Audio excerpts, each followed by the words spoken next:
After a while. Oh, nice.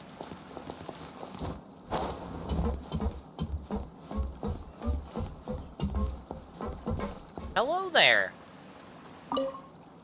How do you do? When does the... Immediately. Whoa! Oh my. Welcome to the Navia line. I am Elfan. The boat will be departing imminently. Please do not stick your head, hands, or other body parts outside the boat.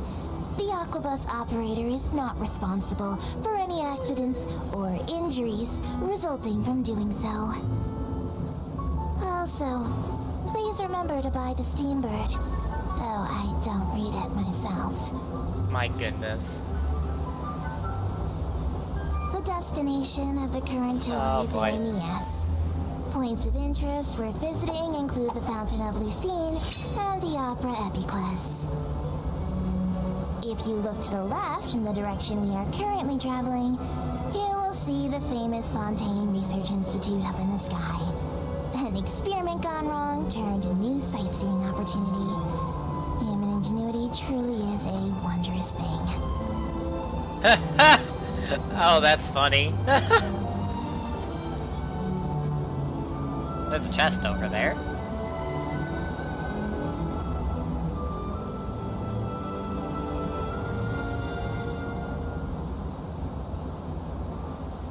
A blade is like a tea leaf.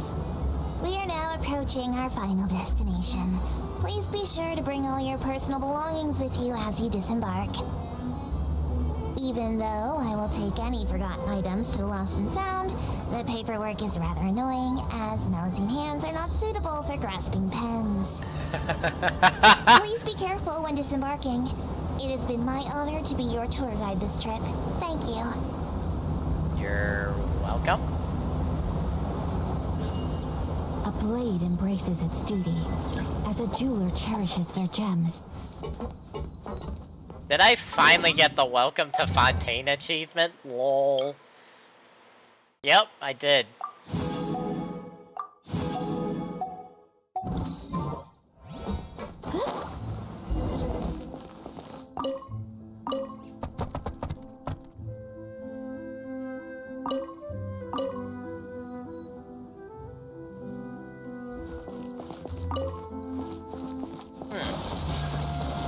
There's a teleport over here. Should probably grab that.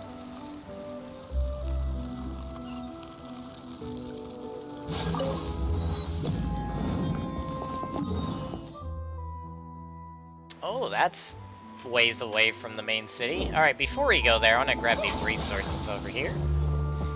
So I need them for the event.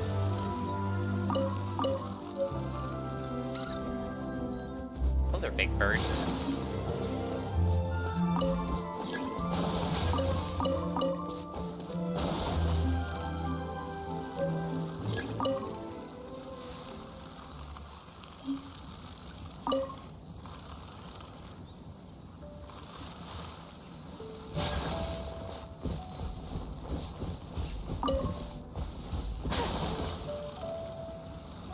Wait, where's the rest of it?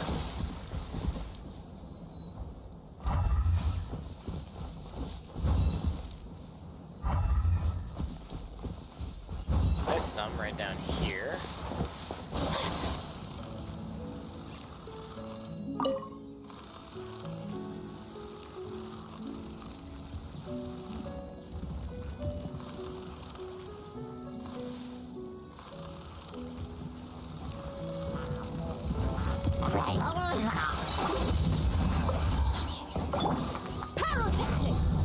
Hold the line!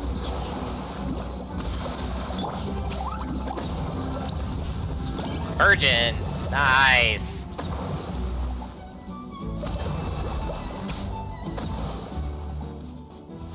Ah! That was easy.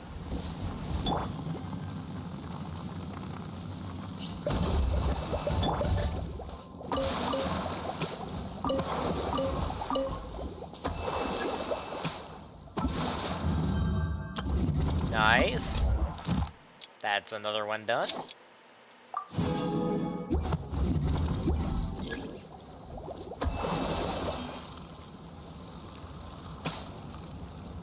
Now, back to the main road.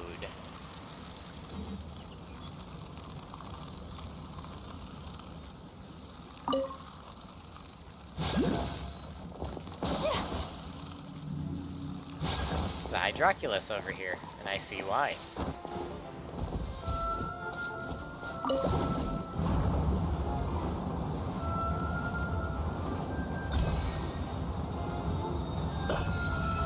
Where is this taking us?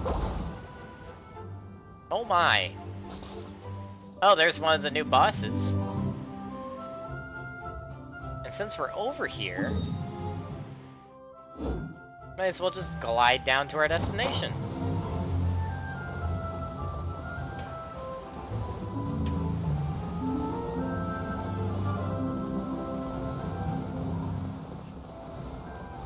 Ooh, look at that water fountain. That's pretty.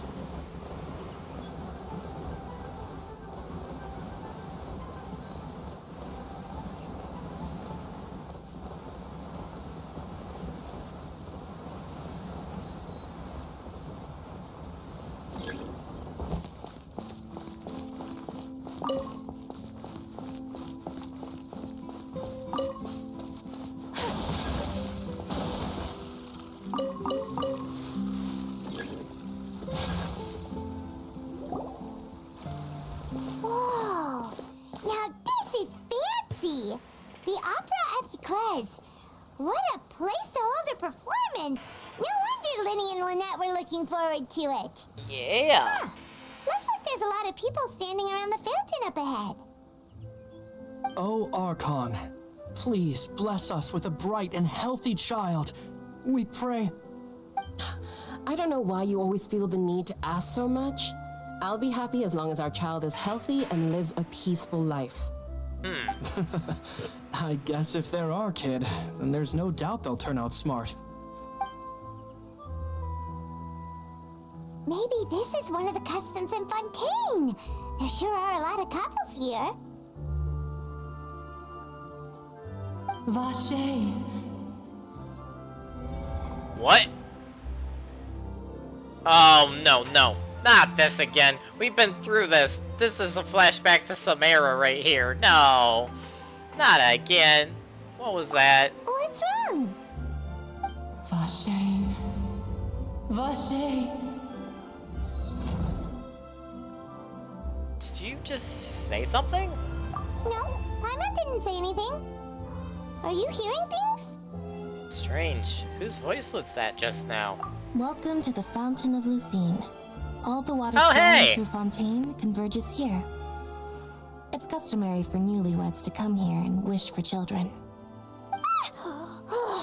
Lynette! You scared Paimon! When did you get here? Not like scaring Paimon is hard. When you asked me to wait here for you, remember? Right. By the way, Lynette, I seem to hear a faint voice just now. What do you mean? There are a lot of people here right now. Seemed as if the voice was coming from the fountain. Hey, you're not trying to scare Paimon, are you? Besides, it's the middle of the day. Oh boy. Not the time for eerie things. Standard Paimon moment. I see. I might be able to tell you something that could help explain the voice you heard. In fact, you might not be imagining things at all. Oh? I suspect that what you heard is a result of your hypersensitivity to the hydro element. Others in my family have had similar experiences. It's because of his sensitivity to the hydro element? But what would hearing a voice have to do with elemental power? When do you cry, Paimon? Wait, what? What does that have to do with anything? Ah! Just answer me. When do you cry?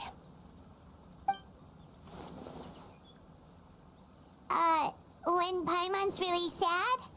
Oh, and when Paimon's super happy. Oh, and also when Paimon's really, really scared. Oh my. Then you should understand that tears contain your most intense emotions. Like I just mentioned, the Fountain of Lucine is where all the flowing water in Fontaine converges. Even the tears that fall to the ground will eventually gather here. So maybe what you heard was the intense emotion coming from someone's tears. That's an interesting explanation. I'm not sure I believe it, but interesting. I feel like it's a more nefarious explanation. So, what did the voice say? Seemed to be calling out someone's name. Huh. If you were hearing their emotions, then Paimon wonders what happened to them. Rather than worrying about them, we should worry about my brother first. Don't let that calm look of his fool you. He tends to get pretty nervous just before a performance. So chatting with Linny might help him relax a little before he goes on stage. Oh, right. That makes sense. Let's go in and see Linny.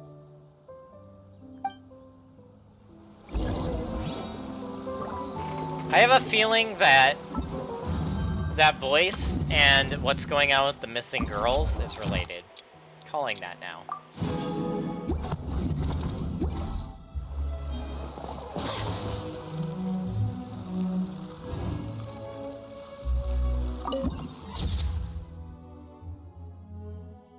Nice.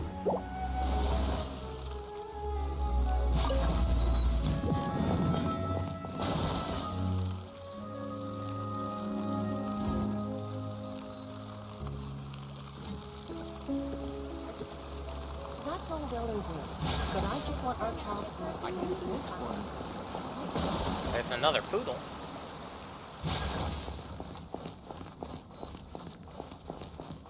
Another notice board. Alright, let's do this. This is gonna be fun.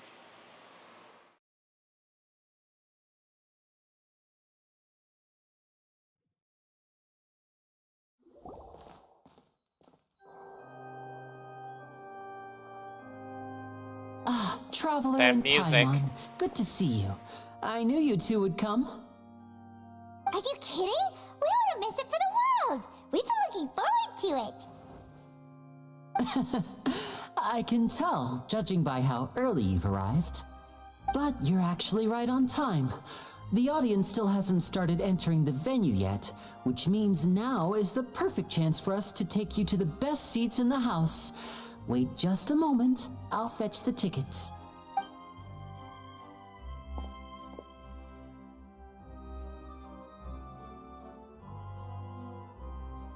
Oh snap.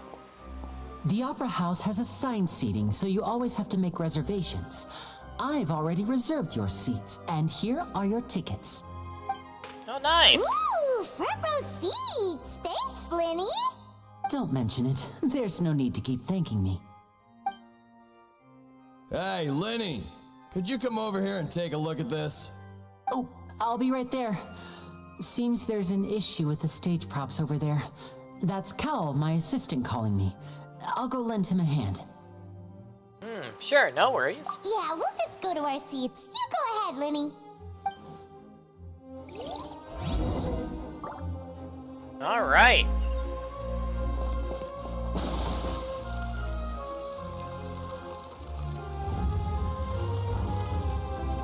Oh, snap. Well, certainly is a theater. Funny, this is reminding me of stuff we literally were just seeing in Nier Automata. How many floors are in here? Is that a third floor? Oh my goodness, there's multiple floors in here. Crazy.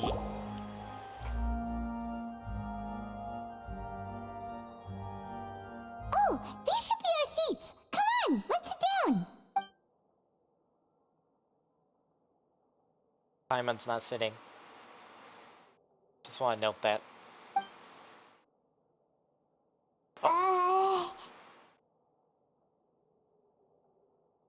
Wait, no way. Did we just freaking sit next to the... Oh boy. That is a Harbinger. That is that new female Harbinger, isn't it? Nope, that's actually that white-haired dude. Okay, different white-haired Hey, dude. Traveler, maybe we should strike up a conversation with the person next to us. Since we're sitting together and the rest of the place is practically empty still, it's kinda awkward if we don't say anything. Isn't that usually your job? You little... Put this on Paimon. Yes, of course. Excuse me, I did not realize you felt awkward. I am terribly sorry. Oh no. Well, we found the new ladies' man of Genshin. After many more. That deep voice though, man. I would be perfectly happy to chat with you if that is what you would like. Oh, so you heard all of that, did ya? Boy, you sure have good ears. Paimon thought she was keeping her voice down. No, you're very loud, wait, Paimon. That's not it. Paimon's sorry. Paimon's the one who was being rude, talking under her breath like that. So let's talk. But what should we talk about? This is getting even more awkward. Oh, Paimon's got it. You're also here early and sitting in the front. Are you a friend of Linny's too? A friend, you say? Well, if Mr. Linny would like to be my friend, I would be more than happy to reciprocate. Eh? Oh, so you're not friends with Linny then? Wait. Oh, this is getting more awkward by the second. Paimon nearly forgot to make her introduction. Nice to meet you. Paimon is Paimon, and this is the Traveler. We just arrived in Fontaine. It is an honor to meet you two. I have heard of your deeds across Teyvat. And as required by proper etiquette, I will also introduce myself. I am... Oh, Monsieur Nervillet. What an honor it is to have you here to see my show. Can I just say, he has pointy ears, and I'm wondering if that is just, like... I'm wondering if there's anything to that. I'm curious. Anyway, continuing on. Ah, Mr. Linny. I should say it is in fact an honor for me to see your performance in person. Wait, Nervillet? Could he be... I saw you all chatting just now, but it seems you still don't know who Monsieur Nervillet is. Allow me to introduce you to Fontaine's Chief Justice. Oh. That seat is always reserved for him. It wouldn't be too much to say that he's the symbol of justice and honesty here in Fontaine. Oh, snap. Ooh, sorry for being so rude just now. Paimon had no idea you were such an important person. Standard Paimon No moment. offense taken. Being Chief Justice is merely what I do for work. Nearly every person has their usual reserved seat, so I'm not so special, really. And by the way, I should probably let you know, even though I would prefer not to, there's someone sitting up there in the VIP seats that has been striking a pose for quite a while now. Here we I believe she go. is trying to give you a most elegant and impressive first impression. So I think you should take notice of her sooner rather than later. Otherwise, she may become flustered. I mean, maybe I want to fluster her, okay? I'm just saying.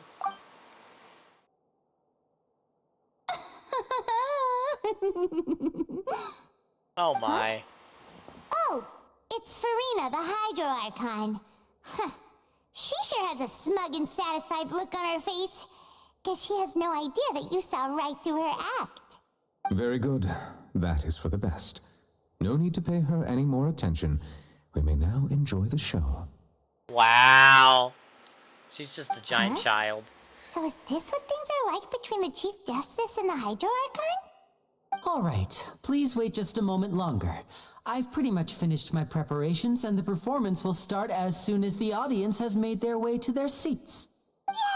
The show's finally about to start! Paimon can hardly wait! Paimon's never seen a real live magic show before! Crowds enter the venue and the curtains open for the show to begin. Oh, they're dimming the lights! The show must be starting! Shh, Paimon.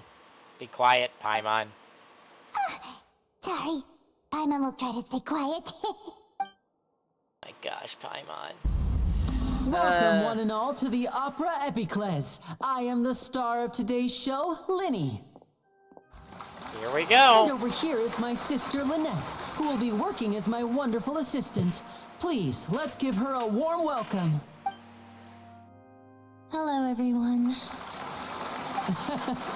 I know she may seem to be a little sleepy right now, but that's just a sign that she's nervous. Whatever. Now, some of you may be thinking, Two vision holders who can freely manipulate elemental powers performing magic is not true magic at all.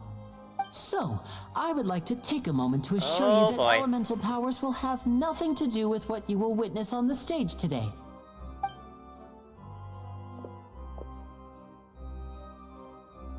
Both Lynette and myself have removed our visions for the show. That way, even the gods won't be able to help us. Oh boy. Good point.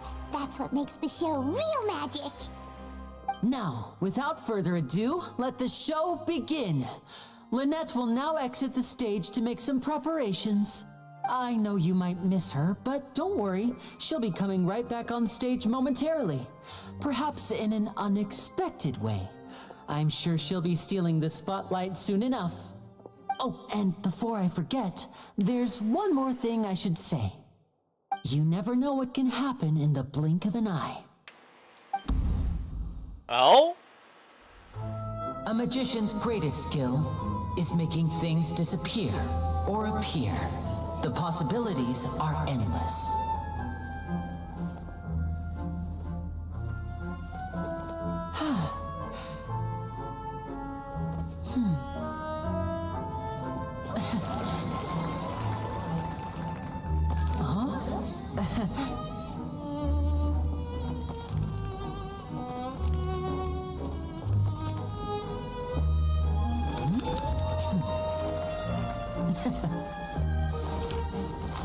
This is definitely a magic show, alright. But this isn't what you came for. These little tricks, you've seen them all before. So it's time for something truly extraordinary, don't you think? This one's a little tricky. Oh, my element changed, but that's fine. In lore, Traveler could probably do that anyway. Using this water tank, I shall make my sister vanish completely, right before your very eyes.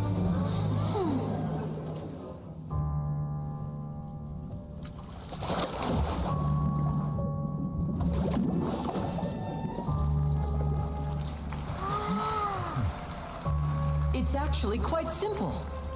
She'll just turn into air bubbles and float right out of the top.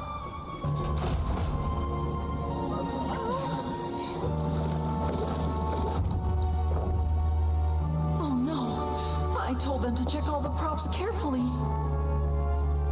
With the lid on, even air can't escape.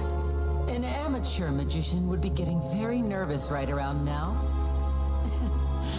Luckily, it's me on stage, so let me show you what a true virtuoso can do.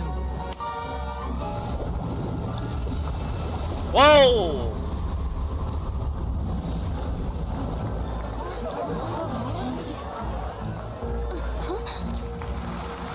Lynette, are you still there? Don't go too far. We don't want to use up all our magic. Hi, I'm back.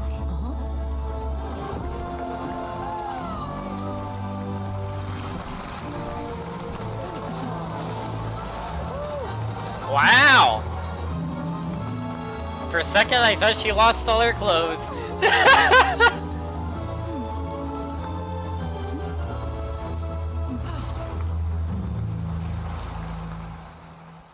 Nice. That was pretty cool. That was pretty cool. Whoa! What in the world just happened? How did he do that? Hyman didn't seem to do anything. Wasn't Lynette inside the water tank? How did she disappear and then reappear out of nowhere? No wonder he's a famous magician. If we could see easily through his tricks, then that would mean that his skills are still lacking.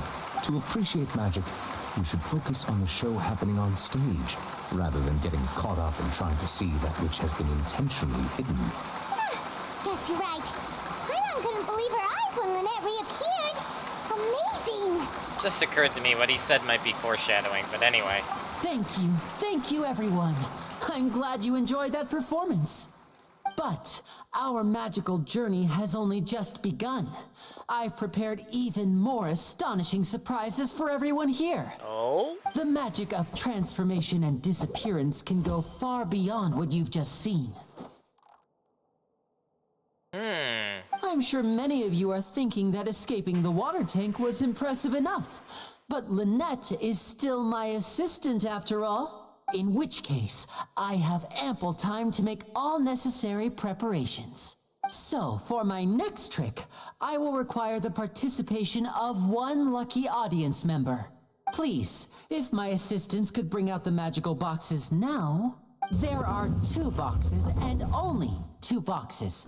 One is here and one is there in the aisle among the audience. Oh? I'm sure many of our clever audience members have already guessed our next magic trick. A swap.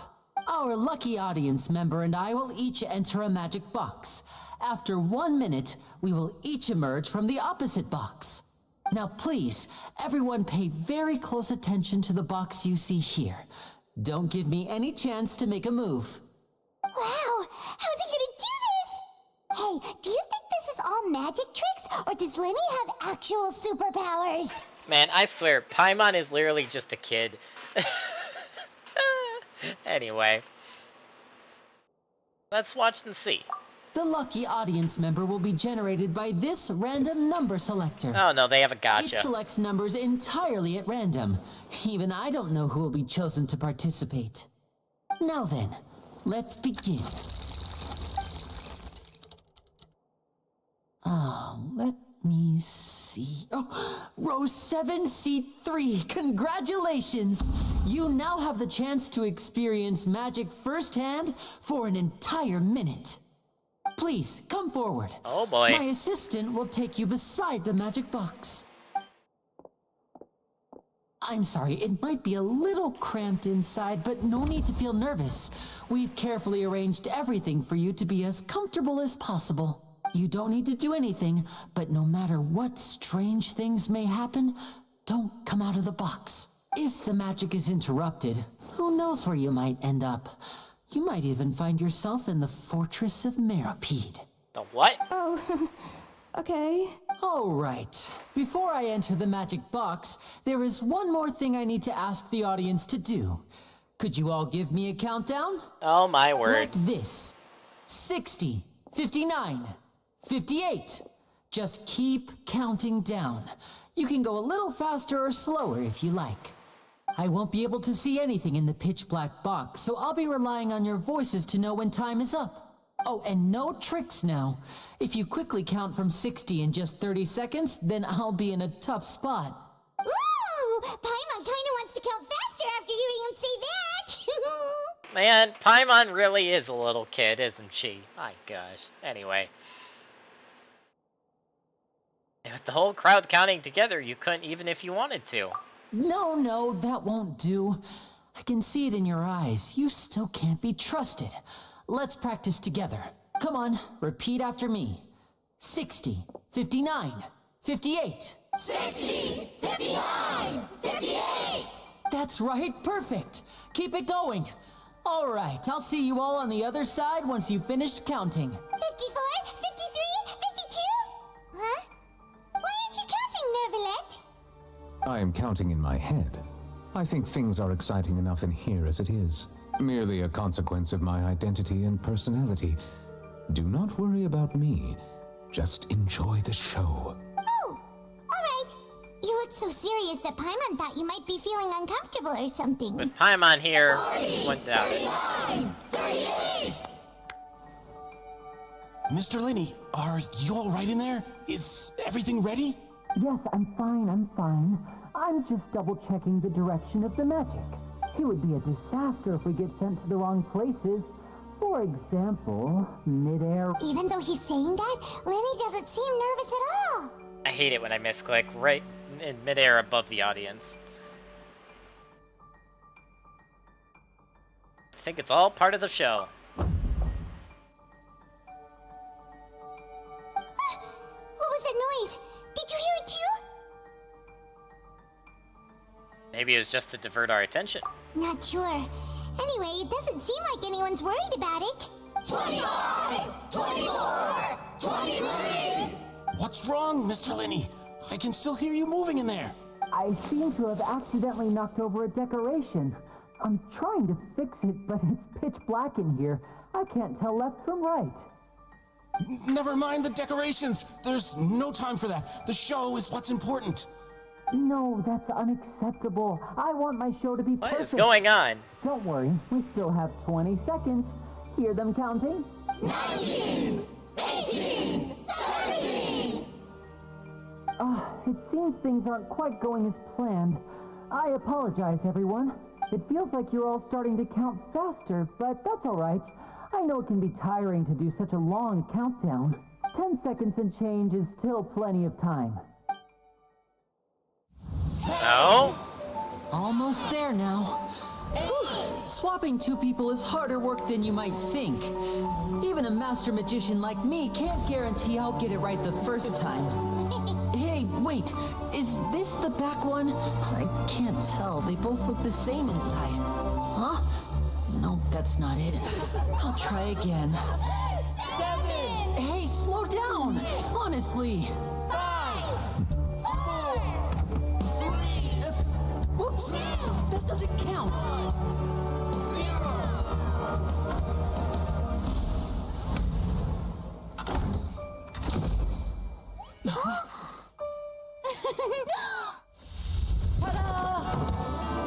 Oh, snap.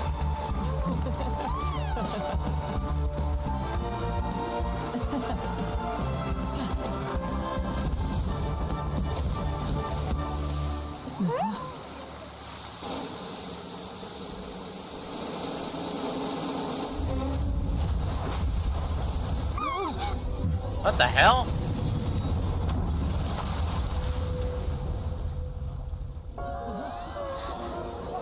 What in the world?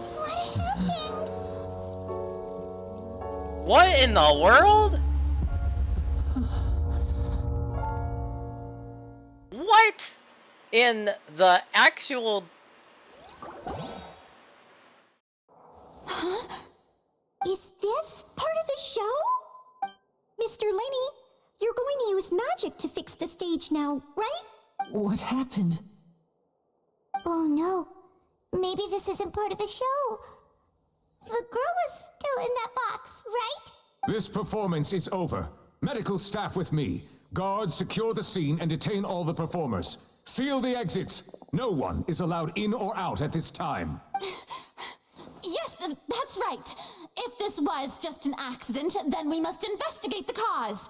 But if this was all part of some scheme, then those accountable will not escape the judgment of the God of justice. Oh my. No need to be alarmed, you two. We'll get to the bottom of this soon enough. Oh my. After some time, the guards complete their investigation. Unfortunately, the person who is in the magic box has been pronounced dead. Oh no. His name was Cowell, one of the assistants in Linny's magic troupe. Apparently, the fireworks on stage ignited the ropes that were suspending the water tank, which then caused the tank to fall onto the stage. As of now, we are still not sure why we found Cowell in the box, rather than the guest from the audience. And after an initial search of the area, the guards have confirmed that the girl is nowhere to be found. It appears that this incident was not merely some mishap with the performance, and there are many indications that it is connected with the case of the serial disappearances of young women. The serial disappearances case? Uh-oh. That's the case that Charlotte mentioned before.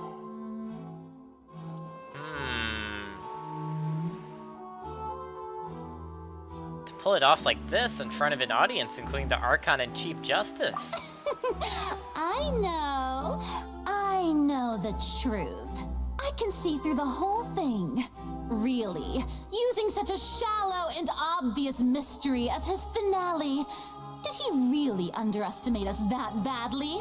I say that our powerful magician, Mr. Linny, is now the prime suspect for the serial disappearances case. What? Huh? Why me? This whole thing was an accident. No, this all occurred during your magic show, did it not? The missing girl disappeared after being chosen, did she not? The deceased is one of your assistants, is he not?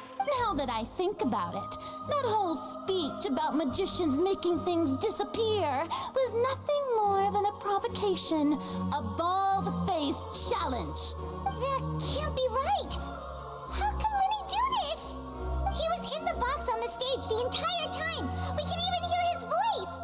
Besides, before the show, he told us that he would like to catch the criminal behind the disappearances. He couldn't possibly mean catching himself. Yeah, he's a suspect at most, and at most is probably over what he is. Save discussion for a later time, please. Lady Farina, may I assume that your comments just now constitute an accusation against Mr. Linney and his associates, and that you are pressing charges? Oh, jeez. I just think that I think it might be a little early to talk about formally pressing charges. Uh-huh. But what Lady Farina said just now makes perfect sense. Looks like she's gonna personally deliver justice. A kidnapping and murder carried out under the cover of a magic show. Lady Farina said it all. I mean, of course, my dear people. Oh, my word. What excites me even more than the obvious truth before our eyes is the opponent I'll be facing. That's right. I mean you, Traveler. Oh. Support Lenny, won't you? After all, he was the one who helped you the first time we met. I mean, I do trust him. Then there's no problem at all. You know, the Traveler and I already had a duel the first time we met. We did? We did? But with Lenny's help, our little duel ended in a draw. Oh, no. But draws really are the most boring possible outcome. So, no more draws. Between the two of us, there must be a clear winner and loser. And what better place to hold such a riveting showdown and decide the true victor than here, on the grandest of stages, the Opera Epiclese. Great. It wasn't a draw. She obviously lost last time. I understand. Charges have now been pressed, and as such, a trial is in order. Well, Traveler, seems Lady Farina has set you in her sights. But putting her dramatic rhetoric aside for a moment, I would like to ask you, are you willing to act as Mr. Linney's attorney and defend him in this case? Let me call my friend Yanfei from Leeway and we'll see what we can do. Yeah, sure. Very well. The trial will be held a day from now in the Opera House. Both sides may investigate the scene to build their cases and search for the truth. Oh dear. 1 day? Really? That's not a lot of time, buddy. Just saying. Linney and his troupe are all potential suspects and shall remain within the Opera House. The audience may begin to leave in an orderly fashion once they have been cleared by the guards. A day isn't that long. Let's see what kind of case this big shot Outlander can build in such a short amount of time. I'm really quite looking forward to hearing it.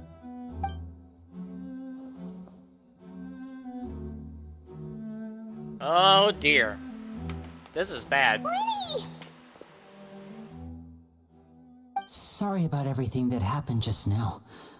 Were you frightened? Of course! Who wouldn't be scared after witnessing an accident like that? Yeah, I'm a little shaken up myself. How could this happen? And poor Cal.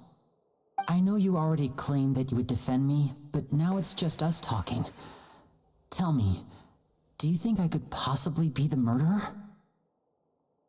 How could you be the murderer if you don't know you're the murderer? I'm just saying.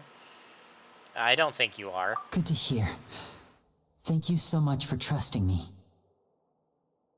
I'm sure everyone sees me as the biggest suspect at this point.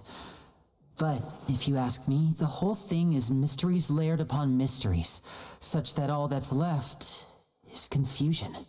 True. I don't know whether what happened there on the stage was purely an accident or not. And I don't know why poor Cal was in the box. As for how that girl chosen from the audience could suddenly disappear, I'm afraid I don't have any answers either.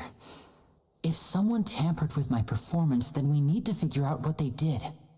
Even a skilled and knowledgeable magician like myself couldn't pull all that off in just 1 minute. Yeah, it is very strange, but there's no denying what happened. Which is precisely why we need to investigate. As this book says, the impossible could not have happened. Whatever happened must have been that which is possible. What? Yep, that's gonna be a meme right there. That's a meme moment. Write it in the books. Paimon has created another Paimon meme, courtesy of a bunch of big glasses and a mustache. Oh gosh, Paimon! Where did you get those? Paimon bought them when we were reading at the bookshop in the city earlier. Pretty cool, huh? Don't worry, Paimon used her own savings to buy them. It wasn't from our travel funds.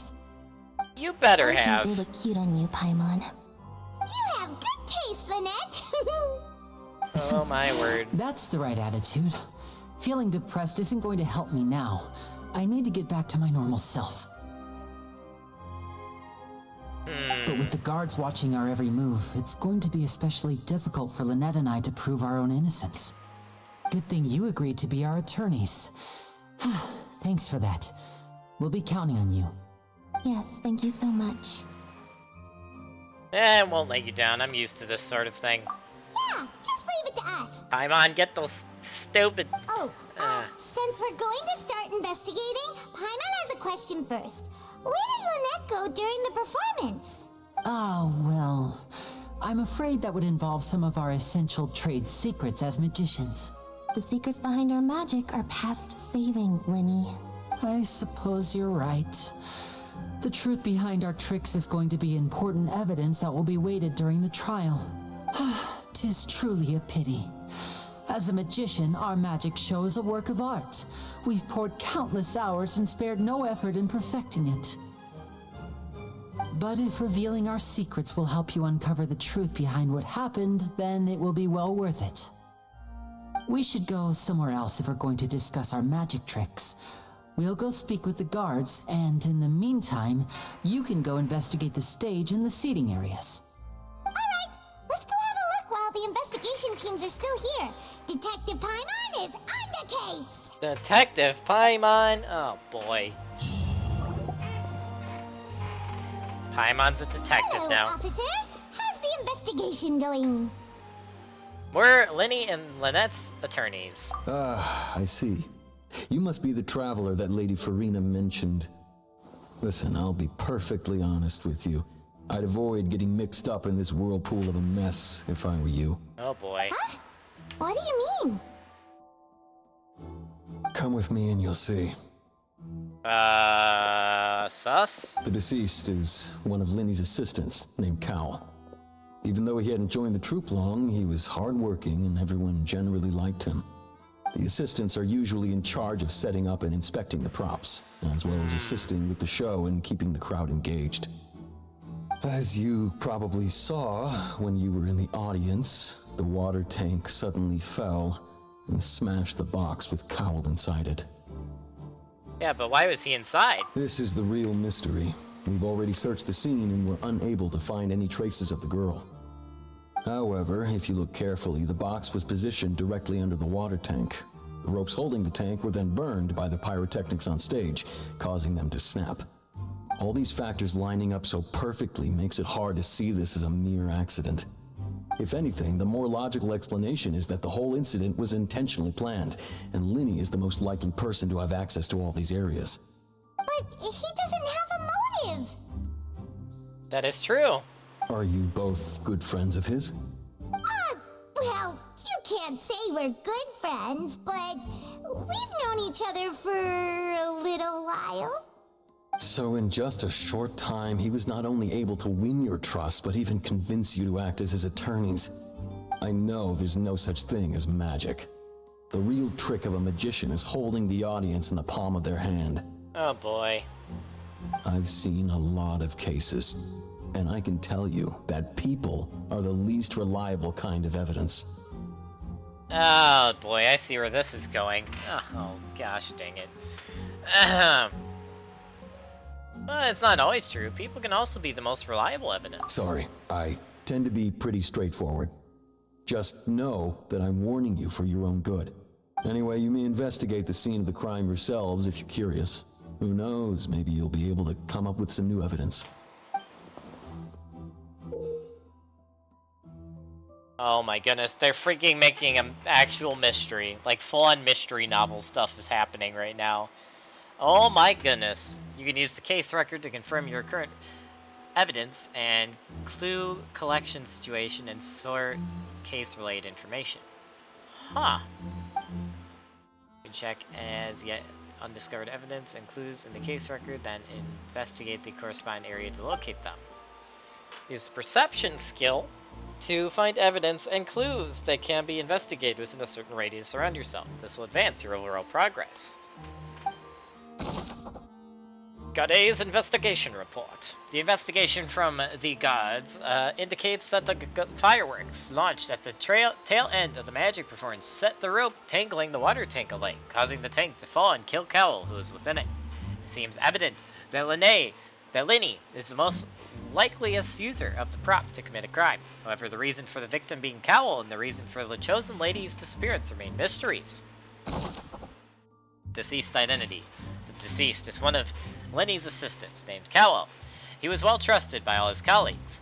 His job was setting up and inspecting the props, as well as assisting with the show and keeping the crowd engaged. A detective in action. This is where the magic box was struck. If Cowell... Oops, I had autoplay on. If Cowell weren't inside the box at that moment, he might have dodged the falling water tank.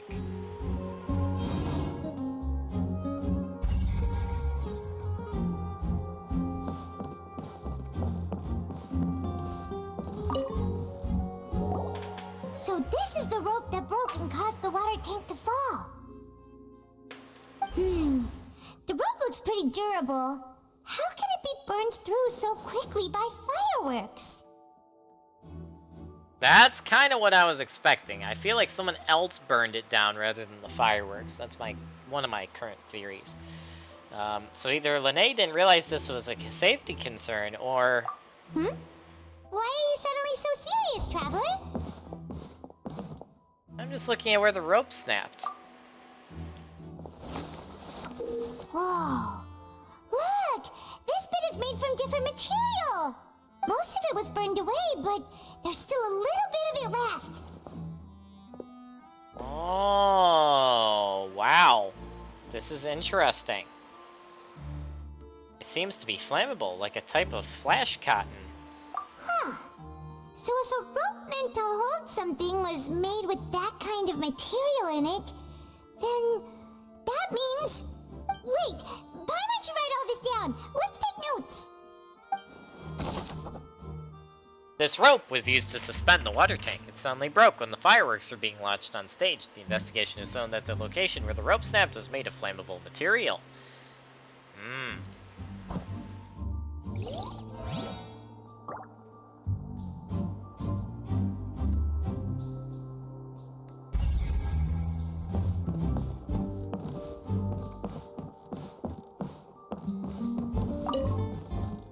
The broken magical box was left on the scene after the guards completed their investigation. Looking at it now, the water tank must have struck it really hard. Yeah, it got flattened.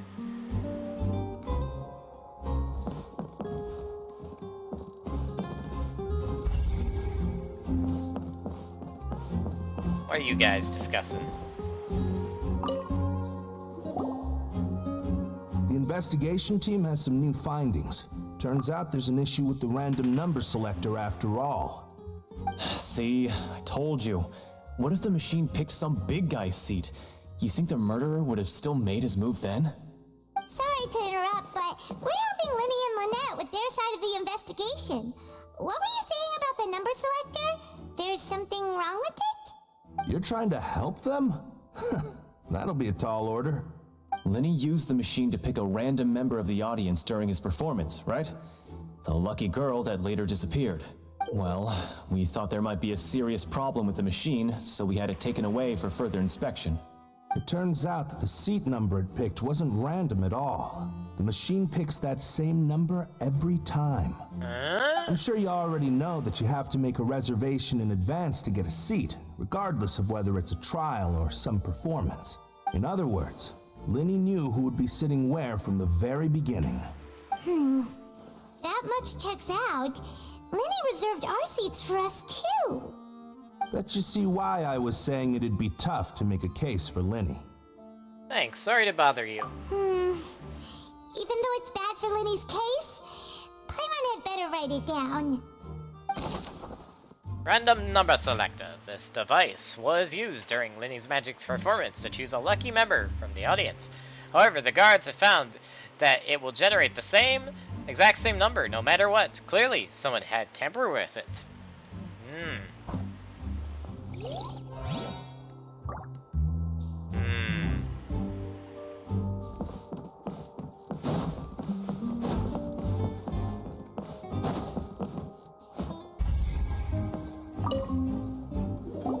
Hello there. What are you investigating? Oh, this location has also been cordoned off because the Magic Troupe members are currently considered prime suspects. The investigation team is still collecting evidence. The seats were all booked in advance, so we were able to deduce the missing woman's identity by checking the guest list. Could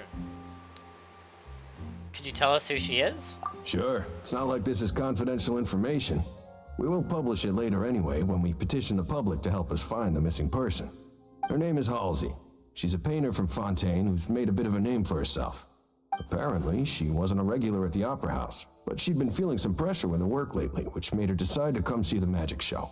The Magic Troupe members all claim not to know her. We have looked into her social connections. It seems that she has no personal grievances or conflicts of interest with the suspects. Simply put, she wasn't related to the Magic Troupe at all, which matches the features of the previous serial disappearances. Were the victims of previous cases also chosen at random? That's how it seems to us, in any case. Apart from the fact that they were all young women of around the same age range, there really weren't any other connections between them. Okay then. Thanks for letting us know. No need to be so formal. If you do happen to see the missing girl, please be sure to contact us. It is of utmost importance that we get to the bottom of these disappearances. Information about the missing lady's identity. Halsey is the missing person. She's a famous painter and came to watch the magic show in order to take a break from her own creative work. She isn't known to have been entangled in quarrels with any of the members of Linné's magic troupe. Lenny's. I keep saying Linné. Gosh dang it. Lenny. It's Lenny.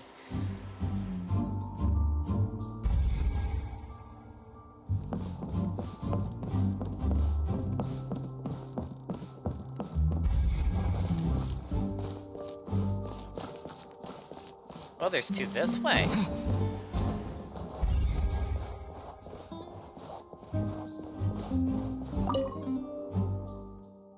It looks like an ordinary box, but Lenny has somehow moved instantly from the stage to being inside of it. How did he do it?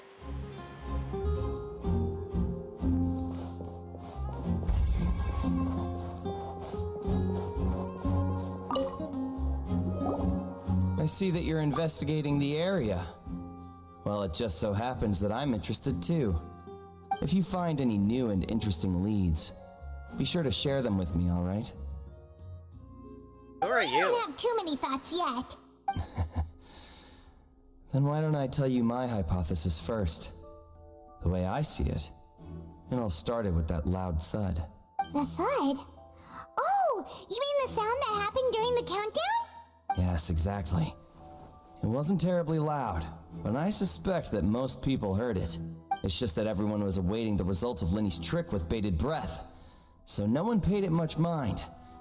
But now that the incident has happened, the thud has become an important clue. That makes sense. So, what do you make of it? I'm of the opinion that it may have been the sound of Lenny's accomplice. Lynette, perhaps. jumping atop the water tank or something like that. And when the pyrotechnics went off, she cut the rope, sending the water tank crashing down. But wasn't the noise we heard too loud for that? Perhaps the balance wasn't right, leading to a particularly rough landing. I feel like the thud is an important clue, but I don't think that's what caused the thud. Then would the water tank have started to swing a bit in that case? Oh, that's true. I suppose I must reconsider.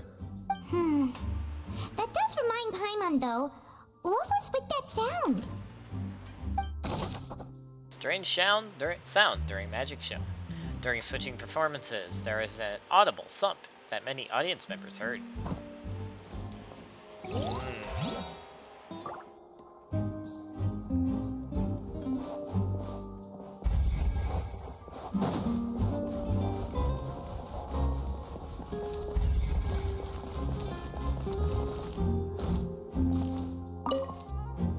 When he's still talking to the guards, it seems he'll have a lot of explaining to do. I think someone will be assigned to monitor us later, but that's alright.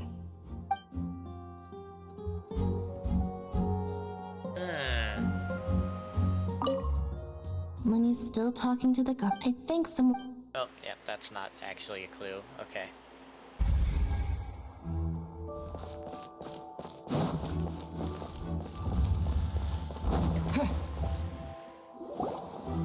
Hey, you!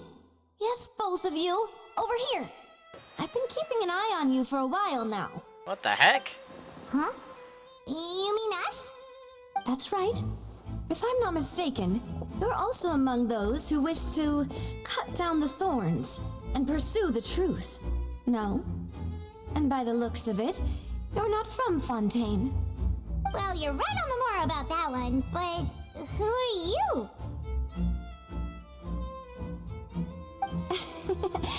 Have you never heard of the Spina di Rosula? From mediating disputes and providing protection to solving conundrums, you name it, Spina di Rosula does it. And I, Navia, have the honor of being its renowned president. Oh my. Though those who play by our rules call me boss. I'm Silver, her attendant. Pleased to meet you. And I'm Melus.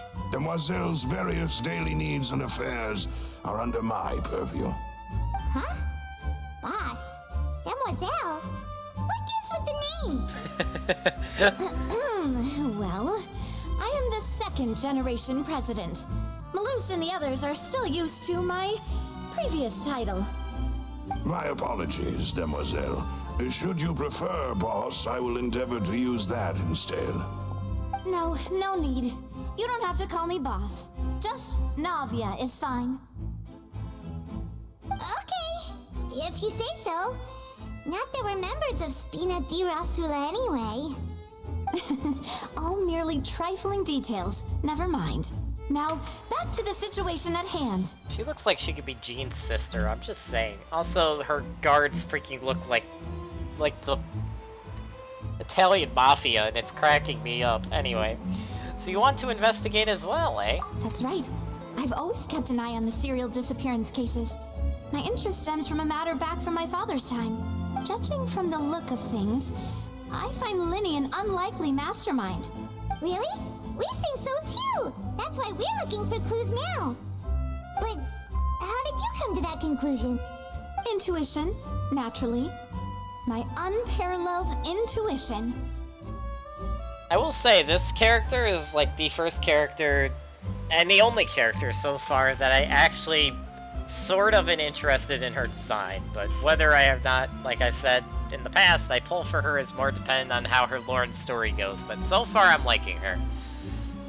Farina sure was quick to point the finger at Linny without any decisive evidence whatsoever, wasn't she? But that's not uncommon for her. If you remember, the Justice had to interrupt her and ask if she was pressing charges just to keep her from getting carried away. Anyway, a trial begins the moment someone levels charges. And, of course, there was no way Farina was going to back down in that situation. Sounds more like you just don't trust the Hydro Archon. Well, what's your opinion? I must admit that she can be interesting at times, but liking her doesn't mean that I'll blindly agree with her. I mean, fair, I'm kind of in the same boat. Alright, I've answered your question. Now, it's time you answer mine. Wait a minute, did that answer count? Well, I say it does. But don't worry, you won't hear any pointless questions from me. In your opinion, do you think it's right to treat a trial like it's an opera? Well? Not always. And why would that be?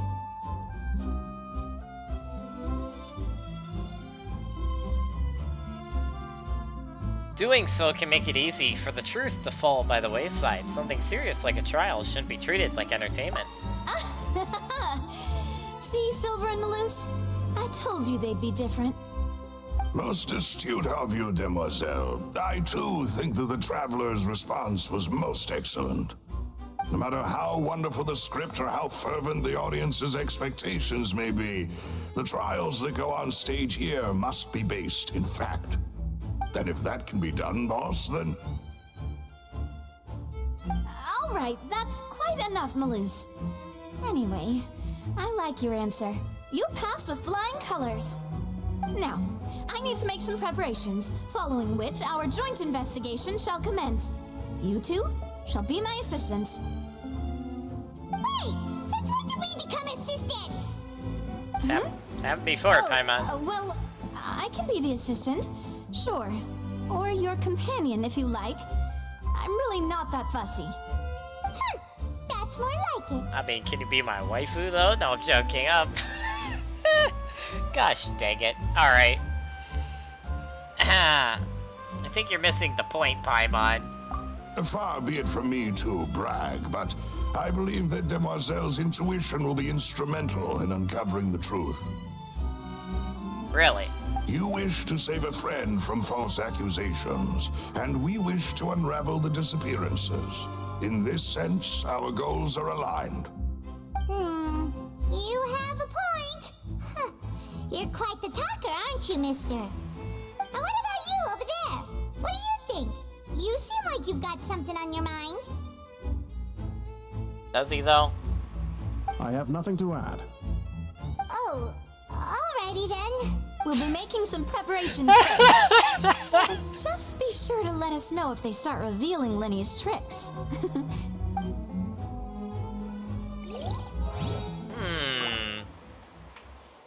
Interesting. Speaking of that, I think magic shows would be very popular in Poisson. In what? I could see that. Maybe I should try to learn some magic. If I could make things disappear, cleaning my room would be a cinch. You need not worry about such things, demoiselle. That falls under my duties. Oh, right. Oh my. Oh my word.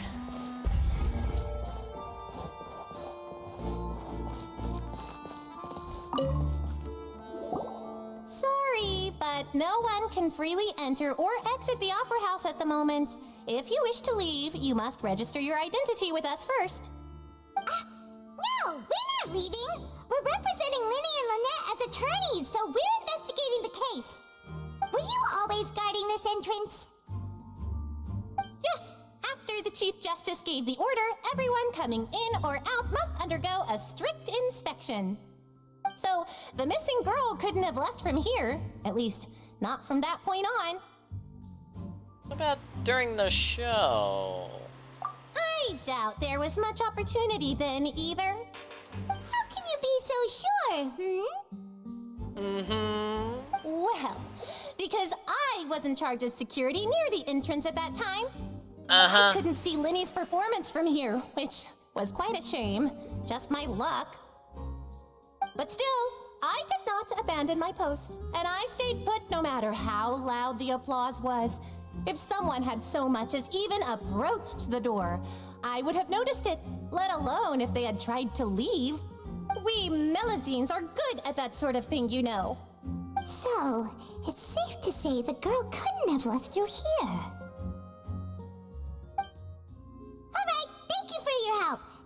useful info.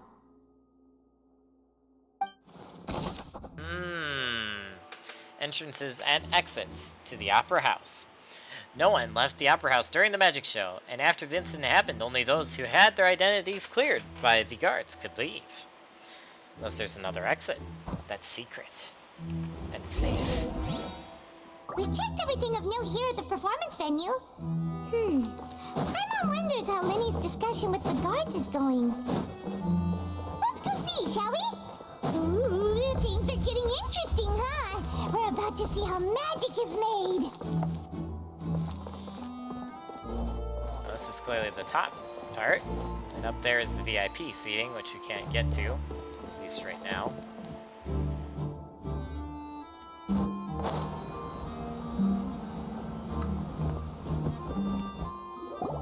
Understood.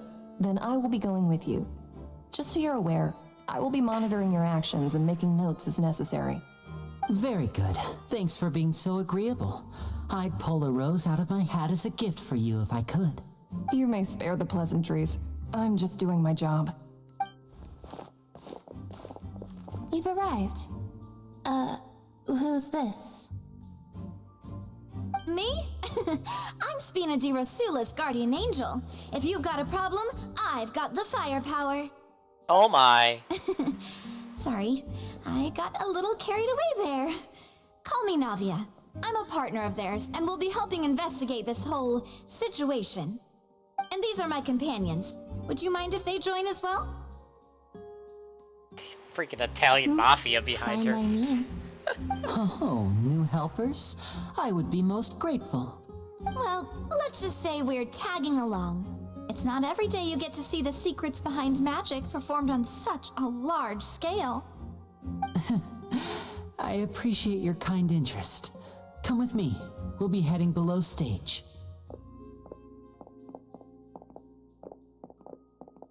Huh? Below stage? Yes, a world of secrets is hidden beneath this magic box, prepared specifically for this switcheroo trick. But before I reveal everything, you should have a look first. Notice anything strange here?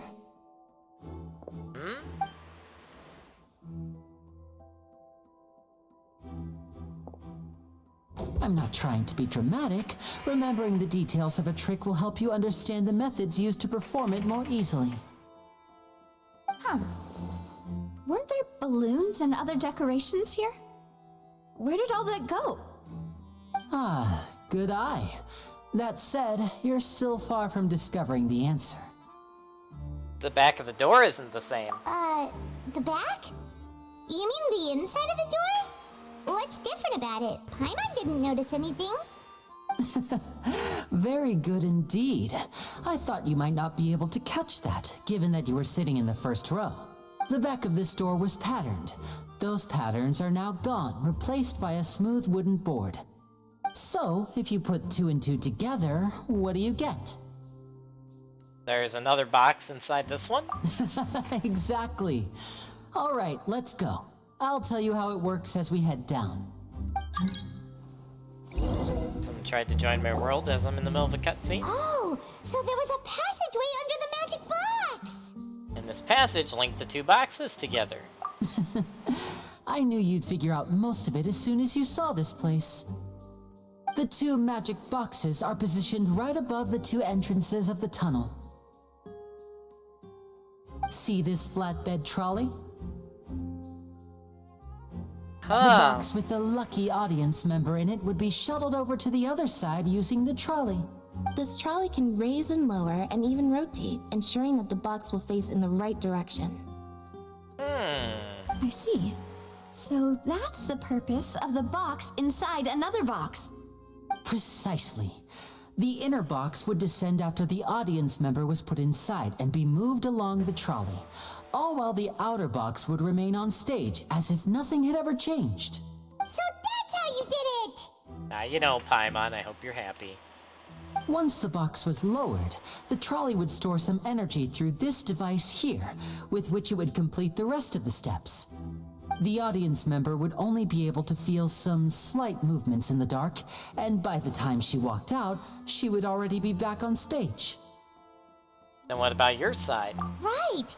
You were talking that whole time, and you even came out for a moment near the end. Ah, yes. A phonograph operated by Lynette was used to achieve that effect. My assistant and I had already scripted our conversation beforehand. When the countdown began, I had already gone to the opposite box via a tunnel using that ladder. And what about Lynette? Where was she? I was in the mezzanine space in the back of the box. Oh, interesting! That's how we were able to coordinate Linny's lines with the assistant. And, by the way, I was the one who walked out of the box at the end. What? I mean, we are twins. All it takes is a change of clothes and no one can tell who's who. And that's my favorite part of this trick. Only Lynette and I can perform it. Oh, snap.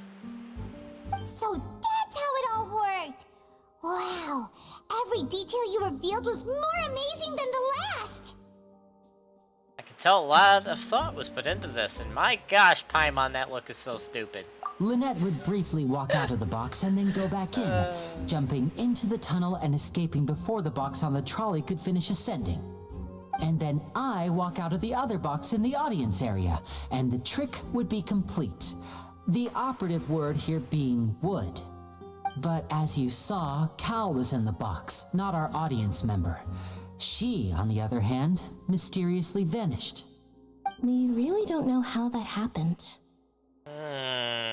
If not for that interlude, this would have been an astonishing trick. I probably never would have figured out how you pulled it off. And yet, to think that someone was able to use this magic trick to commit a crime. Could we have a look around? I think we can come up with some more leads. This is the scene of the crime, so Linny and Lynette are not permitted to stay here. I'll escort them back up. Yes, of course. No need to be so strict now. I won't disappear into thin air, you know. Thanks, everyone. We're counting on you. The magic trick. Linnea gave a detailed account of how the trick was supposed to work by using a box inside a box. The idea was for the box containing the audience member to be transported across via a tunnel underneath, and Linny himself would also use this tunnel to get to the other side. Meanwhile, having changed her outfit, Lynette and her assistants would take charge of on-stage interactions. The magic box on stage has an additional layer to its rear in which Lynette and Lenny's clothes remain hidden. She would appear at the end of the magic trick and lead people to believe that Linny, on the other, had been able to instantly move to the box on the other side. The magic box at the center of the audience. The magic box at the center of the audience has two layers, and beneath it is an entrance to an underground tunnel. This was how the lucky audience member was meant to have been transported without the audience noticing. The plot thickens. This should be the control device for the trolley. It seems to be able to operate automatically.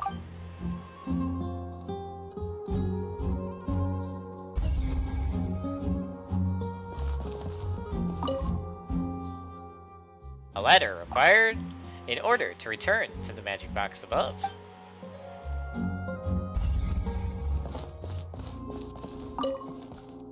Oh? What's this? Looks like a hook tied to the end of a rope. Huh? There's all kinds of odds and ends here. Lenny didn't mention this earlier. Perhaps it was a prop for a different trick. But why would it have been left here? Whatever it is, let's make a note of it first. This could be a tool of our actual suspect. A rope that has fallen to the ground. A metal hook has been tied to one end of the rope.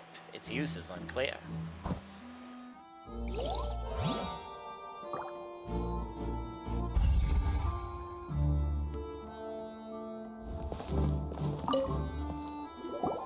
The floor is wet. Please be careful not to slip. Speaking of which, why would there be water here? Maybe it was for a trick? Oh, Paimon knows! It's one of those tricks where you pour water into a jug and then flip the jug over only for the water to disappear? And here's a broken vase. Huh. Did the trolley knock it down while moving? Or the criminal did. That can't be. The trolley moves along tracks from start to finish. It couldn't have hit the vase at this distance. Let's note this down too and think about it later. Broken flower vase. There are many pieces of a broken flower vase on one side of the tunnel. All the water within it has been spilled. Judging from the distance, it seems unlikely that it was knocked over by the trolley meant to transport the magic box.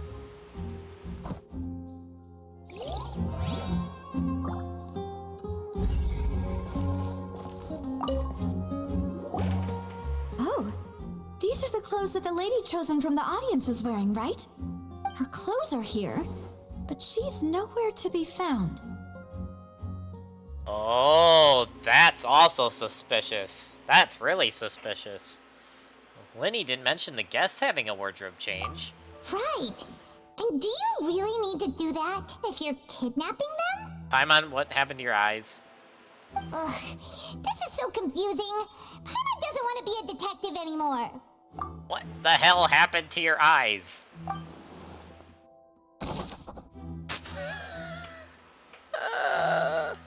Oh my gosh, Paimon. The clothes belonging to Halsey, the lady who went missing, were found in the tunnel. The reason for this remains unknown. And also unknown is why Paimon changed her glasses.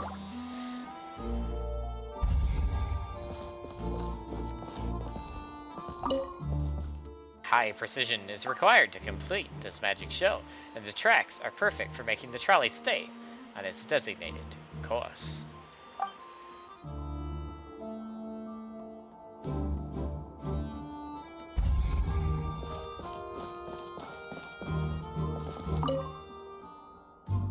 All kinds of props and costumes are haphazardly stuffed inside.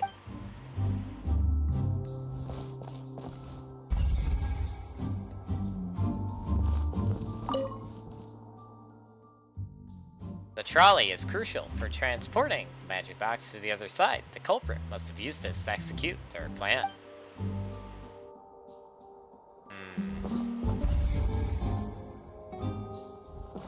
Oh ho ho ho! That's probably it. What is this place? They used the ventilation shaft to escape. Just like Die Hard, but not really, because it was a bad guy instead of a good guy. It's a vent. It seems someone could fit through here. Could this have been the suspect's escape route? Alone, perhaps. But if they had to pull another person with them, the space would be too narrow. But there are no other ways in or out of here.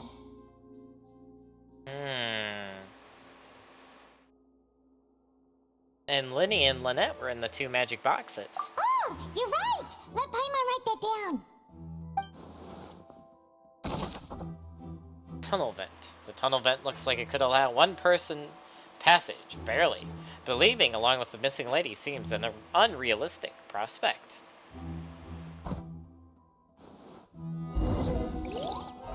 Seems we're just about done investigating down here. Yes, let's head back up.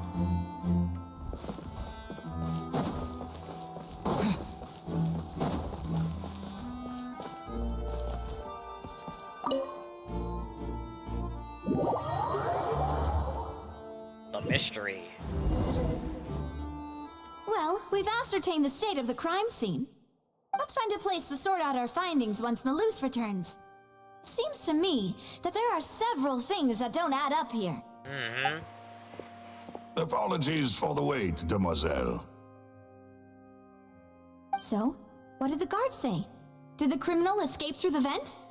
They believe the odds of that are very low, since the vent leads to the Opera House's basement. The guards have checked the area carefully. No one left through the basement during the performance or after the incident, and no one was found hiding there. So the tunnels become like a secret chamber then! You know, like the kind you usually see in novels! It would seem so. The plot thickens. I've been saying that. Halsey's disappearance and Cowell's death are both quite inexplicable. No wonder Farina was so confident in her accusation. All the current evidence points toward Linny and Lynette. In other words, the charges are very likely to be upheld unless we make some considerable progress. Charges and then trial. So if the charges are upheld, they'll announce a sentence? That's right.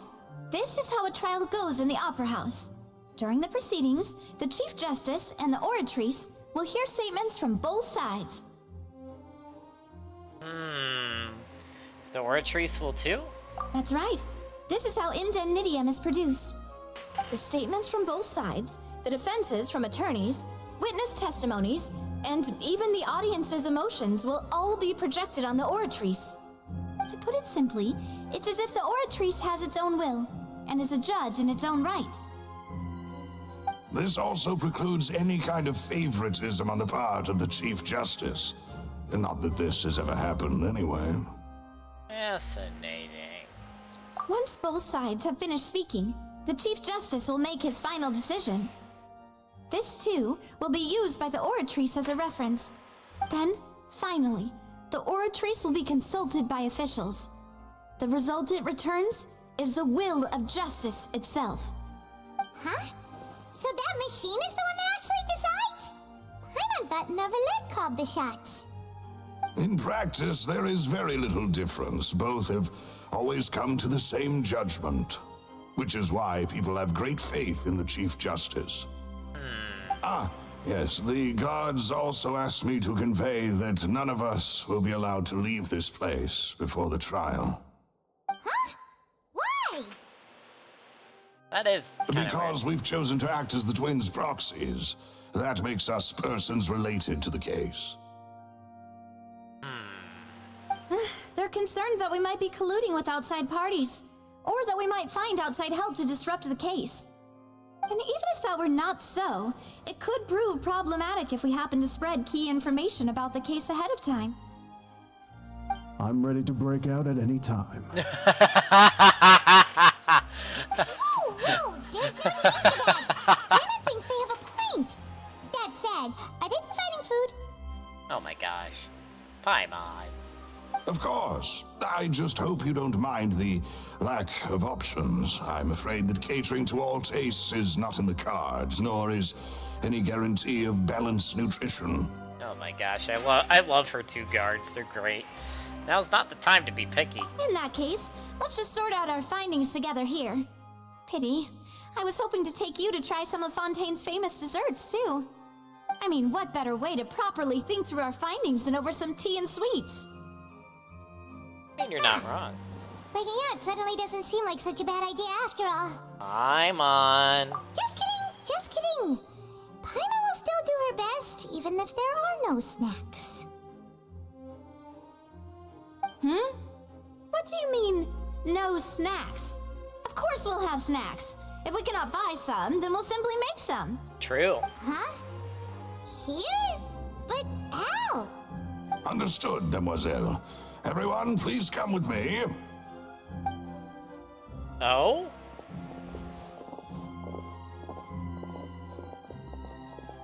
And where are we headed? Wait, you're carrying a portable stove with you? Yes, I must be prepared to meet the demoiselle's baking needs whenever the fancy strikes her. What? I wish I had I that. have eggs, sugar, and almonds at the ready. Oh my word. Good work, you two. Then I'll get to it. Please sit tight for a moment. You'll get to taste my awesome snacks soon enough. Oh my. These three are quite the interesting group. Must be a Spina de Ruizel thing. Maybe you haven't methodically handles the ingredients and puts... Oh my. And Paimon thought it smelled good while it was still in the oven. Oh, it's even better now. Paimon can't stop drooling.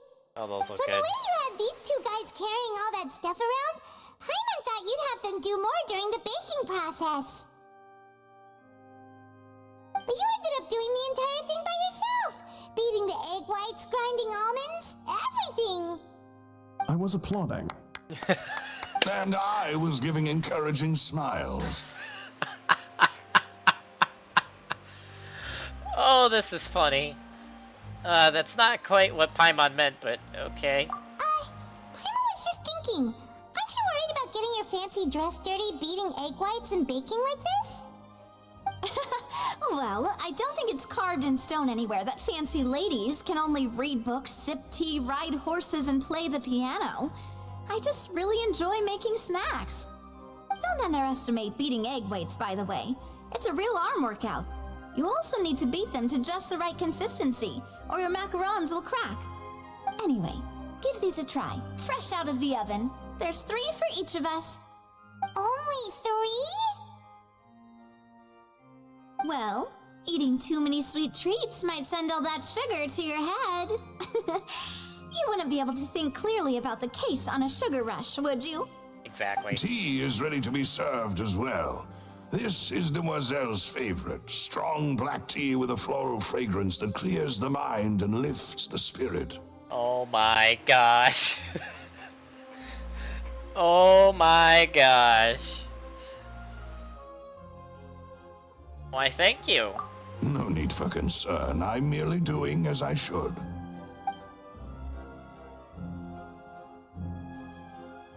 All right then. Down to business.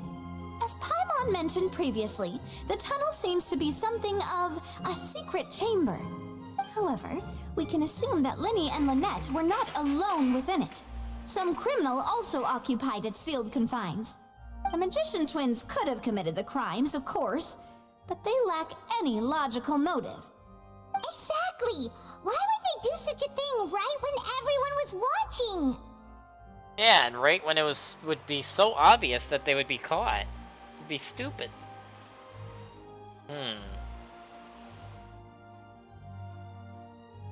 So apart from the twins, we're left with 2 other people, the missing girl and the deceased. The flower vase and the thud we heard during the performance could indicate some altercation between Halsey and the criminal in the tunnel, resulting in the shattering of the vase, the discarding of her clothes, and her abduction. Perhaps the criminal thought that since she was chosen from the crowd, she would be too easy to identify if she was still wearing the same clothes. Paimon thinks that makes sense, but the real trouble is... There's no evidence that this third person even exists. True. None of the clues we found thus far support the existence of this third person. But the only people left to consider are both technically victims, whether it's the missing girl, Halsey, or poor Cowell. Huh. Could Halsey have secretly made modifications to the magic props in order to murder Cowell before making her escape? But she had no way of knowing how the magic trick worked. That's right.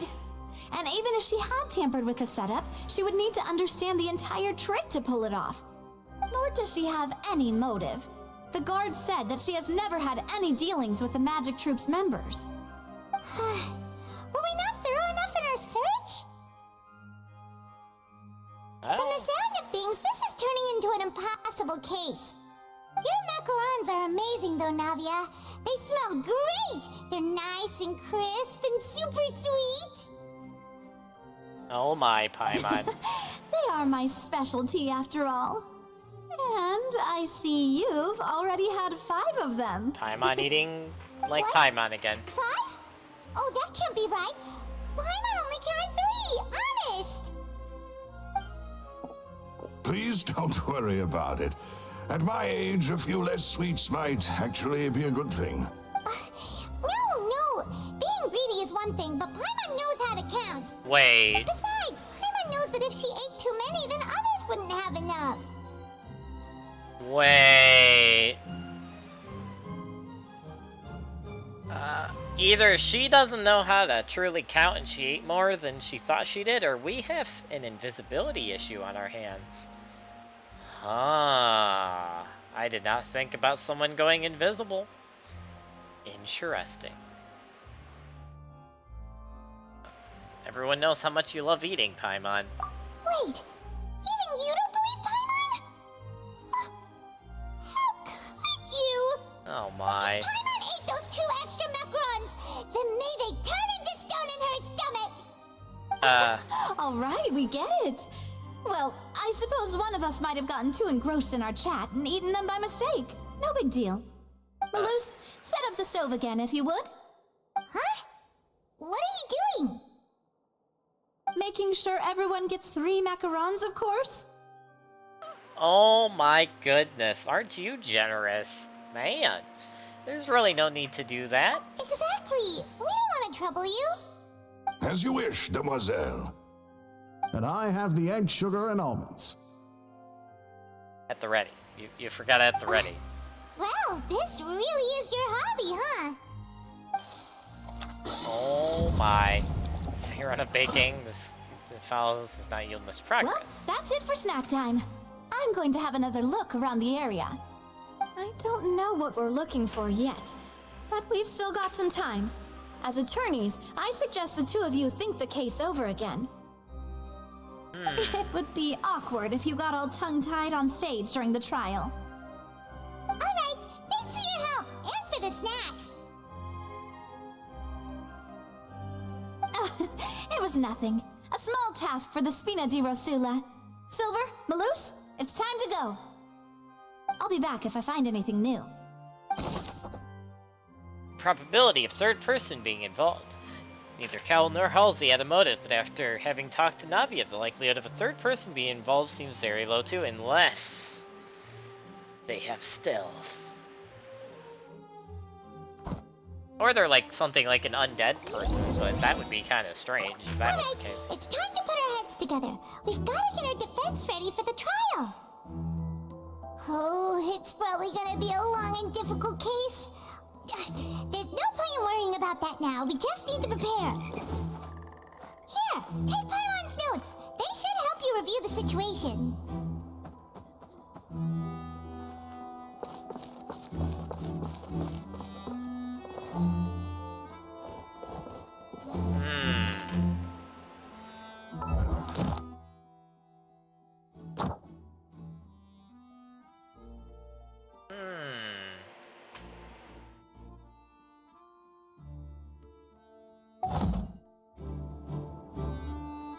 How do I view the notes?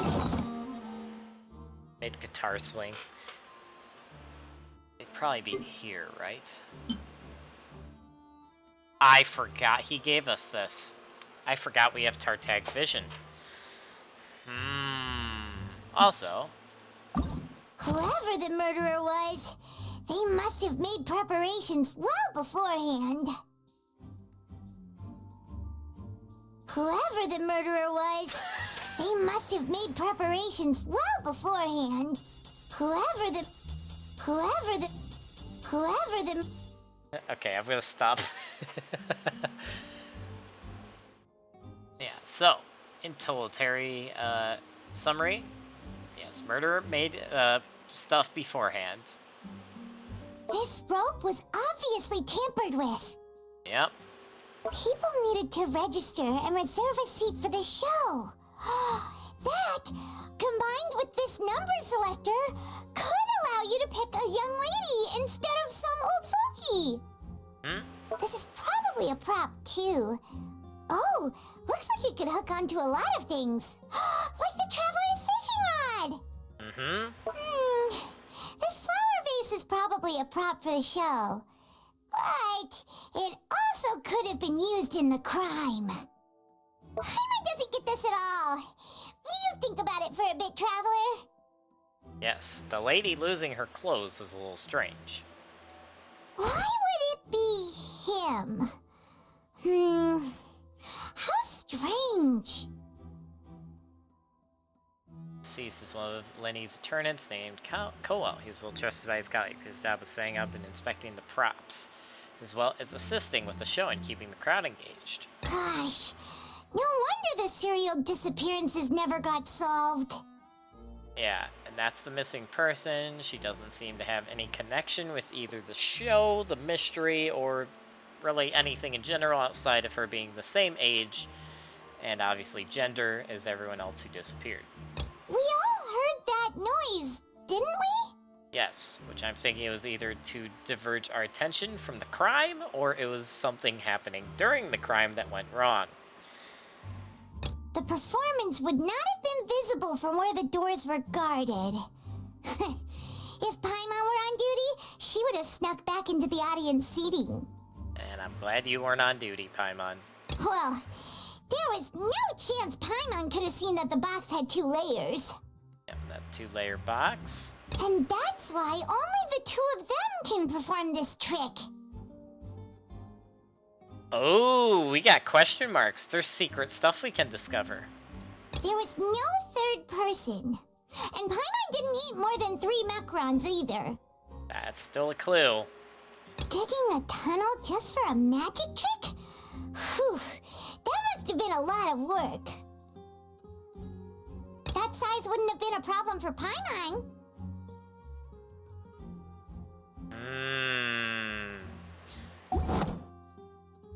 I feel like we have some clues. I feel like there's also more we can investigate, because we got a few question marks that we haven't found yet. So, the question is, where do we look for said clues? Let's see if we can investigate the tunnel again, I'm curious.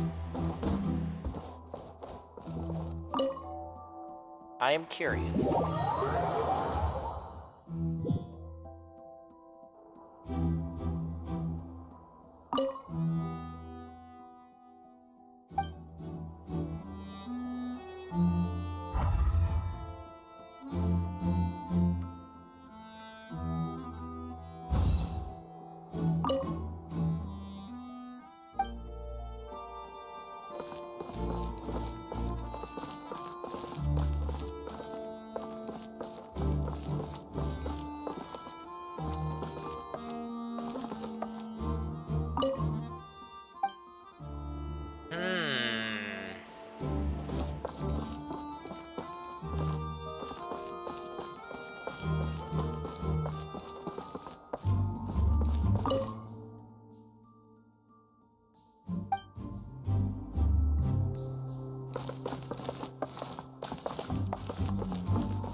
I wonder if they could have switched the girl's clothes by taking from the storage boxes. Maybe these racks? No, couldn't have been that.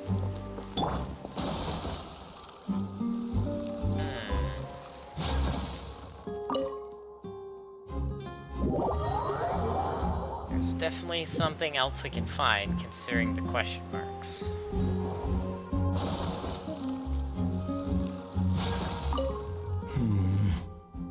Could it be that I didn't see it happen?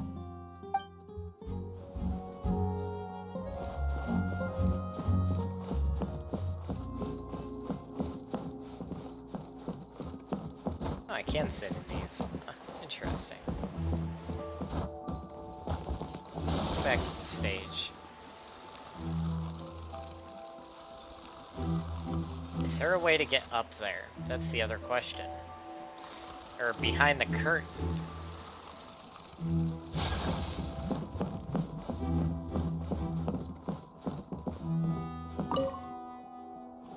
Go ahead, have a look around. In the end, we're both after the truth.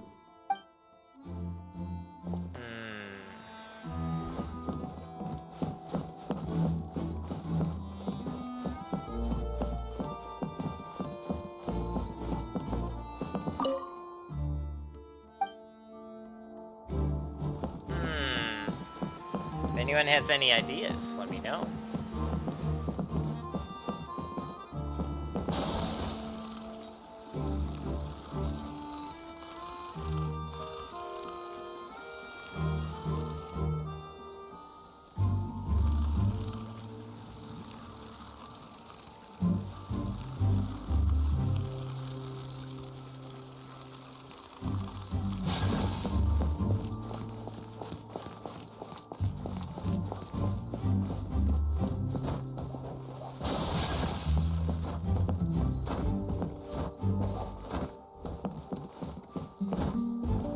She was sitting here, right?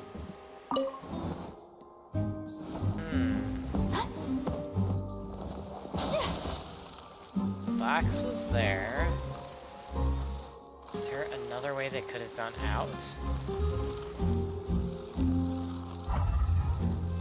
I feel like I should be using elemental sight in here just in case.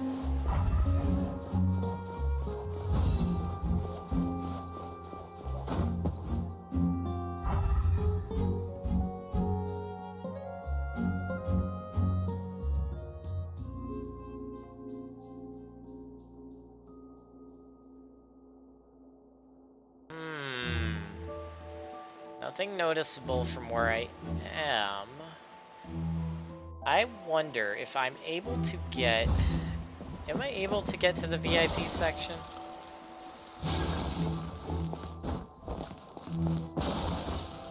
Probably not.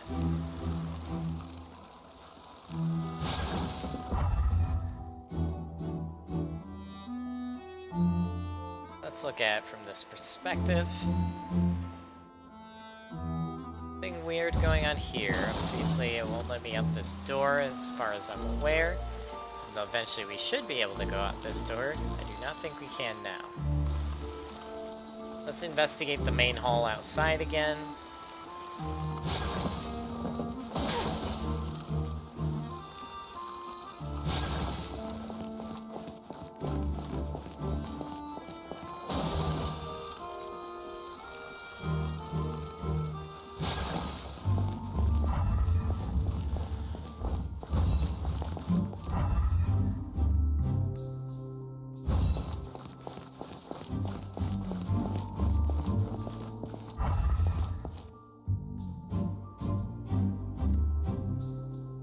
Nothing spottable here.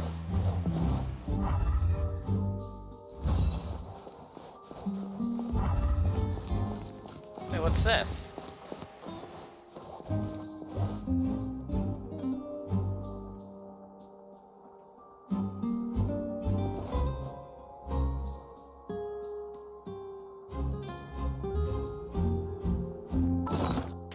Hold on. Why would it be him? Gosh, no wonder the serial disappearances never got solved. Nope. I only wish life could be as leisurely as this a little more often. How greedy of me.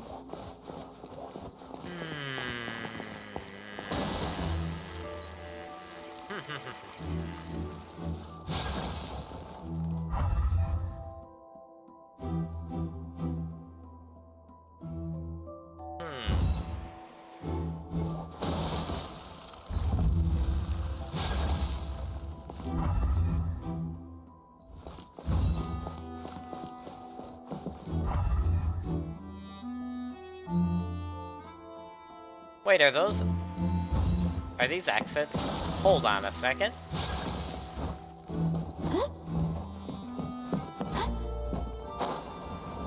Crap. Hold on, I gotta get back up there. Apparently you can't climb in here, which kinda sucks, but...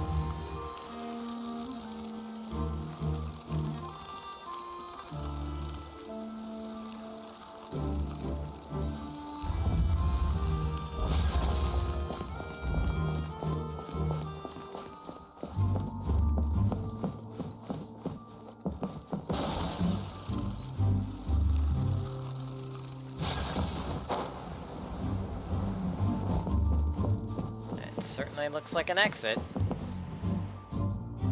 Some sort of entrance.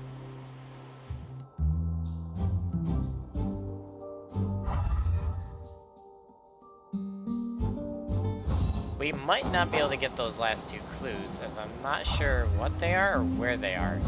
Let's move the time forward. So we need 8 AM the next day. Here, let's go here.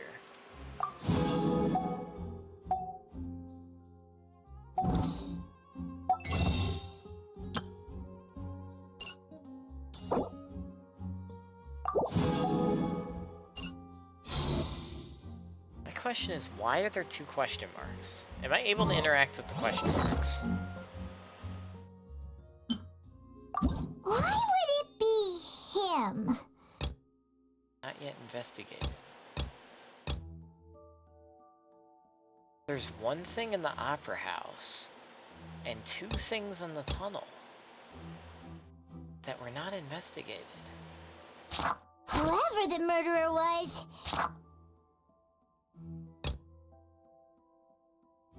digging a tunnel just... What did I miss? What am I missing here?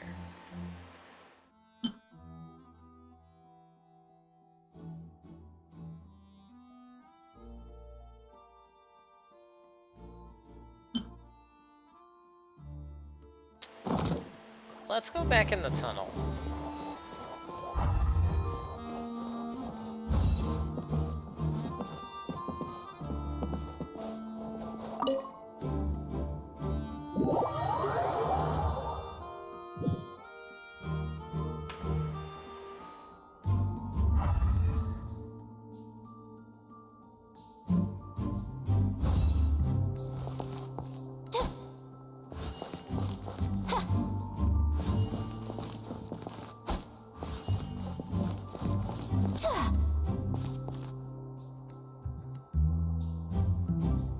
So the vase and the clothes are right here.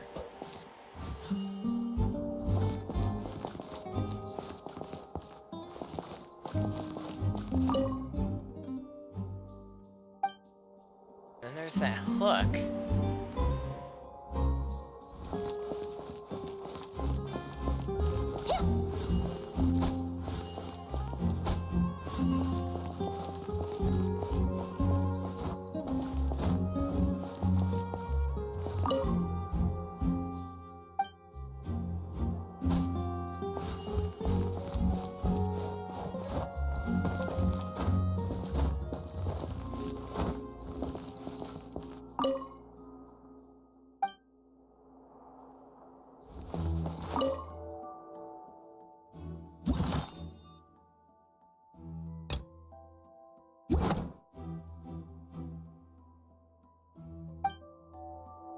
What am I missing down here?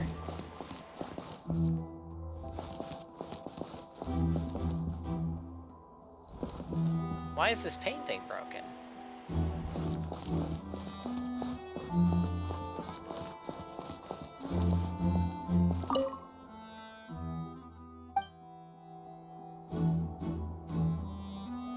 What am I missing in this tunnel? I'm clearly missing something. Huh.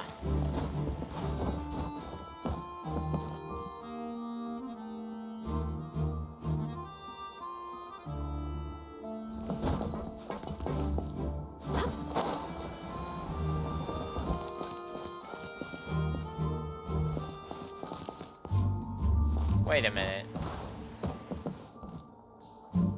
Anything on the tops of anything?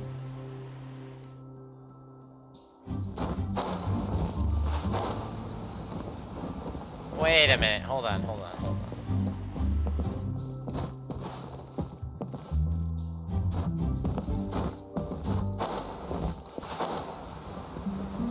No, nothing back there. I'm trying to think, maybe one of these is able to be pushed back to reveal a secret door, maybe?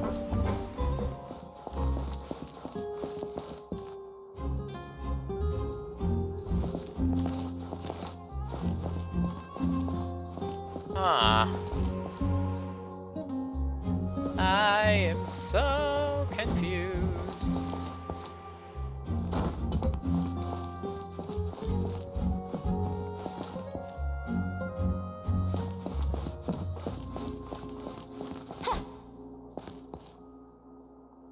Too bad I can't actually look in the vent.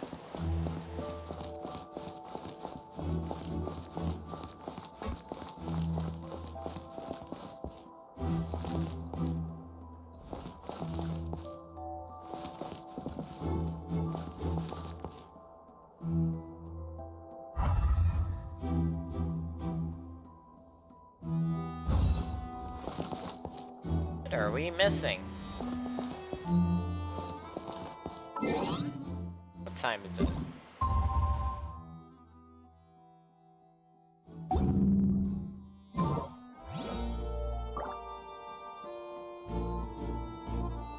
It's almost time.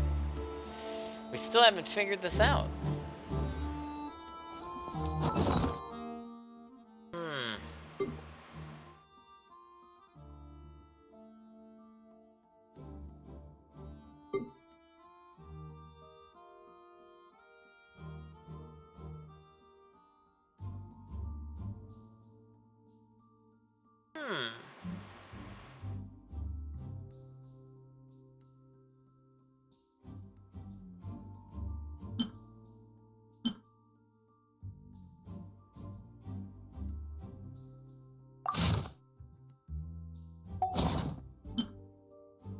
Why would it be him? How strange. That size wouldn't have been a problem for Paimon. What are these?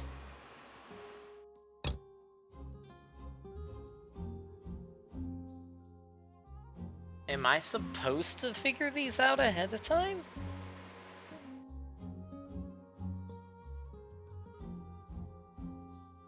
Digging a tunnel just for a magic trick? Whew, that must have been a lot of work.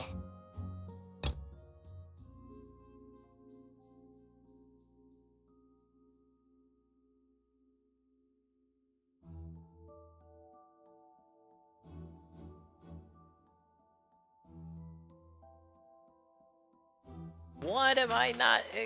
What am I missing here? Huh.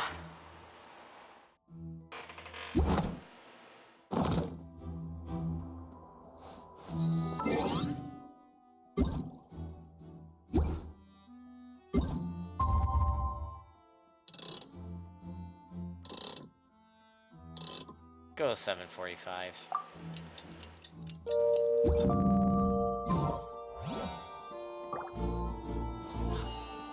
A blade embraces its duty. As a I'm legitimately confused on this. jeweler cherished.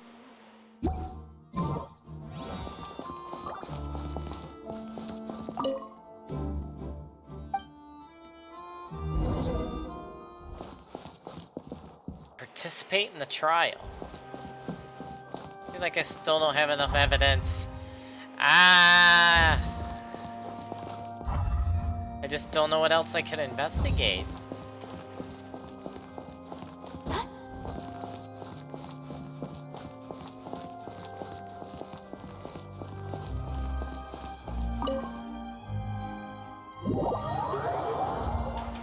Huh. Legitimately stumped here.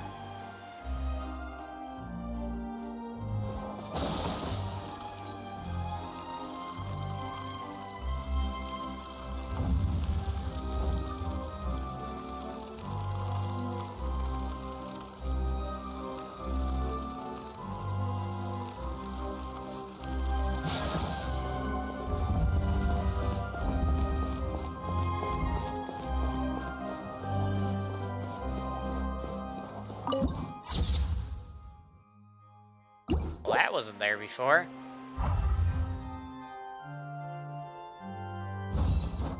Screw it. Let's do this. Oh! Wait a minute. Am I able to investigate that?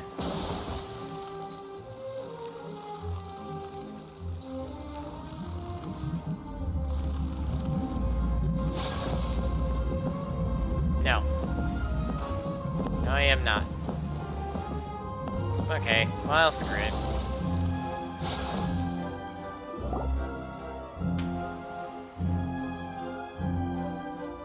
What do we do? The whole situation is so confusing. I do have some thoughts, but let's take things step by step. Good plan. Impossible things don't just happen. We'll get to the truth one way or another. Just relax. Even if everyone else suspects Lenny and Lynette, at least we will be supporting them from the stands. Besides, I doubt Farina understands any more about what happened than we do. Thanks, Navia. Well, we'll be going then. Best of luck to you.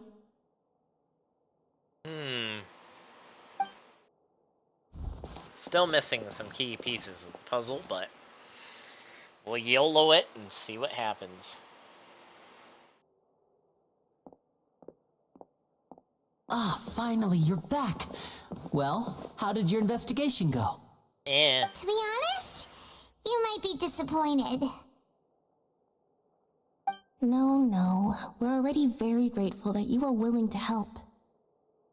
Well now, don't you all look disappointed. Don't tell me that your investigation came up empty-handed. Not necessarily. That was to be expected, of course. The guilty can never produce proof of their innocence. But don't let that stop you. I shall be terribly disappointed should you, my most anticipated foe, concede so easily. Just you wait. Since both parties are present, I declare that the trial regarding the magic show incident is now in session. Firstly, in order for the audience to understand the causes and results of the incident, could we please have Mr. Linney explain the trick? Yes, of course. I will explain while Lynette demonstrates on stage. All the necessary items have been prepared. They clearly reveals the details of the magic trick. Everyone in the audience is stunned. Thank you, Mr. Linney. In that case, I take your statement to be that you ran to and remained hidden within the magic box in the audience stands once the trick began, and thus could not have committed the crime. Is this correct? Yes, that's correct, Your Honor. In that case, I call upon the prosecution. Lady Farina, do you wish to refute his statement in any way? Why, of course I do. Allow me to take the first shot and break this case wide open. Mr. Linney is clearly lying. There is no way you could have been in the box the whole time if you were to abduct Halsey and murder Cowell. In fact, I'd say you were hardly in that tunnel at all. That is simply your hypothesis based on the presumption that I'm guilty. Oh, is that so? And if I may ask, oh my, what did you hear while you were inside your box? The roaring countdown of the crowd, of course. That's how I kept track of the time and built anticipation for the finale. And you didn't hear anything else at all? Nothing that might leave an impression of any kind? No, nothing. I see. But when the count reached 30 seconds or so, there was a thud. One so loud that I believe practically everyone heard it. Huh? Hey, hang on. Something's not right here. How could Lenny not know about that sound? Yeah, I'm sure he could have heard a noise that loud from inside the box. I was right by the box and I definitely heard the thud. Look at those scales. Could those mean... They probably represent the Oratrice's stand on the trial. Well then, ladies and gentlemen, allow me to use the words of the magician himself. You never know what can happen in the blink of an eye. Indeed, it seems his alibi can also collapse in the blink of an eye. Of course, I have armed myself to do far more than smash your alibi. Confidence cannot go unfounded, and my foundations are rock solid. Tell me, aren't you and Lynette actually from the House of the Hearth? The what? The House of the Hearth? They're Fatui? No wonder they did something like this. So the serial disappearances were the Fatui's doing. Now it all makes sense. I've got a feeling that what happened on stage probably wasn't just an accident. That's irrelevant. Our identities have nothing to do with what happened. What? That's a plot Indeed. twist. Then perhaps you could tell us everything that happened during that 1 minute. Your first priority is to prove yourself innocent after all. I'm sure there is little that needs to be kept secret now. Unless your script already has holes in it. The Outlander is speechless. My, oh my, don't they look flabbergasted? Now comes the infighting and discord, I suppose. This was almost too easy. Oh my. Good thing I made all those preparations. Seems the all-nighter I pulled last night is really paying off. Hey, Linny! Why didn't you tell us this before? Linny and Lynette are Fatui. Order! Order! Mr. Linney, allow me to re-establish the facts. Lady Farina has raised 2 points. First, when the thud was heard in the Opera House, you were neither in the box nor the tunnel. Second, you and Ms. Lynette are both members of the House of the Hearth. Are these claims true? There's no doubt about a magician's ability to con others. Given how Lenny has concealed his identity, this could all have been set up beforehand. Plus, Tartag is here in Fontaine, along with the other houses, the other house operatives. There must be some scheme at work here. Been a victim of such schemes before, and now... Oh... Please answer my question, Mr. Linney. I'm sorry. Yes, they're true, Your Honor. What? I knew it! Well, that's it. We might as well move on to the sentencing already. What should we do now? Permission to speak, Your Honor. Granted. My client has withheld some key information. My client has withheld some key information. In that case, what is your request? I request a brief adjournment. There are things that must be discussed. Is that really necessary? They're already as good as guilty. The defendant deceived their own attorneys. What is there left to discuss? Order! Order, I say! Your request is reasonable, and we shall adjourn. This trial will reconvene in 1 hour. So you would stick to Mr. Linney's defense even after knowing what you do now? You certainly have more professionalism than I thought. In that case, my dear audience, let's allow the joy of victory to steep for a little while longer. Oh my gosh! The court is adjourned to meet with Lene and Lynette backstage at the Opera House. Oh, we're finally backstage. Alright. Well, this is awkward. I didn't think the Hydro Archon would dig all that up. I'm sorry, Traveler and Paimon. Yeah, sorry. Paimon just knew where to start. We trusted you two. We based our entire reasoning on the assumption that you weren't bad guys. Not to set the wrong tone or anything, but Paimon's really mad! I'm very sorry. I know you're angry, and reasonably so, but please, let me explain. I know you've clashed with the Fatui several times before. I wouldn't be surprised if just hearing the word is enough to make you upset. But our organization is very, very large, and the Harbingers have very different personalities and goals. Right now, we want to save people, as many as we can. That's right. I'm sure we're on the same page when it comes to this nation and the disaster that its people might face. I knew if it weren't for our respective identities, we could become good friends. That's why I didn't wish to flat out lie to you, but chose to hide some details instead. The truth is very important, but being completely transparent about everything would see us spending more effort than we need to. But how can we know this isn't all just another lie? Right. So, you be the judge. Heck, if I were you, I fear that I'd even struggle to trust me at this point. You met a Fatus who works as a magician, a trickster by trade. All by coincidence, too. But still, I'm asking you to trust me. I am no criminal. At least, not in this case. Sorry. Please forgive us.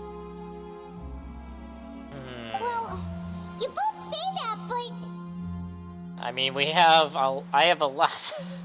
I had questions before the trial, now I have more.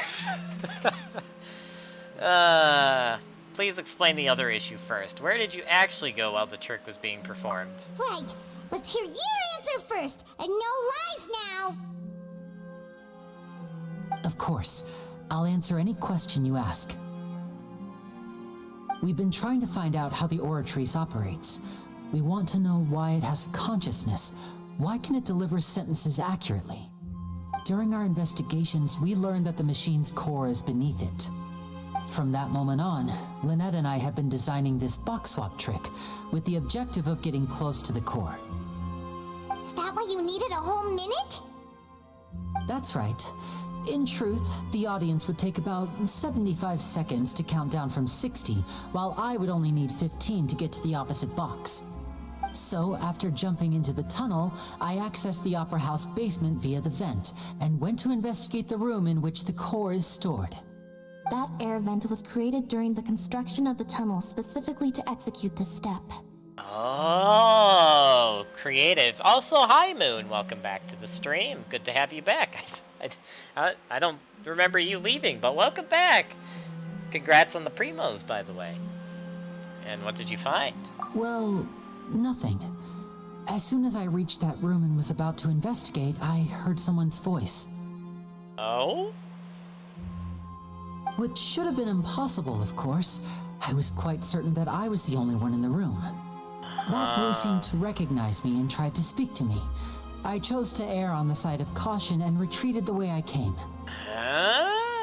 On the way back, I saw the broken vase and the clothes on the ground, but the countdown was almost finished, so there wasn't time to give it any thought. After that, the homicide occurred just as you saw. Well, that explains why you didn't hear the thud. Why do you want to understand how the Oratrice operates? Because of that prophecy I told you about, of course. We must know all we can about this nation's secrets in order to deal with that prophesized crisis. That's the only way we can save everyone. So, there you have it. The whole truth. I swear, I didn't hide anything from you this time. It was never my wish to proceed under this cloud of mistrust either. But like I said earlier, you can be the judge. If you want to leave because you don't trust the Fatui, there's nothing I can do to stop you. Well, Traveler, you decide. Paimon will follow your lead however you choose. Well, I will say this. I've had more bad than good run-ins with the Fatui, but one run in particular ended up becoming my friend after I fought him and had some disagreements, which was Tartaglia, so I feel like the Fatui aren't all evil. But I believe in the facts. I will defend you from these charges. Okay, thank you. Thanks for giving us a chance. The current problem is that the scales are tipped pretty badly against you two.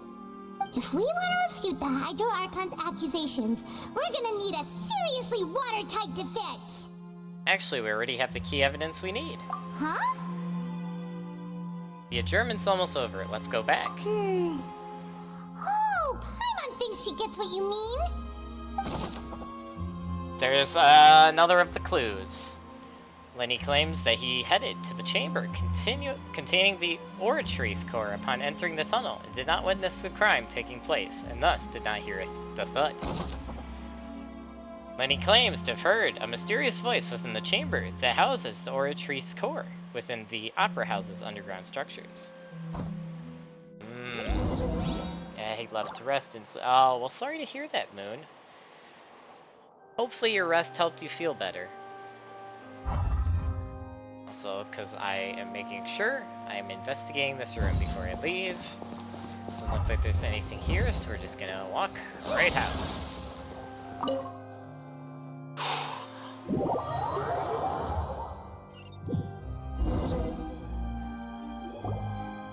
Brief adjournment ends, and the nail-biting trial reconvenes. Both parties have returned to their positions. Let us continue the trial. When last we left off, Mr. Linney acknowledged the new evidence presented by Lady Farina as fact. Therefore, Lady Farina may continue stating her reconstruction of the events. Ugh, that took long enough. Now then, if everyone would lend me their attention. At this stage, let's revisit that scene from Linney's perspective. Based on the opponent's account of events, you can identify loopholes in their statement. Use evidence and clues obtained during the investigation to refute any erroneous assertions of facts or replace them with new interferences. Use your refusions to convince the audience and obtain more support from the people. The oratories will display such shifts clearly. When you find or refute all incorrect content, you can complete the cycle of refutation and unveil the truth. As the countdown began, he entered the tunnel. When the flatbed trolley passed, he opened the box and got into an altercation with Halsey, which caused the loud thud. He did not realize that the sound could be heard by everyone in the opera house, which is why he claimed earlier that he could not hear the sound. Finally, he used the vase to knock her out, before making her change clothes to prevent others from recognizing her. At this time, Cowell arrived in the tunnel, having heard that strange noise, and caught Linney red-handed. So Linney proceeded to knock him out too before stuffing him into that box. Afterward, Linney passed the unconscious Halsey to his accomplice through the magic box in the audience stands, before operating the devices such that Cowell's death would be ruled an accident. And there you have it. That's the truth behind what happened. Does the defendant's side have any objections to Lady Farina's description of the events? Why, yes I do, actually. The key to refuting Lady Farina is the order of events, what Linney experienced, and what he saw. Well, hello there, Zach Aguilar. Good to have you.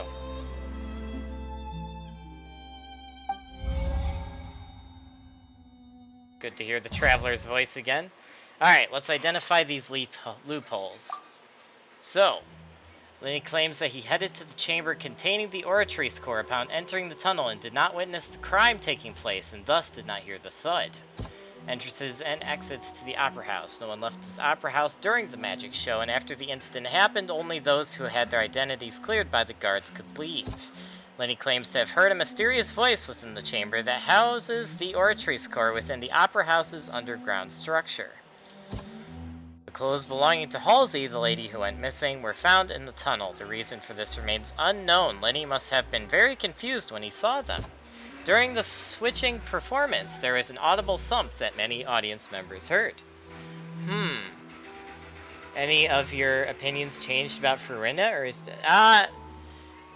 I still hold my position on her personality. I do not know yet if she is... I feel like she's putting on an act. I'll put it that way. I feel like she's putting on an act to try to make herself popular, maybe? Or maybe keep up airs. But I don't know. I don't know what's going on with her. It's very interesting. Okay, so... Linney didn't witness the crime taking place and did not hear the thud. That's a key part. Chamber that houses the oratory's core. Been very confused when he saw them. So I gotta figure out which one refutes Linney entered the tunnel.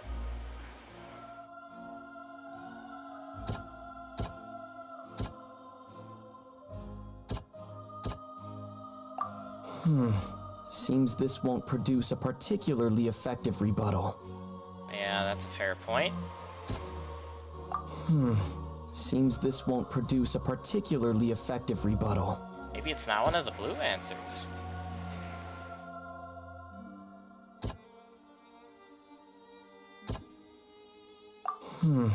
Seems this won't produce a particularly effective rebuttal.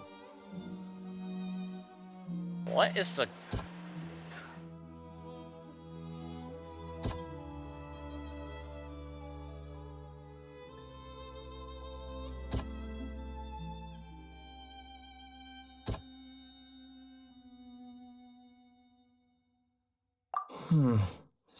Really? The sound? See. Okay, so that part can't be refuted at all. I see how this works. Okay. So this needs refuted. Yes, this needs refuted. Lenny did not attack Halsey because he was investigating the chamber that houses the Oratrice core.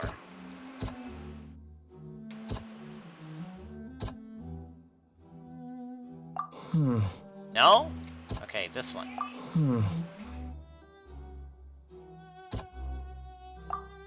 According to Lenny, he left via the vent after entering the tunnel. He couldn't have had that altercation with Halsey. Okay, true. That is a good rebuttal. Okay, we've got that one. Okay.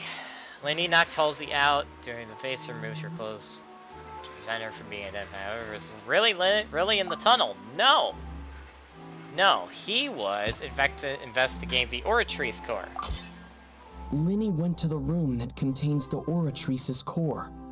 This is the actual truth. Yes. Okay, so now, the existing evidence indicates that when Lenny returned to the tunnel, the crime had already taken place, and all Lenny saw was...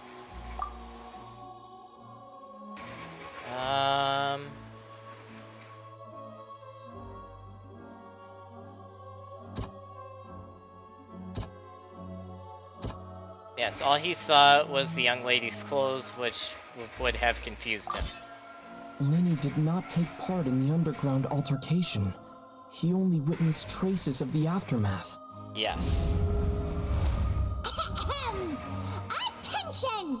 Ace Detective Paimon has something to say! Ace Detective Paimon, really? Oh my gosh. When the countdown started, Lenny did indeed go into the tunnel. But he immediately used a vent to access the Opera House basement, which is where the underground core of the Oratrice is stored. Once he reached that area, he heard a voice in what should have been an empty room. Since he felt something was amiss, he returned immediately. The crime scene had already developed by the time he reached the tunnel again, and in order to complete the magic trick, he did not remain there for any length of time. Finally, he reached the surface, and that was when the accident happened from his point of view. Therefore, he's innocent. And there is the rebuttal. Successful refutation. Nice.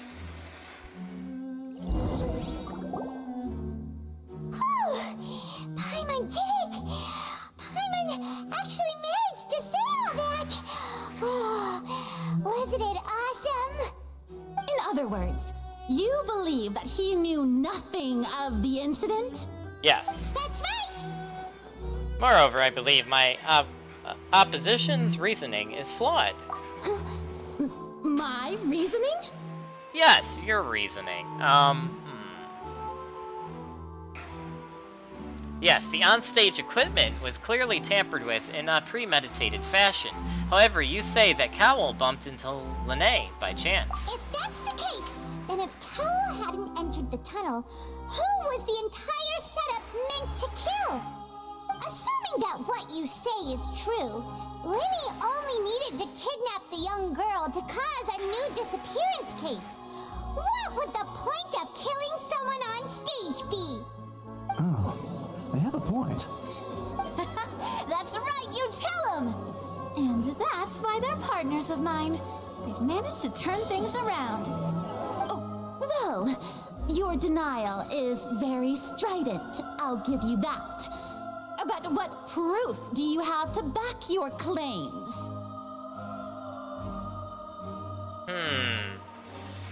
Do you happen to remember how you refuted Lenny's alibi initially? Of course I do. If he had been in the magic box the whole time, how could he have not heard that sound? Why do you ask? You're saying that he wasn't?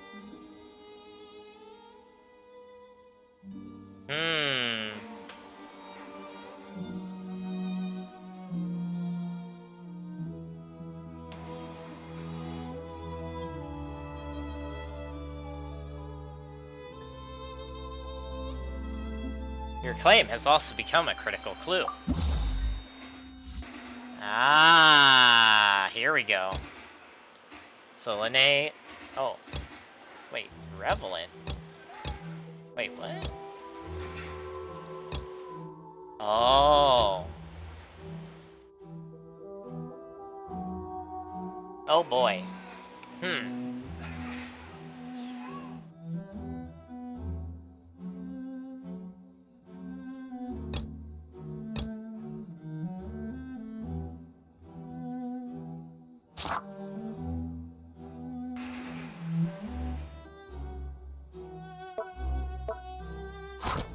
So it's one of these three. Which is the evidence that Lenny wasn't in the tunnel when the crime took place?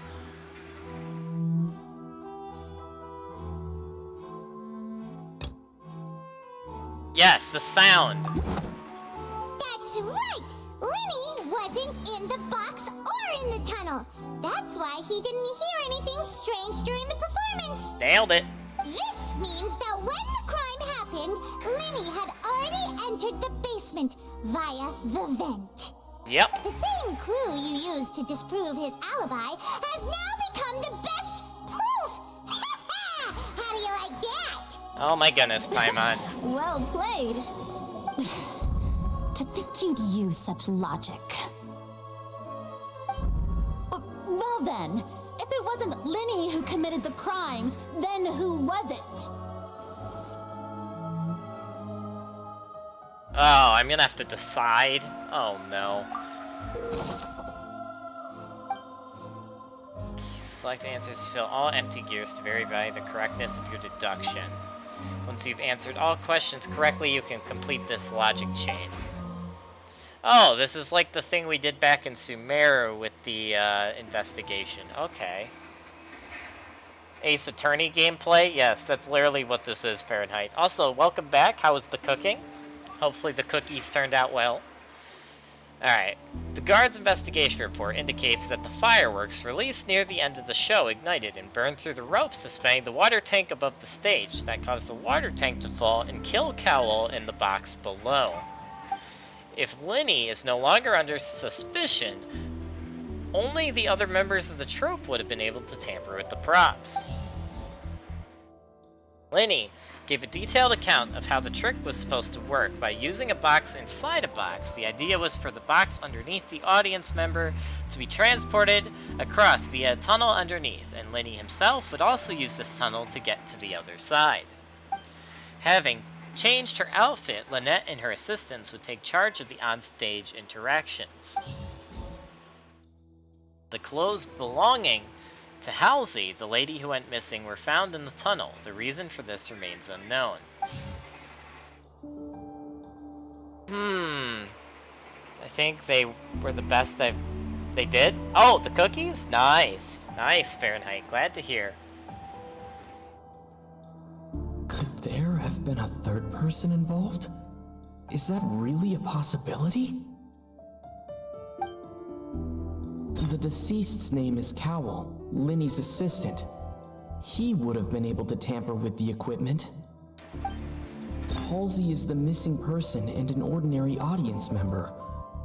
Or did she have her own scheme all along? Could there have been a third person involved? The third person.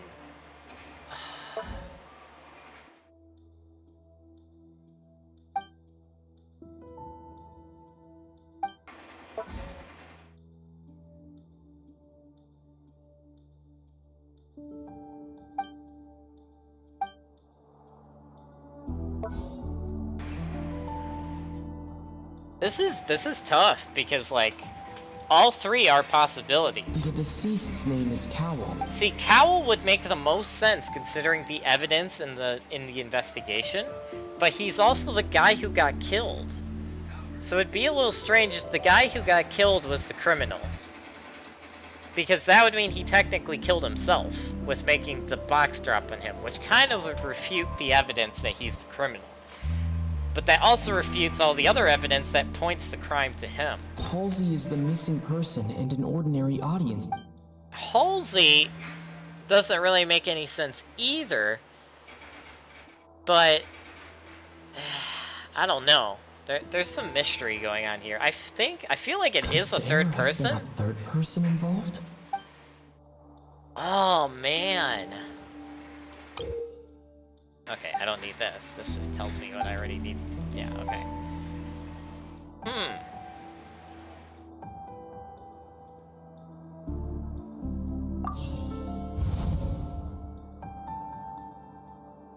The deceased's name is Cowl. Cowl. It's gotta be him. That was my second guess. Yeah? Huh? That can't be right. Are you serious? Yep. The killer was, in fact, Cowl, the deceased! Yeah, because like I said, all the other evidence points to Cowl, except for the fact that he died at the end, which is the confusing part, but that doesn't explain what happened to Halsey. Oh, is that so? How interesting! Let's hear your reasoning then. What I must do next is recreate the truth. What Cowl did, and how he went from would-be perpetrator to victim. Oh boy. Okay. Linnae is having... So, how can we envisage Lenny as having been unable to interfere with the crime? Lenny was not in the tunnel at that moment, which gave our criminal ample time. That's clearly the clue on that one. How can I prove there was an alteration in the tunnel, the sound? The sound we heard may have come from a clash between the missing Halsey and the criminal. Who is the prime suspect? The deceased's name is Cowl, Lenny's assistant. He would have been able to tamper with the equipment. Okay, where did the missing Halsey go? No one entered or left the Opera House through its entrances. It would have been tough for both people to fit into that vent. They would likely have bumped into Lenny as well. That's it? No, incorrect. Oh, the last part. Halsey's clothing was in the tunnel, so there must have been some fear. Because she stuck him in there? No, that's incorrect. No one entered or left the Opera House through its entrances. So where would the criminal have wanted to take Halsey? That's the answer?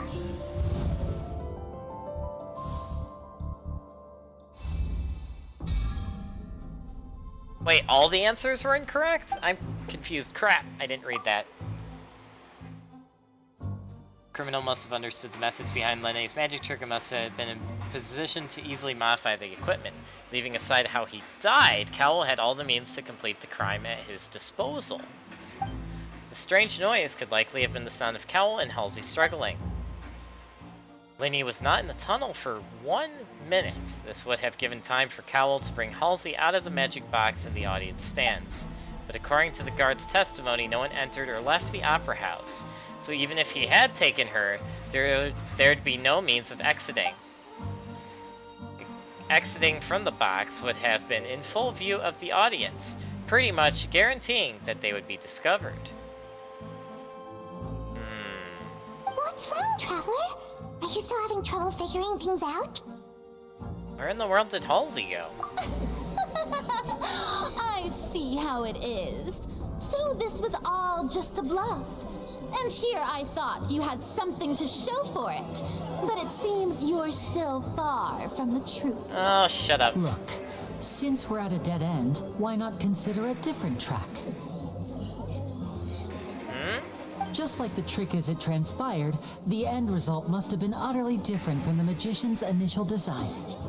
If only we knew how Halsey disappeared. Well, that would be nice, but the tunnel only has 3 exits, and none of them seem very likely. And it's not like this is a magic trick where you can just make a real live person disappear. You know, like you did from that water tank, Lynette. Magic escaping from the water tank. Wait, could it have been the water?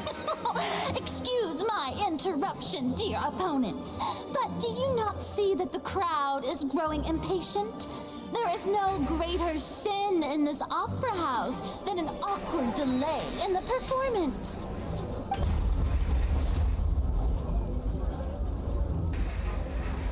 If the defense is unable to make further effective arguments, we will move on to the next stage of the trial. Hold on a second. Linny was not in the tunnel at that moment, which gave our criminal ample time. The sound we heard may have come from a clash between the missing Halsey and the criminal. The deceased's name is Cowell, Linny's assistant. He would have been able to tamper with the equipment. And where did the missing Halsey go? The vase was not broken by chance. It was used to cover important evidence. The water.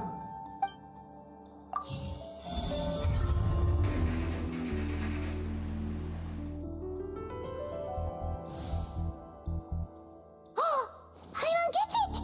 It all comes together if Halsey disappeared instead of being kidnapped. Lynette escaped from the water tank, vanishing gradually and leaving only clothes behind. If there's a similar method where a person could be transformed into water... Just a moment, please. I do hope you know how preposterous you sound at the moment. How could a person ever be transformed into water? This is reality we're talking about here, not some magic trick. I request we examine Cal's personal effects. Must we really? I should think that of anyone. Your friend Linny already knows this truth very well. Magic tricks are ultimately just illusions and misdirection. But Halsey's disappearance is very real. We're talking about two completely different things. Even so, I trust the traveler's judgment. The truth must be out there somewhere. Perhaps a new line of reasoning may open if we try to gather all the focal points that don't make sense. Since Cal was the deceased, we haven't placed much attention on him. But given that we aren't making much progress with the case, it wouldn't hurt to have a look at his belongings, would it? People really do come up with all sorts of harebrained schemes when at the end of their rope. The way I see it, your suggestion that we broaden the scope of our investigation is nothing but a tactic for stalling the trial. Nevertheless, I believe that this is a reasonable request on the part of an attorney. Since the trial does indeed appear to be at an impasse, I believe that additional evidence may help us make more progress. Guards, please step into the lounge and examine the personal effects of the deceased, Cowell. After some time, a guard returns with news. We are still examining the items, but we have already made critical progress that we feel must be shared with everyone post-haste. We discovered several test tubes of fluid within Cowell's baggage, each labeled separately. The notebook in his backpack claims that these fluids are water from the primordial sea. The primordial sea? The note's contents also indicate that Cowell belonged to an organization that sells illegal drugs and that he had an accomplice.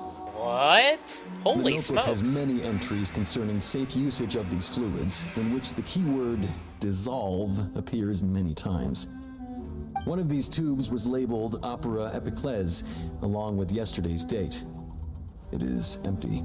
Well, that confirms he is the suspect. Remember the box of props? Ah, yep, I remember that. The notes also state that these dissolution properties work exclusively on people from Fontaine. It's likely that Halsey was chosen as some sort of test subject. As such, we believe that the defense's hypothesis is, in fact, supported by sufficient evidence. You've got to be kidding! People dissolving into water? Could something so ridiculous actually be true? Wait a moment. This reminds me of a certain prophecy, but it's just a coincidence, isn't it? Oh, snap. If people can become water, Does that mean that the water tank's real use was as a means to hide water stains? And if Cowl was targeting that girl... Wait just a minute. Could that mean... You two, with me, quick! No! Wait! What about your partners? Let's go. Just trust me. Wait, does that mean... Order! Order! It is undeniable that further examination of the deceased's personal effects has yielded some surprising results, but we cannot yet verify the veracity of these clues. Still, let us assume that these clues are indeed authentic, albeit with the understanding that Ms. Halsey has yet to be found. Guards, please continue examining the items along these lines. Mr. Linney, it appears your hypothesis is supported by the evidence, so please continue speaking. Of course. Thank you, Your Honor. If we uphold this hypothesis, I believe that many of this case's seemingly unrelated clues can be connected together. Right! Like the metal hook! That one didn't make sense at all. Let's think about this. Cowell's methods must have something to do with that water from the primordial sea. Water from the primordial sea, the liquid that the guards found in Cowell's luggage, seems to have the ability to dissolve Fontainians into water. I wonder how that connects to the prophecy. And I wonder if all those missing girls have been being turned into water, which is why the sea level is rising and also all the other suspicious stuff is happening. Oh, snap. Huh. Who's the prime suspect currently? The deceased's name is Cowell, Linny's assistant. He would have been able to tamper with the equipment. What item did the culprit use to control the timing of the dissolution?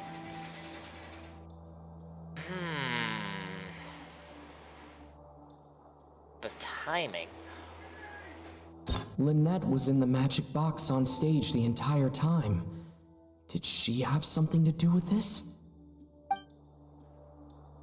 I remember there was something else within the inner layer of that box.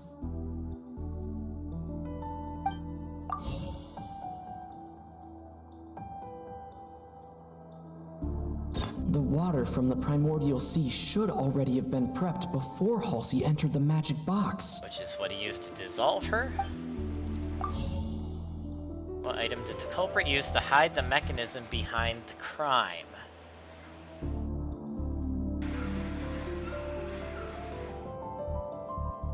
Hide the mechanism?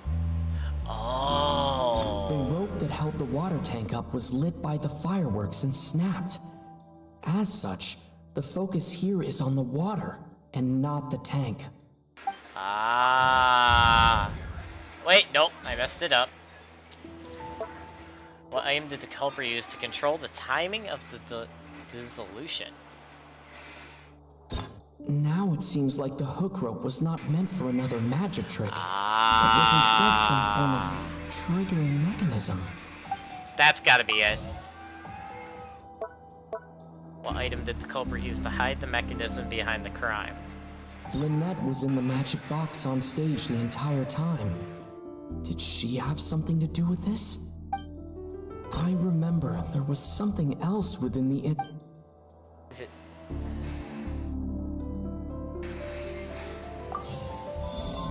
That's it. Second tries the charm.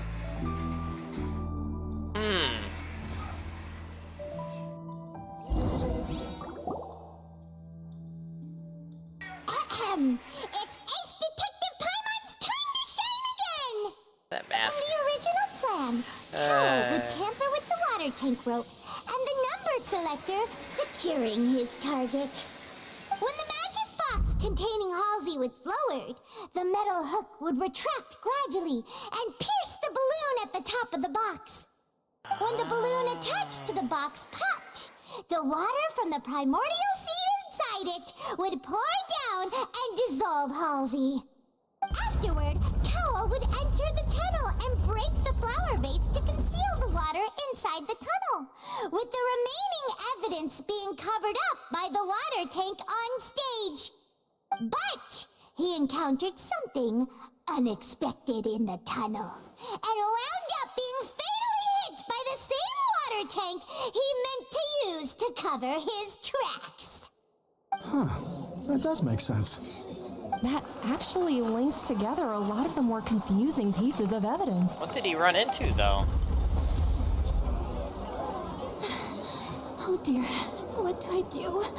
Even I think they sound convincing now. Have I falsely accused an innocent person? What a humiliation. Now, it seems like the only point of contention remaining is the exact circumstances that led to Cal's death. His notes mentioned he had an accomplice who could be related to the situation. On that note, the guards have just contacted me indicating that they uncovered new evidence. Oh? I shall now invite him on stage to share it with us. Thank you, Your Honor. We were just inspecting the luggage of the other people involved in this case. And we found an identical sample of the water from the primordial sea among Linny's personal effects. What? What? That can't be. Oh, I see. Well, how wonderfully comedic to have your own counterattack only to come back and wound you. He was set up. Does this not clear all doubt? My dear citizens, my loyal audience, allow me to present my reasoning and bring this performance to a swift close. Oh, gosh. Okay. Linny did not need to take part in the dissolution of the young woman at all. Indeed, he did leave the scene via the vent. Having made modifications to the props beforehand, his accomplice Cowell then caused Halsey to vanish using the water from the primordial sea. But upon his return, in cruel avarice, Linny desired sole credit and prepared to do away with his partner in crime. Ultimately, he knocked Cowell out, and the tool meant to cover the crime up also became a murder weapon. Now, as much as I regret having come to such a viciously straightforward conclusion, it does seem that the famed Fatui is quite the cold-blooded and ruthless organization. Am I right, Mr. Linny? We've used up all the evidence we collected. There's no way for us to make a rebuttal here. Is this the end of the road? He was set up. He was set up. I can't think of anything either. It doesn't look like there's any way around this. Seems using the water as new evidence was too good a move. Why did this have to happen now? I think we've all seen enough now, and we have ample witnesses to my flawless reasoning. I believe this is indeed the finale. Now then, my good, noble Chief Justice, should we not, in your view, excuse me, everyone, but I must interject. Huh? Miss, I must ask you not to shout and to respect the ongoing legal proceedings. Oh, come on, don't be hasty. I have a good reason for interrupting, you know. Now, would anyone here like to take a little break from all this debate and see a little magic?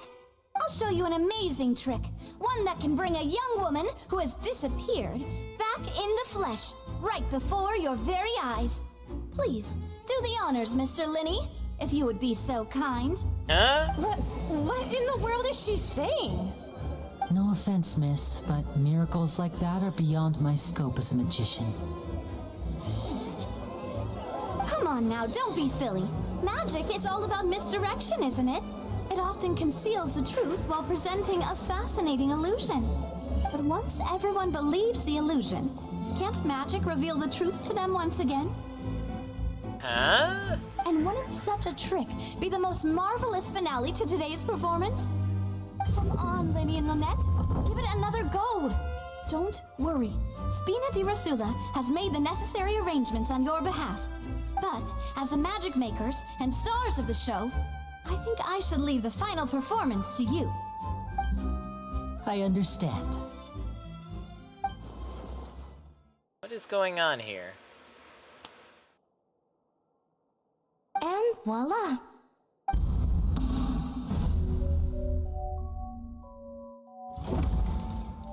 What? Sorry for the interruption. Huh? Wait, isn't that Halsey? So the whole thing about people dissolving wasn't true after all? To be clear, I'm only here because this person told me that if I testified, the merit of doing so would lessen my sentence. I was hiding outside this room listening to the proceedings because I was afraid that I would be the one put on trial. I was just feeling happy that no one had noticed me, and then before I knew it, she caught me. That'll teach you to underestimate us three. Where should I begin? I'm sorry. I am the one who killed Cowell. I admit it. What? What? Why? Firstly, my name isn't Halsey. It's Lillian, and I'm originally from Mondstadt. Mondstadt? I heard that Lenny's show was gonna be a real thriller, but I missed the chance to buy a ticket, so I stole one. That's how I make a living. I steal stuff here and there, and I've never been caught before. She was the thief that we saw at the beginning. Oh wow, that's a cool tie-in. But I was noticed at the harbor a few days ago, and I barely got away. Lenny was the one who caught me in the act. Hey, no wonder you look familiar. So you were the thief. Lenny even mentioned that you were pretty skilled. Well, and I thought that would have been the end of it, but then the number selector chose me. He even mentioned the Fortress of Meripede. That's a prison, isn't it? So you can imagine how shocked I was. I thought he was onto me for sure.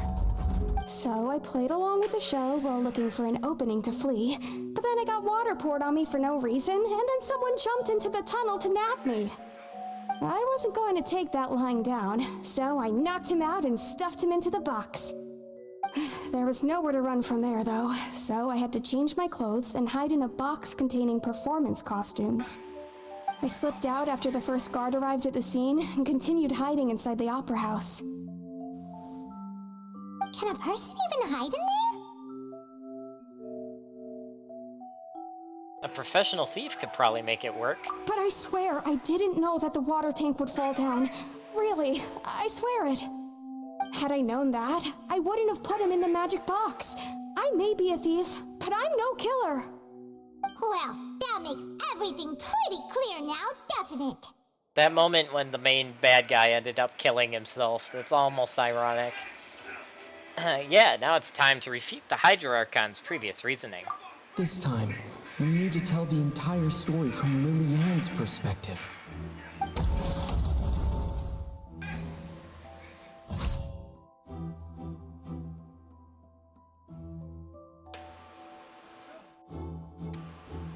Okay, that is true.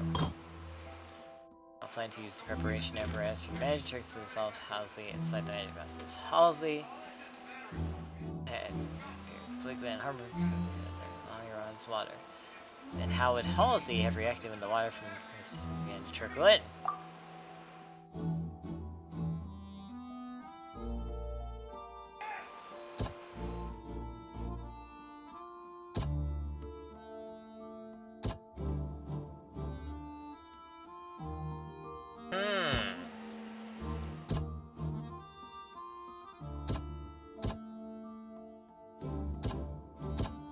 Is it the thump? We have to refute the her dissolving part. So how did she avoid dissolving when the balloon popped? Was it this? Seems this won't produce a particular... Yeah, I kind of thought it would be that. So I'm thinking maybe the thud? Yeah. The strange sound wasn't from a fight. It was Lily-Ann's attempt to break out when she was frightened. Which explains why she didn't get dissolved. Okay, this definitely needs refuted. Infighting.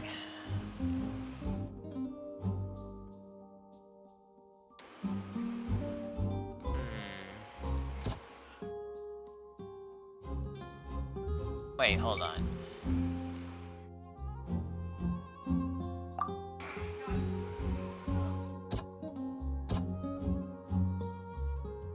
Yep, that was it. The flower vase was not broken to cover anything up, but it was smashed during the struggle between Lillian and Cowell.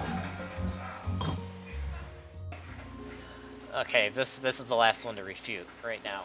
Then we got Cowell out. What did Halsey do?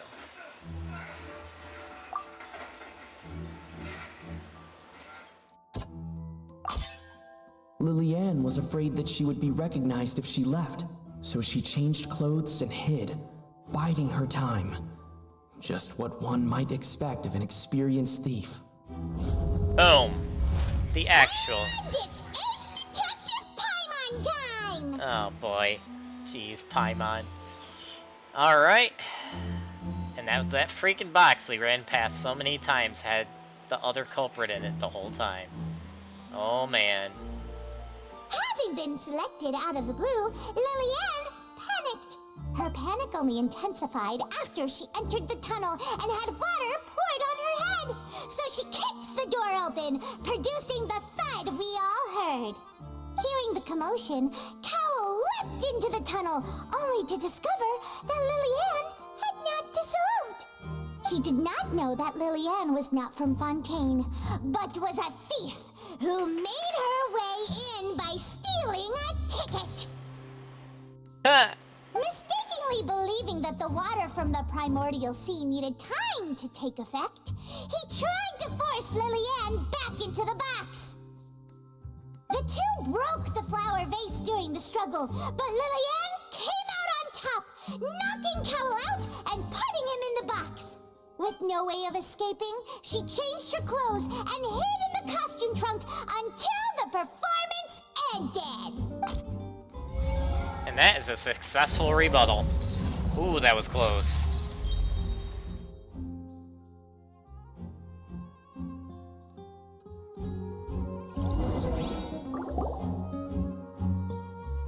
She knew that she would have to go through guard inspection if she tried to leave afterward. So, she has been trapped in the Opera House these last 2 days. She had already become desperately hungry by the time we were chatting over macarons. So, she swiped 2 of them right under our noses. Talk about a sneaky thief. Wow, that explains that. All the events that happened in the tunnel have now come to light. Ah, so that's the whole story. Bravo! Bravo! Now then, Lady Farina, do you wish to speak against the defense's statements? Please answer the question, Lady Farina. Also, if I may add, the trial has not yet ended. As such, I request that the prosecution not leave the room before the proceedings have concluded. What? Are you reading my mind now?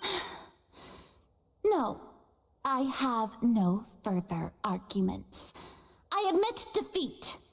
But really, could you at least have left me with some dignity? Wow, look at that!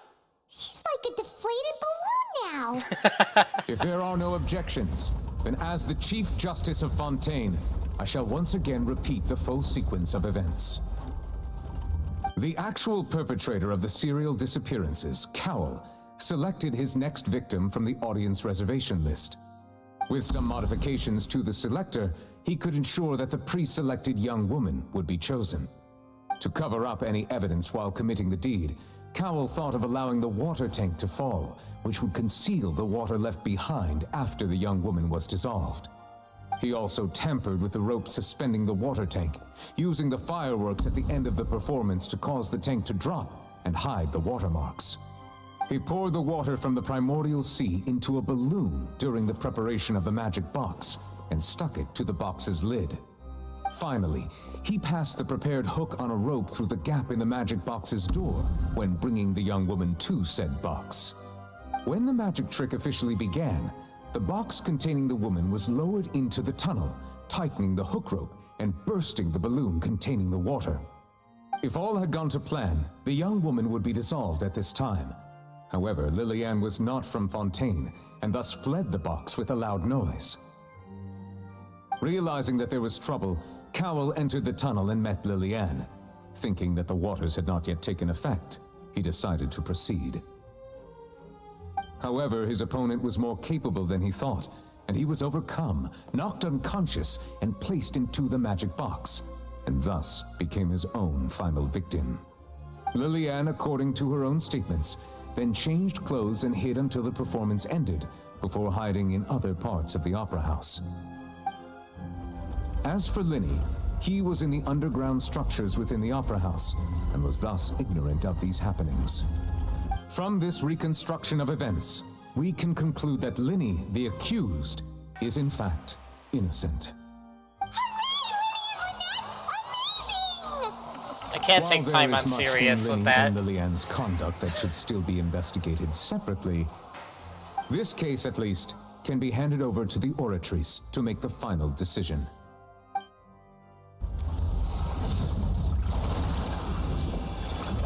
That looked like something from Honkai Star Rail. Oh man.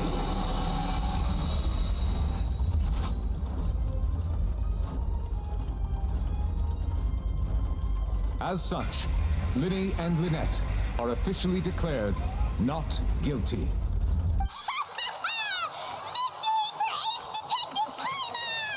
Oh my. Great work, partners. Thank you all. Thank you so much. Let's not celebrate just yet. Next, I think we deserve an explanation, Guard Vaughn. How did you find the water from the primordial sea in Linny's baggage? Right!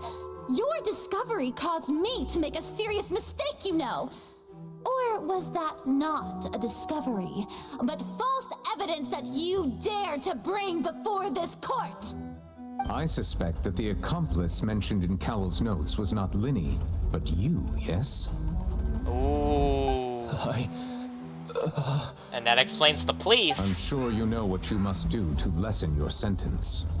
Speak quickly!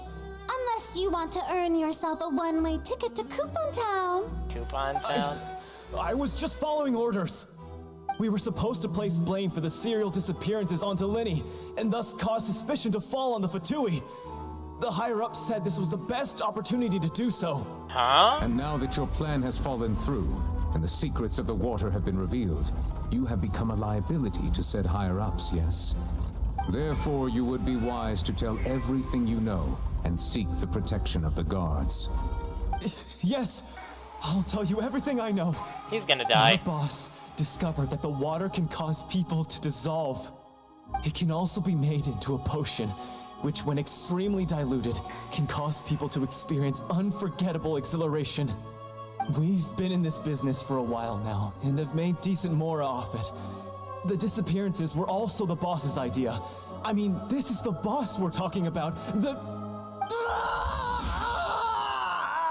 Oh, snap! Well, he's dead. Yep, I called it. I knew that guy was gonna die. Yep, he dissolved.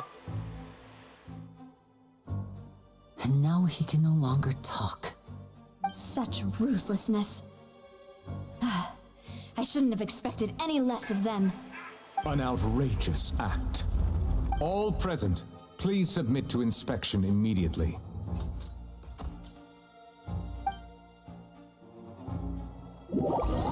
And knowing how things usually go, I bet this is actually the Fatui causing this. So, we're just going back now? Problem seems to have been solved, for now, at least. That's true, but... Traveler, Paimon, please wait. Huh? Linny... I know you may not want to speak to me right now. Maybe you don't even want to look at me. But still, let me thank you again for defending me to the end, even after you learned that I'm a member of the Fatui. I just didn't wish to see anyone be falsely accused. I guess. But regardless, I'd like the opportunity to set things straight.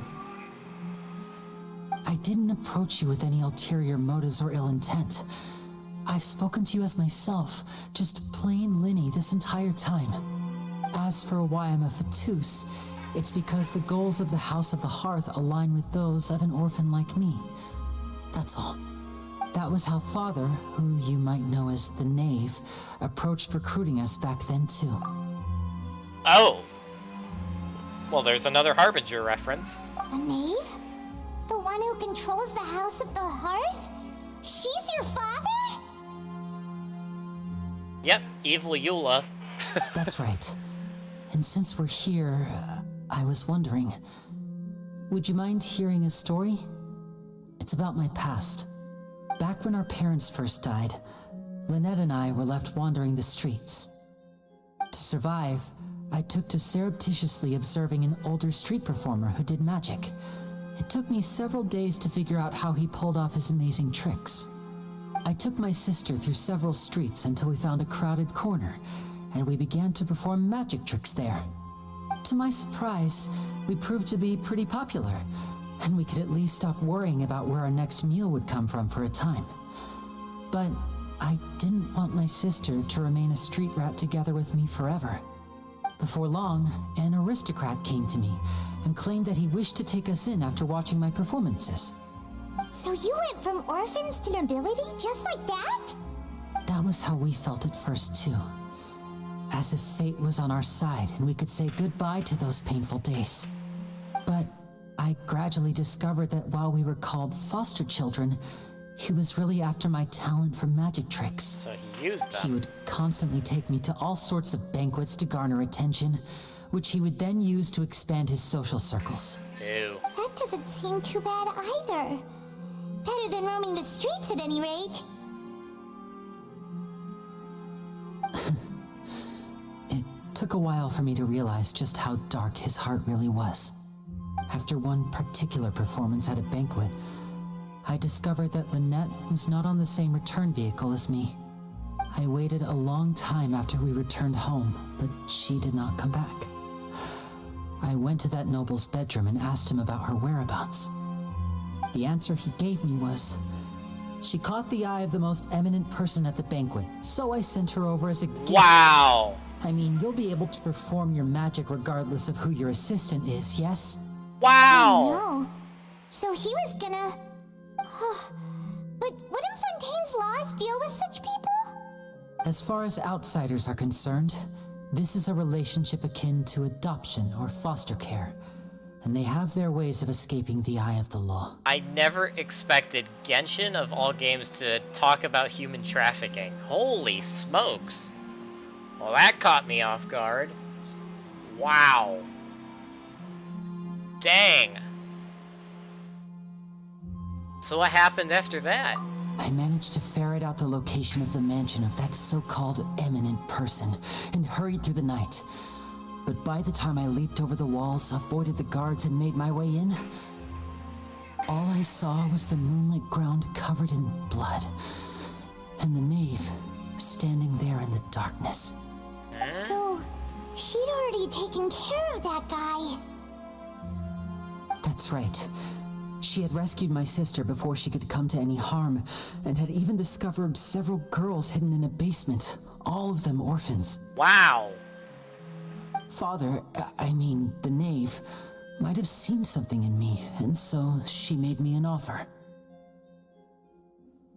Huh. The House of the Hearth welcomes you, for your interests align with ours. Here, none will ever betray you. Indeed, betrayal shall never be permitted here. I was hesitant to trust her. I mean, I had just been betrayed by nobles. But she was also quick to destroy the noble who had taken us in at first, giving us back our freedom. Oh, so that's how the two of you joined the House of the Hearth. Interesting. Well, first of all, it sounds like the knave, as they're calling her, might be more along the lines of Tartaglia, where she's still working for probably evil people, but her in and of herself actually is trying to do good while being, you know, controlled. So,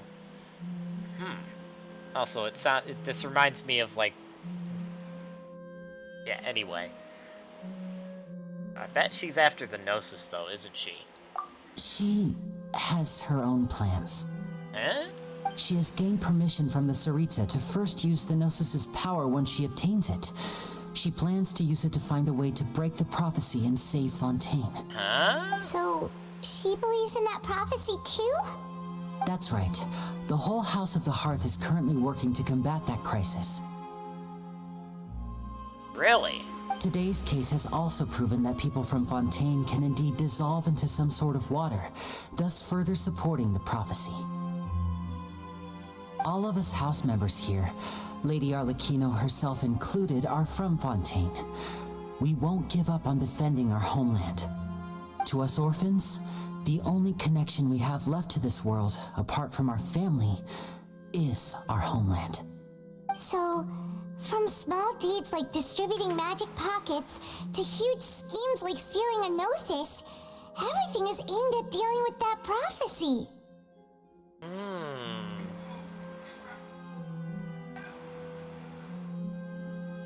See, yet again, I disagree with what the game is making me say here. This has happened a few times, but I feel like I trust them. I just don't fully trust the knave, but I can trust these two. I'm pretty sure on that. But, of course, the game won't let me say that, so I'm just gonna say I'm sorry. It's alright, I understand. The only thing I can do is relate all this to you. I just hope you can understand that even as a member of the House, I have never stopped making my own decisions, and that I believe what I'm doing is right. If you should need anything at all in the future, feel free to find me. I will do my best to help you, as plain Linny.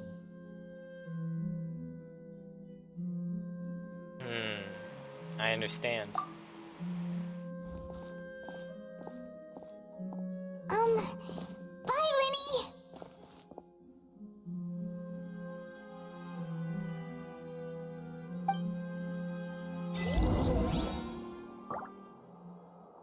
Yeah, another instance for making the main character a silent protagonist was an absolute mistake. Exactly. Sakura Swirl! Don't mind me accidentally clicking my alt button. Anyway.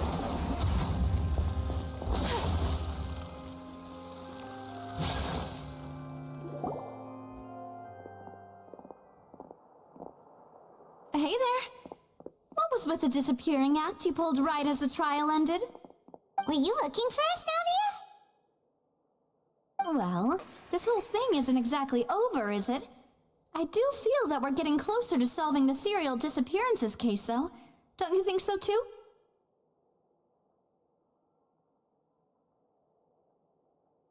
Well, yeah, I guess. Huh? What's wrong, my dear partner? Oh, come on, game, really?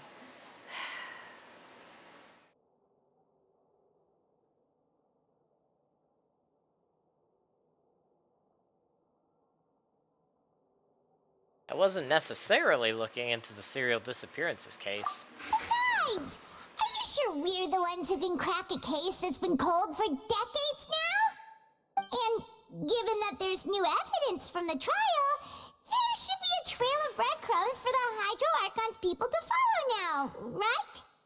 Ah. I see. Well, I won't lie.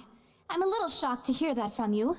But I suppose you are just travelers who have only arrived in Fontaine after all. Sorry. I might have been too presumptuous. Don't say that, Navia. And she's a Geo user, confirmed. I see the Geo vision. And we were having so much fun investigating with you, too. It was like having new waters flowing into a stagnant mire, causing new hope to spring forth, and the reflection in the murk to become clearer.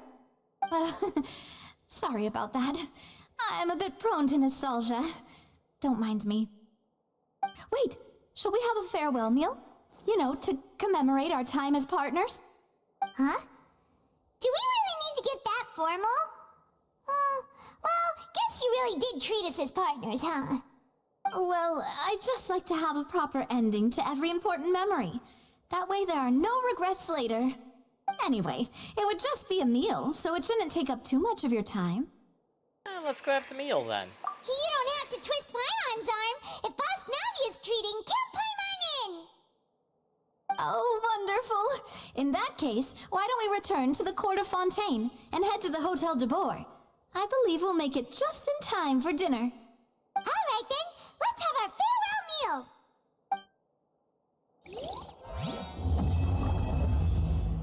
Really? That's how it ends?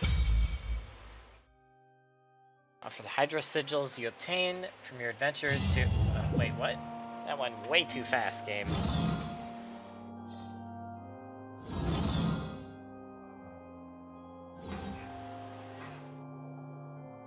Huh, okay. To the fountain, huh?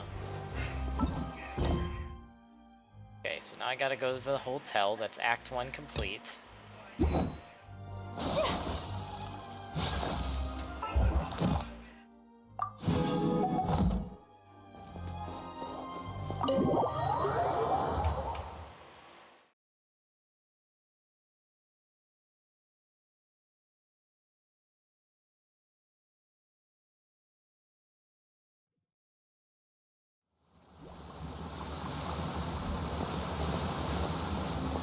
Gotta go back to the city, which means I have to go... Well, I could just teleport back there instead of going the long way around, but I do want to check out that fountain. Also, there's apparently a teleport underground in the city. That is surprising. Huh. Interesting. Very interesting. Let's go back to the Statue of the Seven for now.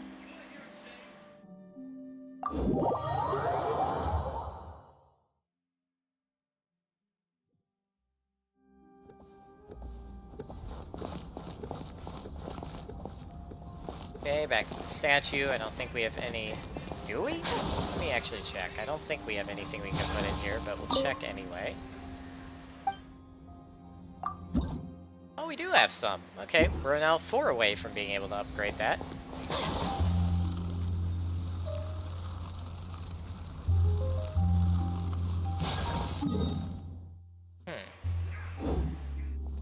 Which is more valuable, unlimited mora or unlimited time?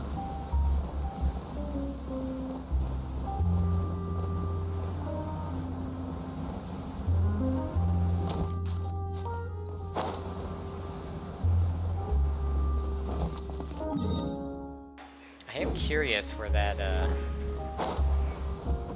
other teleport is, though. Also, there's a lookout spot over here. Must be like a place to swim under the city, which is interesting. This teleport's like right under here. Huh. Interesting.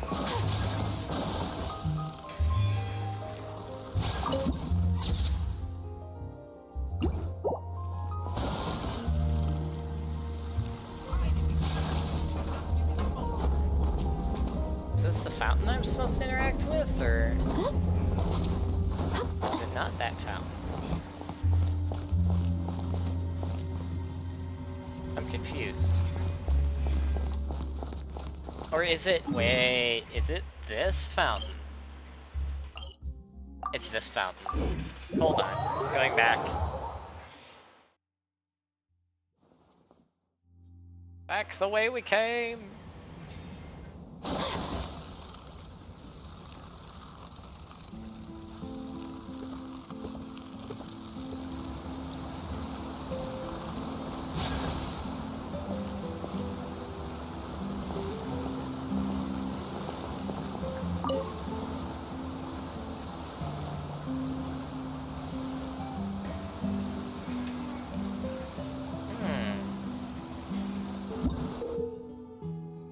Throw the Hydra sigils you obtain across the fountain into the Fontaine into the fountain of Lucine outside the Opera Enclave to raise its level. Oh, it's like throwing coins into a fountain at the mall. That's actually funny.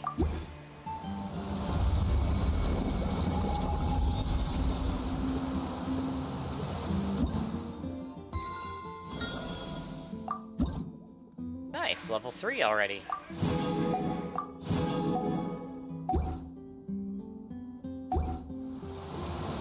Well, we're on level 3. got told to. Nice. Okay. Yeah, because I don't know where this is. For now, let's go back to the main quest.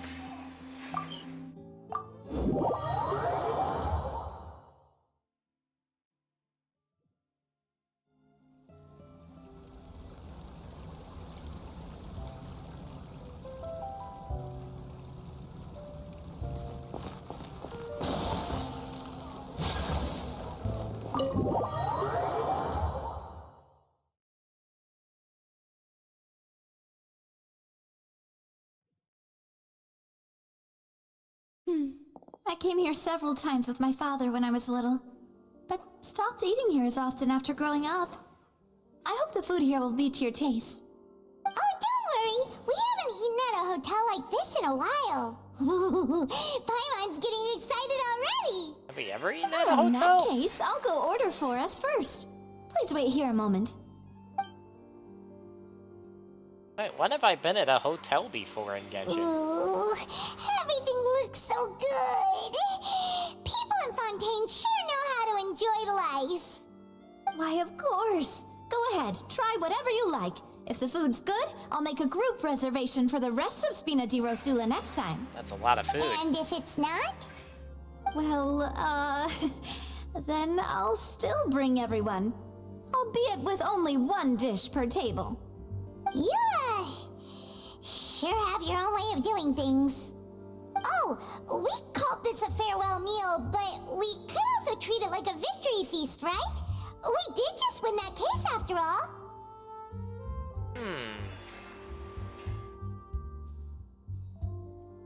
Yeah, it's certainly worth celebrating. Oh, true. Very true. In that case, boss, we'll have another 2 dishes. Huh? Paimon didn't mean that you had to order even more food. I'm not complaining. Speaking of cases, do you think that the mastermind behind the serial disappearances will get caught soon now that this has all happened? Well, we've certainly taken a big step forward, but I feel that's about it. We know that there's an organization that means to dissolve these young women, but we still don't know what they are really after. If it hadn't happened right in front of us, Paimon wouldn't have ever believed that a person could be dissolved like that. Right? Yet it was because this was such a preposterous notion that the investigation could never really move forward before. Ugh. If only that guy could have finished speaking! We were so close to hearing who was behind it. In such investigations, even the smallest step can seem like a yawning chasm if the trail of clues is cut off. To be honest, I don't have high hopes for any follow-up that the authorities might conduct. It's not that I don't have faith in their ability, it's just that a different perspective is required in some matters. It's easy to guard against and deceive a single narrow perspective. A shift in thinking is required at such times in order to produce a breakthrough. Which is exactly why the Spina di Rosula exist. Those highfalutin folk are not all-knowing. That's why we exist. To seep into the cracks where filth falls through, where their watch fails them. That's the kind of problems we solve. Like that white glove guy earlier. Seems Paimon thought things were simpler than they actually are. It's all right.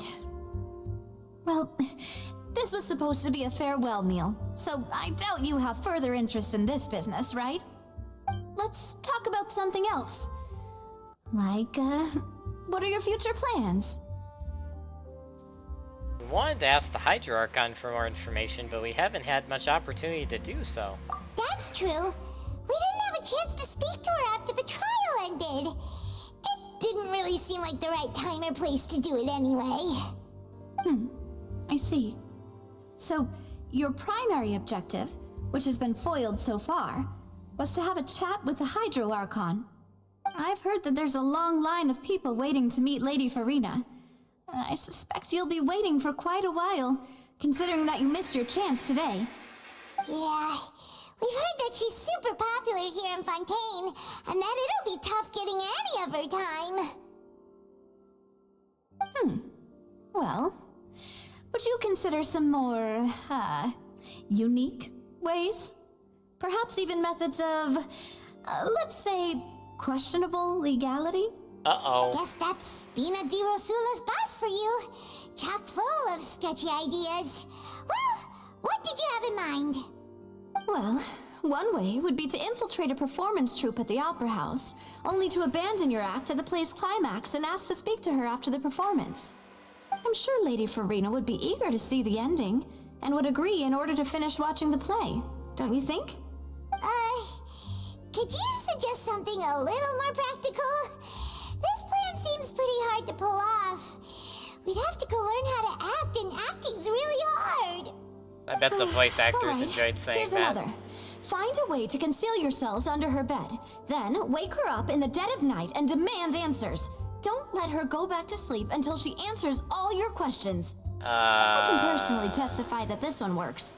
When I'm sleepy, I'll do anything as long as I can finally get some sleep.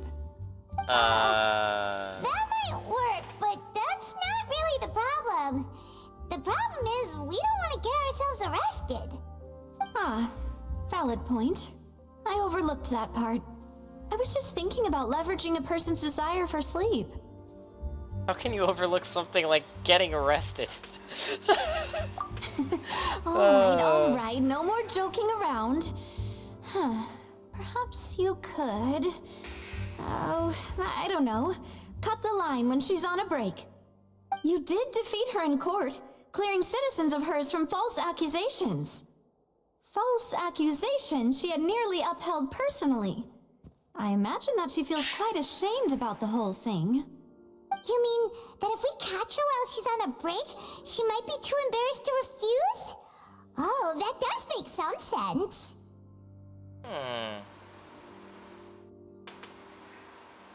It's worth a try, I guess. Why don't we give it a try after this meal? You know, strike while the iron is hot and all. Huh? Paimon, did you drink my Fanta? Was this your drink? Oh, Paimon. Sorry about that. Paimon wasn't really paying attention and the cup was right next to Paimon. Would you like to order another? No, it's fine. We're just about done here. Alright. Honestly, Paimon wouldn't recommend Fanta anyway. It tastes kind of salty and icky. My drink tasted that way too. Is that so? Huh. Well, in that case, we'll have to blacklist the Fanta here then. If we're all finished eating, then I'll go pay. Yeah, we're stuffed. Thanks for the treat, Navia.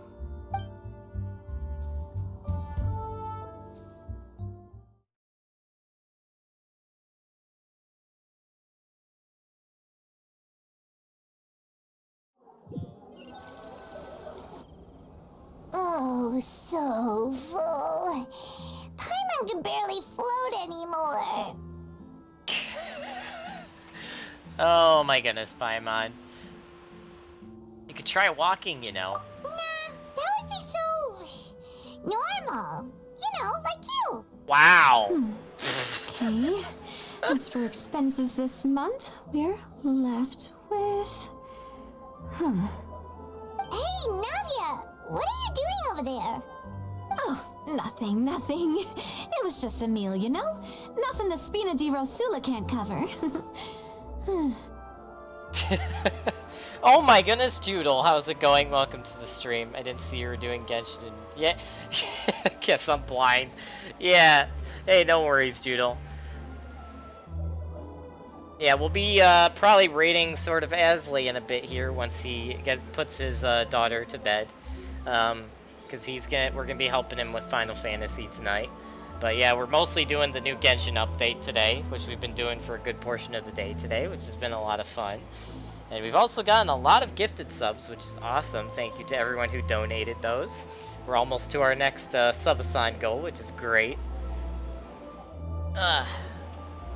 So, great for you guys, because, you know, more entertainment. Great for me, because money, so. Alright, continuing on. I probably will be playing some Final Fantasy today. Okay, cool. Yeah, if you want to help us help Sword of Asley, that would be awesome. Somehow I didn't get one Twitch. Oh, wait, what? Oh yeah, blame Twitch. Yes, blame Twitch for that.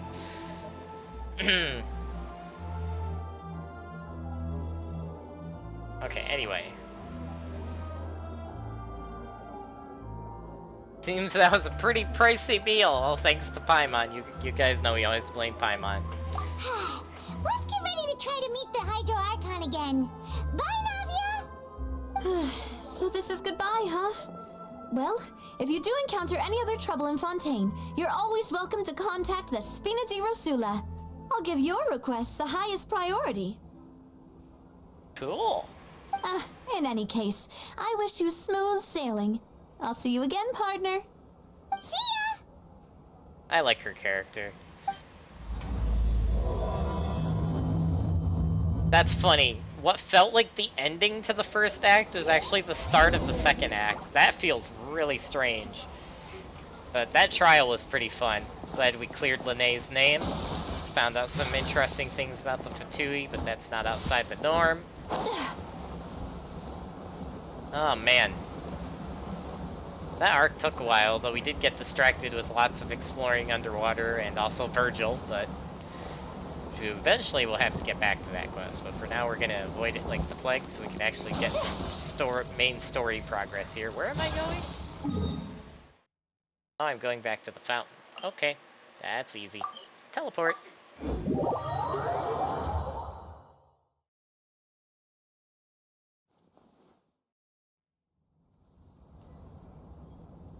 I'm going to lurk since I don't want spoilers, but I'll probably join back in for... Okay, sounds good, Joodle. Sounds good.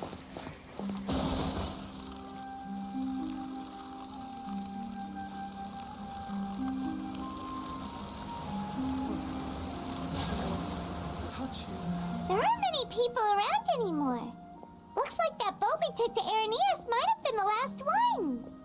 Vache. Looks like we're back here again. Huh? Traveler? Are you hearing voices again?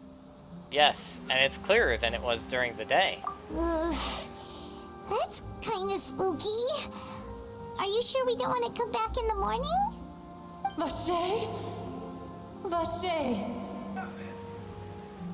Hey, why are you still walking towards it? There might be something nasty in the water. I really feel those women are dissolved into the water and I'm just hearing them, which is very creepy. I can feel strong emotions. Huh? Hang on. Paimon can kinda hear a voice. It's calling for Vache, right? Hey, Traveler? Stop walking! Come on, wake up! What the heck? What is going on?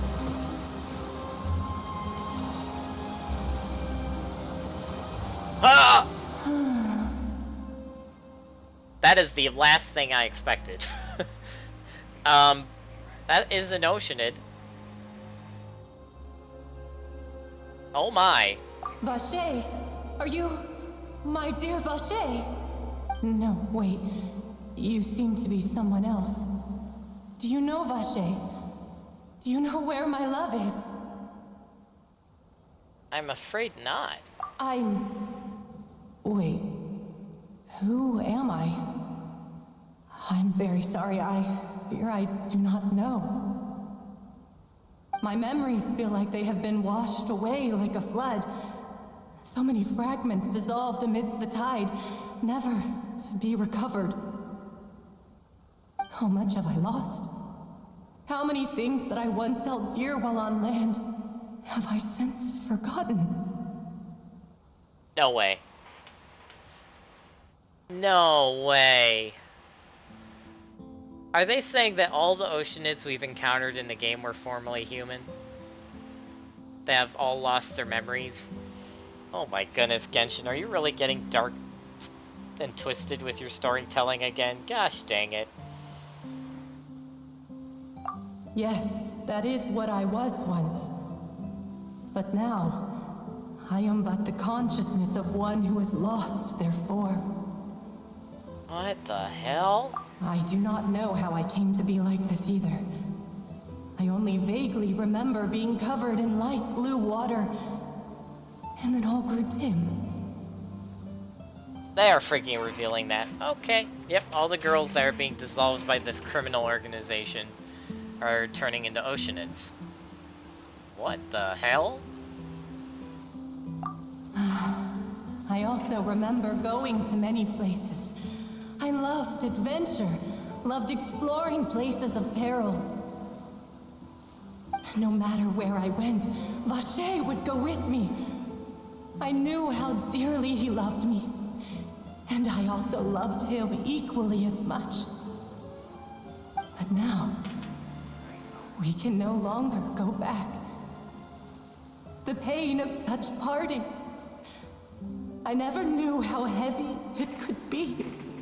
Do you need me to find him? No. Our reunion no longer has any meaning. There is no way for us to create any new memories. The thought of me gives him no succor, so let it lie forgotten beneath the waters. If you meet Vacher, tell him not to look for me. Tell him to move on. That is the only thing I still remember. I believe it will be hard for him to forget you. Perhaps that is so. As I was submerged in the waters, losing consciousness, I saw Vacher above the surface. His eyes were filled with such sorrow, such longing. If only I could have comforted him, told him that I did not suffer. Indeed, I had felt a great warmth. Wait, so that means Vacher was a witness to the murder. Is that what you call it? Dissolving? Yes. If anything, I consider it a form of release.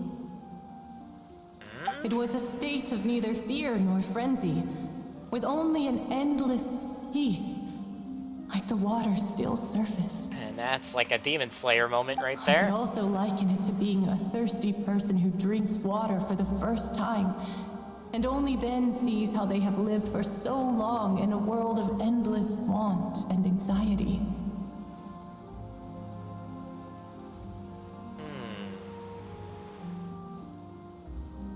It seems that after the body is dissolved, some measure of the consciousness still remains. I think I hear your companion. It's time for you to go, I think.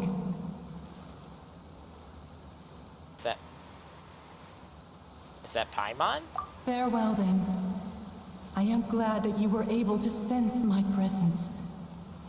Remember, if you see Vacher, tell him not to seek me out any longer.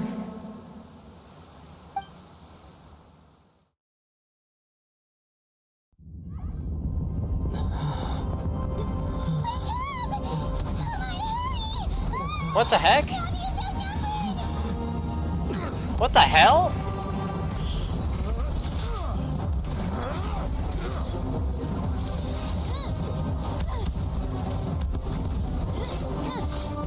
She's a Geo Claymore user, confirmed. Demoiselle, look out! Freaking army! Dear God, it's a whole army of Gardamex.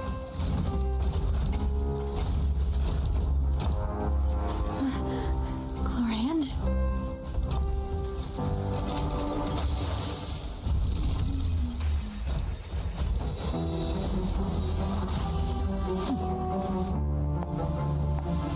Oh, snap!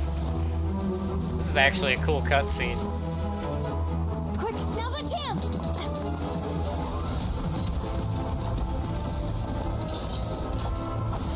What?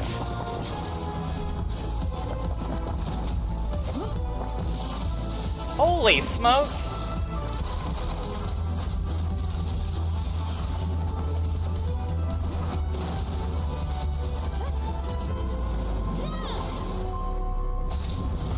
Damn!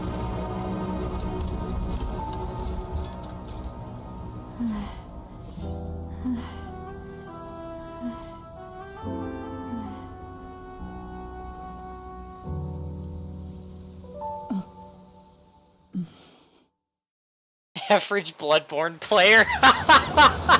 Nice, I Fahrenheit. should thank you for lending us your sword there, Clorand. But before I do so, could you explain how you managed to show up here? I followed you. It seemed to me that danger has followed you more closely as of late. I believe that following someone without their knowledge is actually called stalking, is it not? Mr. Callus's last wish was for me to ensure your safety, and I will not betray his trust. He would do the same, were he alive today. Do not speak of my father! Sorry, Demoiselle. I was not strong enough. Thank you for your aid, Miss Clorand, but do keep an eye out for your manner of speech. I believe we all wish to avoid unnecessary emotional harm. Sorry, I did not consider your feelings. Whatever. What else do you know? How did you come to the conclusion that I'd be in grave danger?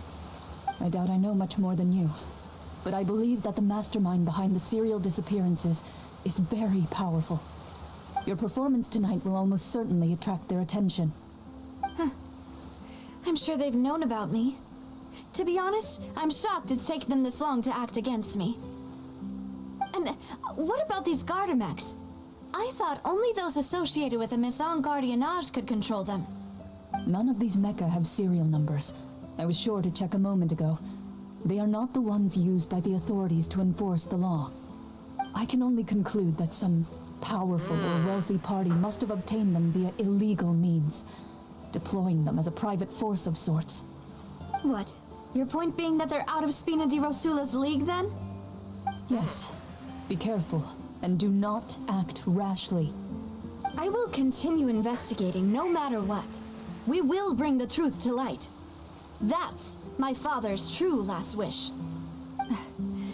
Regardless, thank you for your help today, Clorand. But if you get any ideas, tell me first. I don't much appreciate being followed. I do not think that they'll strike again anytime soon. So I shall stop following you. Good day, all.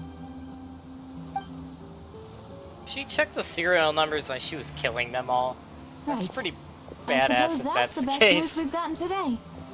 Demoiselle, I believe that Miss Clorand was being sincere with you. If we tried, we could attempt to thaw relations a little. I know, I just... She's...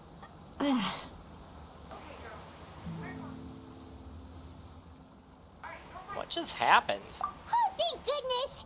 Paimon thought we were done for! Those Gardamex came out of nowhere while you were unconscious, and Nadia and her gang saved us! She saw the lack thereof. Okay, yeah, that's fair, Fahrenheit. Oh, and there was that champion duelist named Clorand who came out to save us too! We got lucky there. Paimon probably couldn't have fought them off otherwise. So you're the one time I'm not gonna pick on Paimon, because I think I'd rather thank Navia for the rescue. Thank you for the rescue, Navia. Oh, come now. Forget all that polite talk. That wasn't really a farewell meal we had back there. Not for me, anyway. In truth, I hope that every meal we have together shall be a victory feast. As such, we're still partners. There's no need to thank me. It will take 50 years for me to match Demoiselle's magnanimity. If it were me, I would have joined the Spina di Rosula on account of her goodwill long ago. All right, you two. That's enough. These two still give me Italian mafia vibes, and it cracks me up. We're in danger. You sure did show up in the nick of time. Well, to be honest, you're the one who tipped us off, Paimon. Huh? Really? Paimon contributed somehow? Ooh, Paimon's even more amazing than she thought! Yes, all thanks to you grabbing my drink by mistake. Huh? How did that help? After we parted ways, I was on the way back to one of our bases when I suddenly thought of what you said. That the Fanta tasted kind of salty and icky. Oh. Wait, do you mean that I thought it tasted strange as well, but I couldn't be sure? Fanta only comes in sweet flavors. So how could it have tasted salty? The color of the drink, if I recall, had also been a bit off. So the Fanta had been spiked with water from the primordial sea? Yes. So if you hadn't drunk that cup for me... Oh no. Spina di Rosula is preparing the grandest of awards for you as we speak for saving the boss. Huh? Really? Paimon, completely oblivious to her surroundings, apparently saved a noble. Are you kidding me? The one time Paimon's eating is actually saved someone's life. My word. That is... wow. Fortunately, Paimon, neither of us are from Fontaine, which is how you unintentionally save someone's life by eating. I sent people to Hotel de Boer to investigate, but whoever did this left no trace at all. That's when I figured out that you might be in danger, and hurried here as quickly as I could. But why would they go after us too? All we did was defend Lenny in court and help clear his name. Now we're caught up in this mess too, aren't we? Well, you did foil a plan that they were probably pretty proud of, and almost got their name in the process. Speaking of which, did anything strange happen when you drank the primordial seawater? Yep. Well, it can't be a coincidence that the traveler fainted just now. He said that he heard that voice calling for Vache again. Oh, and this time Paimon heard it too, but it was real faint. Does this situation have to do with the primordial seawater then? According to Lynette, the ability to hear voices like that has to do with one's sensitivity to the hydro element. Does that mean the primordial seawater raises someone's sensitivity to hydro when it's used on people who are not from Fontaine? That doesn't sound like too much of a bad thing, to be honest. I also gained some intel. New intel? While you were out cold? Well, let's hear it, shall we? The voice in the fountain belonged to one of the missing women. A person named Vacher was a witness when she dissolved. Oh, that is important. Tell everyone about what happened when you were connected to the Oceanid's consciousness. Vacher. That name doesn't ring a bell. I suppose he hasn't stepped forward as a witness in court lately. Since he saw that young woman dissolve, he was at least at the crime scene. But he never gave testimony or any information regarding people dissolving in the primordial seawater. Could he have been threatened? If he's still alive, we should try searching for him. Yes, thank you. This is very important information indeed. We will continue to investigate. Alright, partner. Oh, you mean you'll help us investigate? Well, you did say that our farewell meal didn't really count. That means we're still partners, right? Mm-hmm. And besides, we're in this now whether we like it or not. You're not gonna let those people who targeted us get off the hook so easily, are you, Traveler? This will prove to be their biggest mistake. Demoiselle, do try not to look quite so pleased. You are the face of Spina di Rosula, after all. You talk too much. Well, in that case, let's head back to one of our bases, shall we? I'll arrange accommodations for you. We also have some plans to go over, and hopefully we can deepen our bonds as partners. But we'll take that one step at a time, I guess. Don't worry, you two. With us around, our base is definitely secure. Freaking bodyguards, dude.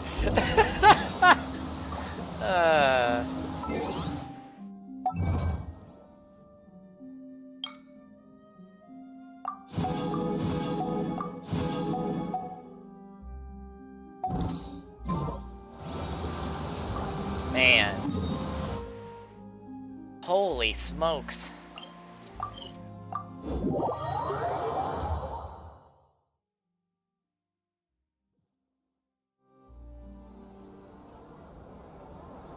Alright. Goes down this way.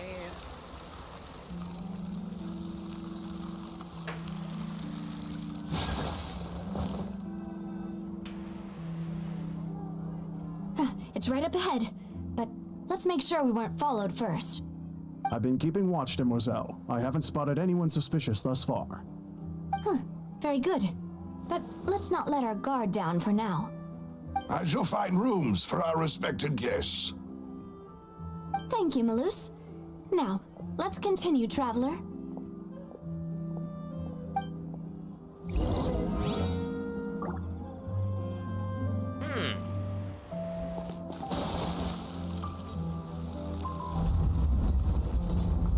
Wait.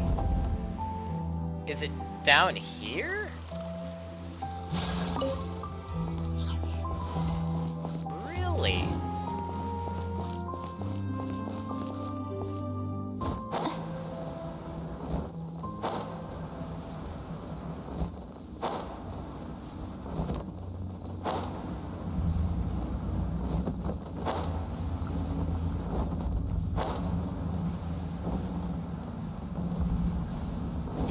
Down here? What in the world? We're literally in the sewers. This reminds me of an area from World of Warcraft. I forget where, but it reminds me very much of World of Warcraft.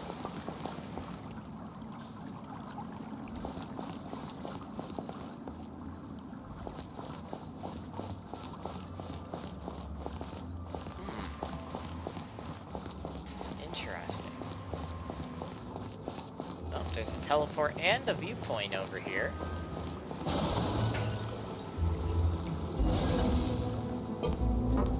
Okay, our quest wants us to go to that thing over there. That's a viewpoint acquired. Alright. Let's go down over here.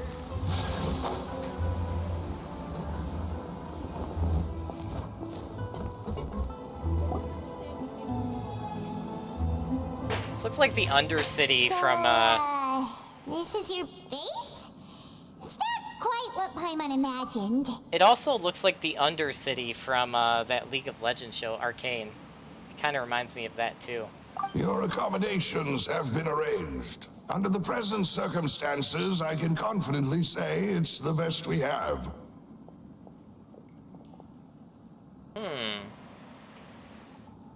Thank you. Well, our funds have been a little tight lately. After all, we don't allow illegal or unethical profiteering.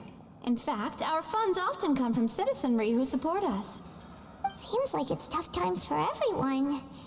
But if you have the support of the people, that does sound like it's worth it. To be honest, our financial situation was a lot better back when my father was in charge a few years ago. I'm afraid I'm not quite his equal. Your father... he was the previous boss of Spina di Rosula, right? How did he... Demoiselle, if you'll allow me to explain. No. I'll explain it myself. I suppose I couldn't run from this topic forever. And as partners, this is something I hope they can understand. My father's name is Callus. Yes, the same one they call Callus the Unfaithful in the streets. 3 years ago, he was accused of murdering his own friend, but he chose a duel to defend his honor instead of standing trial. He died in the duelist's ring. Oh no. But I do not believe my father was a murderer. I'm sure he was set up. At the time, I believed that if he only stood trial and was duly investigated, something amiss would crop up and prove his innocence. But strangely, he not only requested the duel himself, but rumor has it that even after being seriously injured, to the point where he could be deemed as having lost the duel, he refused to surrender, determined to die in the arena. 3 years later, I still don't understand why he did that. How could he protect his honor if he's dead?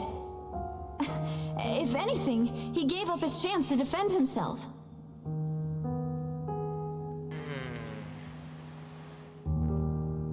Does seem quite odd. The closest piece of info I have is that my father had been investigating the serial disappearances case at the time of his death. Ah, so that's why you're so determined to get to the bottom of that case. That's right. I've also tried to investigate the murder my father was implicated in. But I haven't found a single new clue in my countless reviews of the investigation records. However, I believe that if the murder case is related to those behind the disappearances, they must know something. I must know what really happened. Was my father coerced? Framed? Even if he really did kill his friend, I must get to the truth. If only he'd been more open with me when he was still alive. He even hid the fact that my mother died due to complications when giving birth to me. Oh, snap. And now, here I am investigating his death. You really are a handful, aren't you, Papa? Seeking the truth for the sake of your family. You know, we're quite alike in this regard. Also, yet again. Yep. Every expansion. Genshin's got to make a best girl for every expansion. I feel like Navia's already taken that spot.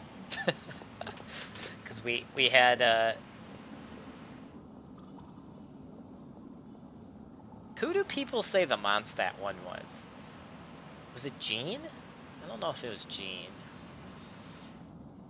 I'm a little iffy on the Mondstadt girl. I feel like it was Jean, but I know for Leeway everyone agrees it was Kaching. For everyone agrees it was Ayaka for Inazuma, and then Nilou for Sumeru, and it's totally Navia for Fontaine. Totally. And I'm actually really liking her character. Like, so far, if the trend continues to go, and she remains the way she is now for the whole rest of the story, she might be my favorite Fontaine character. I'm just saying. And also, if it continues on this trend, she might actually be the only one I pull for. Anyway. Demoiselle, please, if there is anything I can do, anything at all. I also will never believe that Master Callus murdered anyone. There are none whom I respect more than the two of you, Demoiselle. Master Callus did so much good in life, yet all it took was one murder case for him to be dubbed Callus the Unfaithful. Even our supporters decreased greatly due to that incident, hence our strained finances at present. Wait, if Callus was such a good man, wouldn't people at least be a little suspicious when he was accused? No. Perhaps people just revel in that kind of drama. It's not something exclusive to people from Fontaine, really. Everyone's like that. People love watching the evil turn over a new leaf, but they also enjoy watching good people fall into an abyss from one slip-up just as much. But how could... never mind. If Callus was really falsely accused, we have to find the truth. He didn't deserve to have that happen to him. There is one other thing. Master Callus's opponent in the duel was Ms. Clorand. Oh, her? Well, then, isn't that as good as saying that she was the one who killed him? That explains the strange relationship there. No wonder the mood was a little strange between the two of you. Yeah, that's not the sort of thing that you can just let go and move on from. Ms. Clorand has always placed great emphasis on the honorable nature of the duel. If her opponent doesn't yield, she will not stop either. She knew Master Callus beforehand and greatly respected him, but seeing how he was resolute in the arena, there was only ever one choice she could have made. It's not that I don't understand her at all, but I just can't deal with this yet. Don't worry, Navia. Paimon knows how you feel. You don't have to force yourself to do that. Afterward, Ms. Clorand told us that at the start of the duel, Master Callus requested that she ensure Demoiselle Navia's safety.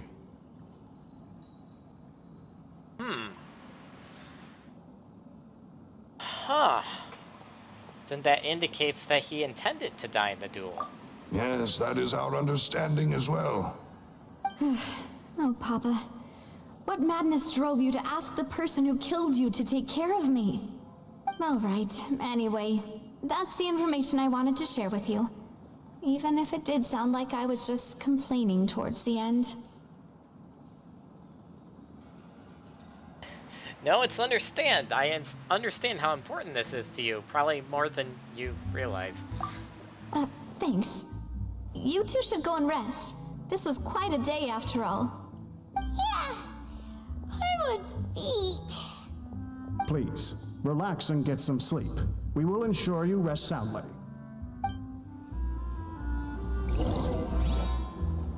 Holy smokes. I actually have a room? Did they just give me an in-room like in Final Fantasy XIV? A peaceful night passes under the Spina de la Russo's protection. Never mind. Paimon slept so well. This place feels almost too safe. Huh? Navia? Where did the other two go? I sent them back to Poisson. It's Spina de Rosula's place of origin, and where we have our headquarters. There's not much for them to do here at the moment. Paimon gets the feeling that you're just trying to get them off your back. But never mind that. When did you get back? Were you waiting here the whole time? No, I just returned after going out for a while. I did some investigating yesterday regarding the name Vacher. Wait, so you didn't sleep at all? How could I after having such critical new evidence appear? Guess Paimon wasn't speaking for everyone just now, huh? Unfortunately, this name seems to have been wiped from existence. It doesn't seem to have a match anywhere.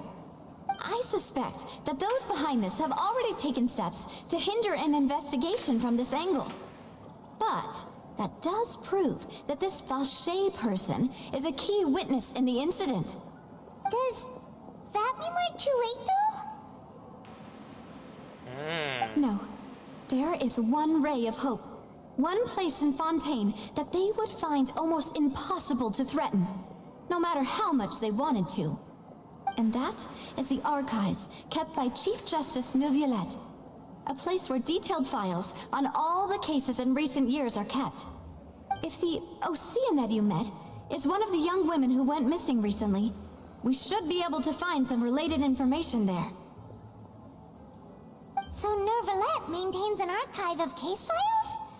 Whew, guess that's the hard-working Chief Justice for you. In that case, let's go talk to him, shall we? Aren't you coming along, Navia? Did you get tired? No, it's nothing. Let's go see the Honorable Chief Justice.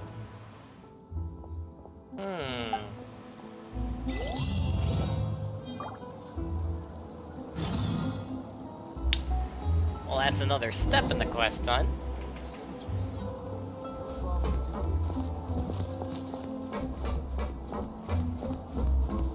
Also, I think that's all the teleports in the city of Fontaine now. Yes, it is. We still have to talk to all these NPCs and see what they got. But that's a later objective. For now, we have to go back here to the Polaris Memorial. Oh, I can just teleport there. Oh, that's convenient. The Palais is right up ahead. Come on. Well, that's convenient.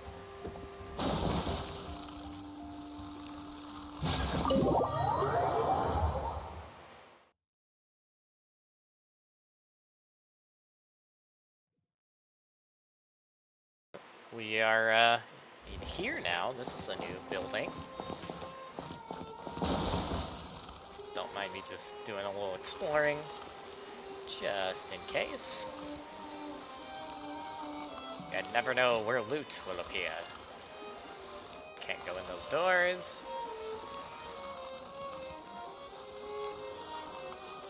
Can't go in those doors.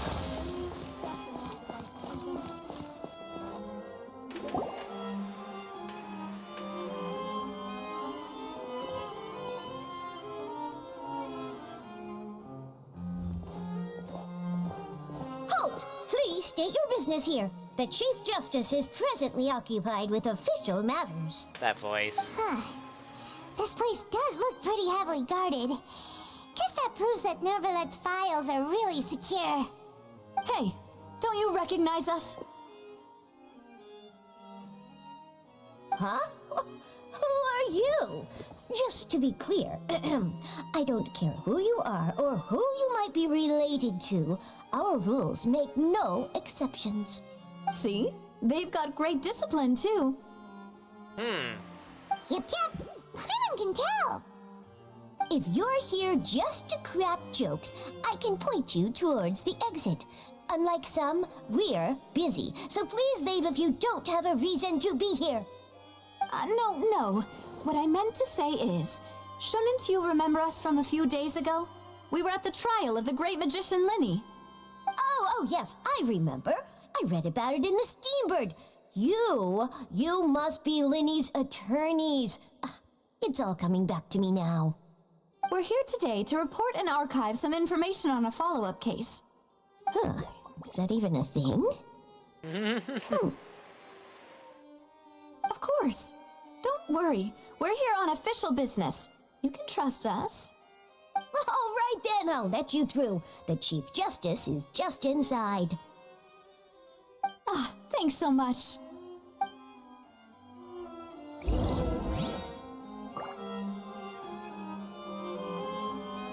Oh, wow. Oh, wow. The stars, though. That's pretty.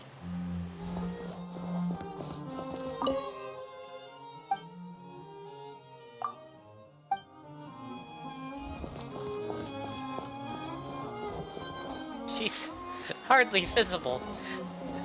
If you're new here, don't run off on your own, or you might not be allowed to leave.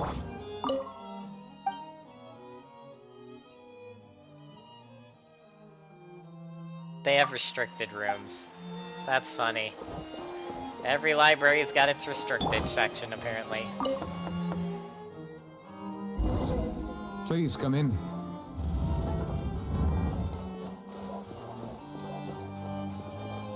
Hello.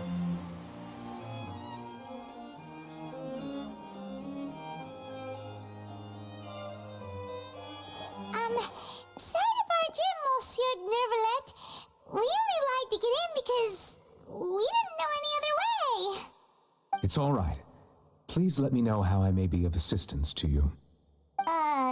So you're not mad at us? Paimon, don't push We're it. looking for a man called Vache. He may have been an eyewitness in the serial disappearances case. If we can find him, we may be able to unearth some key information on the case. Ah, I see. In that case, please wait here a moment while I browse through the files.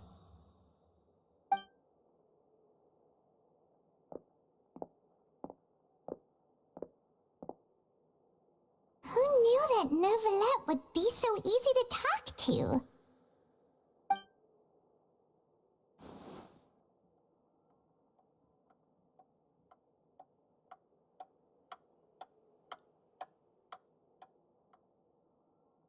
Unfortunately, I'm quite certain that no one by the name of Vache has been involved in any case, criminal or civil, in the past several years.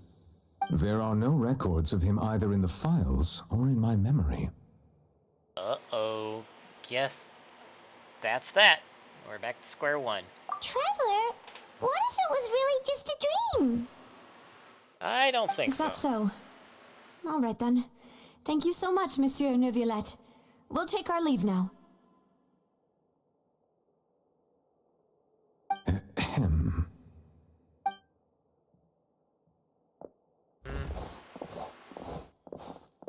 Miss Navia, I can understand how you feel. Your father, Callus, was a truly exceptional man. We deeply regret his passing.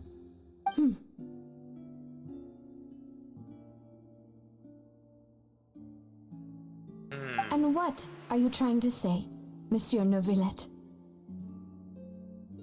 Are you trying to console me? Extend your sympathy? Or just express some tendril of regret? No. You are not trying to do any of that. I can hear it in your voice. There's no emotion behind your words. You only said those things because you felt like you should.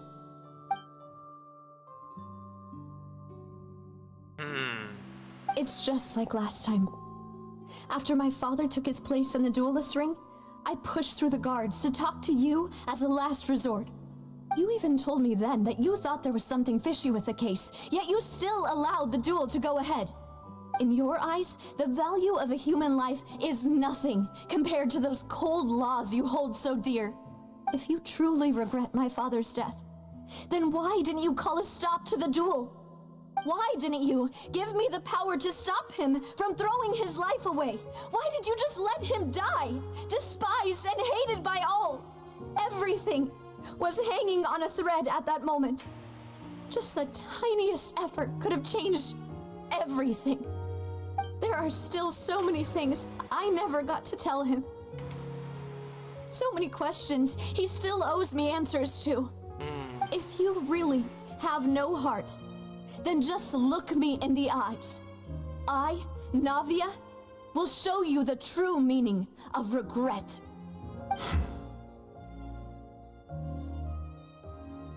I'm sorry, Miss Navia. You and my father are truly alike. You keep all kinds of things in your heart and never say a word to anyone. It's not so much that you can't feel, but that you would never express anything. Oh well. In any case, everyone already knows full well the apathy of the Chief Justice. My apologies for taking my emotions out on you, Monsieur Chief Justice. Let's go, Traveler and Paimon. Damn.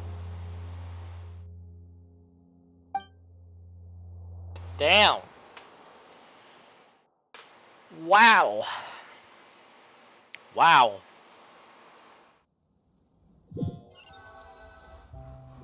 I don't know what else to say there. Just, wow.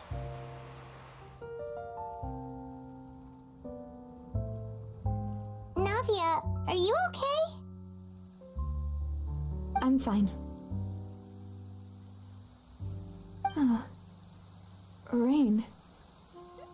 It's raining. Do not. Right. Wasn't it still sunny when we went into the building? And there shouldn't be any active trials today. How strange. I'm sorry.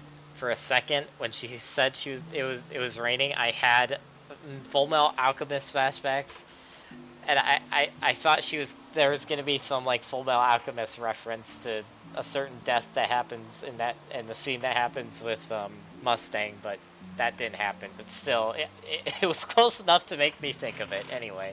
Now that I think of it, on the day my father was convicted of murder, it was also raining. Is it raining whenever justice is not met? What is it? Did you think of something? Father's case, was he outside when it happened? Yeah, he was outside. It was uncovered and the rain could fall there. Why? Do you think the rain could have affected the crime scene? That thought has occurred to us before. We've even expanded the search area to try to account for that, but didn't find anything of value.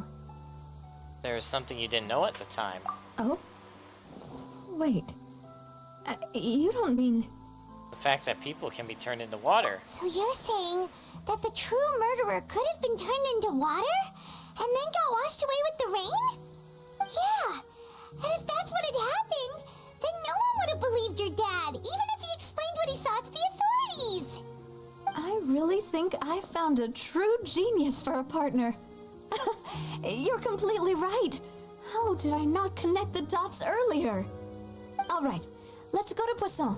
With this new lead in mind, we'll get to the bottom of my father's case for sure. Yeah, we're gonna make progress for sure this time. Do you want to go with me now? Or do you want to head over by yourself later?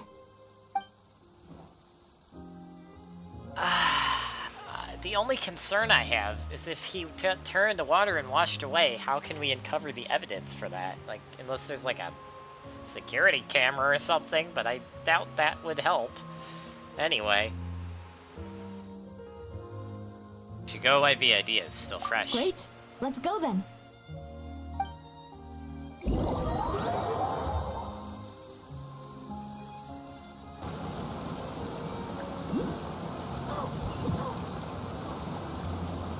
Whoa!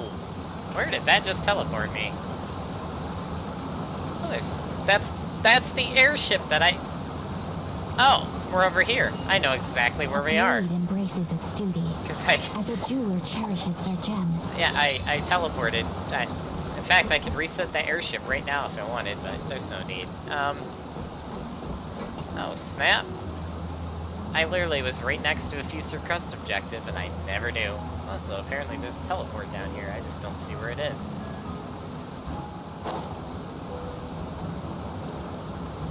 So this is their main headquarters, eh? Got a fishmonger.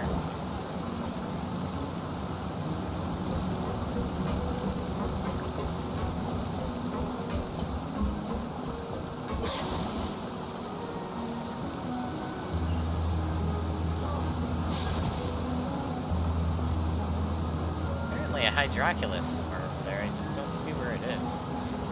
Unless it's down here. Somewhere. Oh, is it inside the waterfall? Let's grab this first. And then this viewpoint. This is a cool little city. Now before we go in there,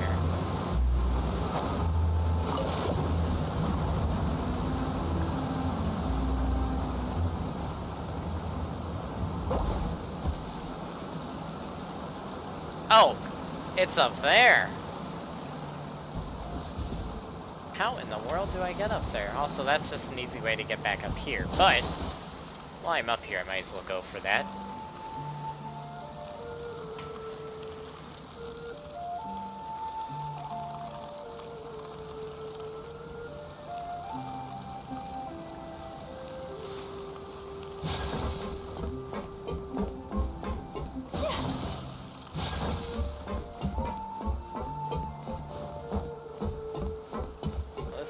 Scrap. The Oculus is all the way over there. Oh no! Oh no! Oh no! Oh no! Yep, this is gonna be tough to climb. Also birds. Sorry, birds. Oh, I'm gonna have to be really precise on how I do this.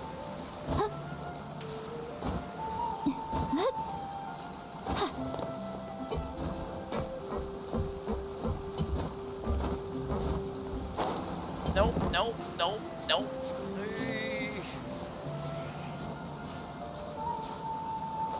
No! We are not doing so good. Okay, hold on.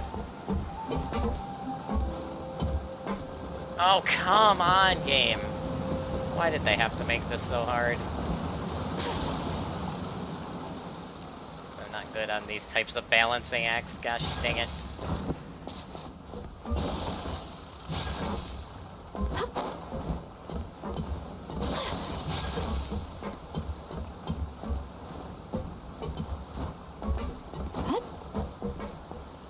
How in the world do I do this? No! Ay, ay, ay. Oh, come on, game. Let me climb up this.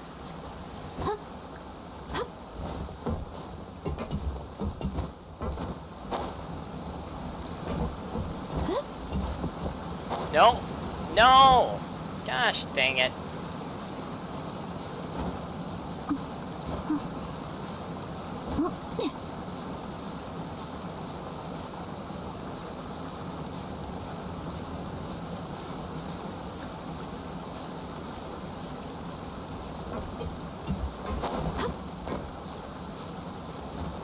Okay, we made it further than previous tries. Oh boy.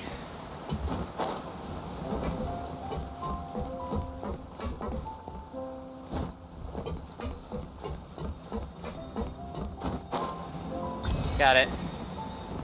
Oy vey, that was ridiculous. Alright, back down here.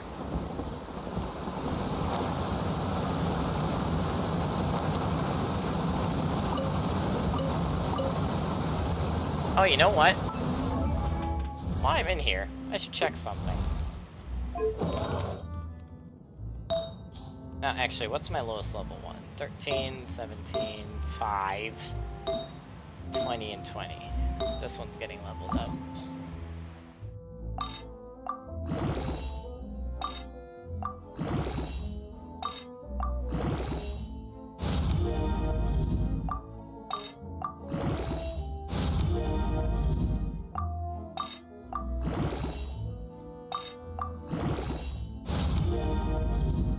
Gosh dang it, stop getting HP. It's a one stat I don't want to roll into.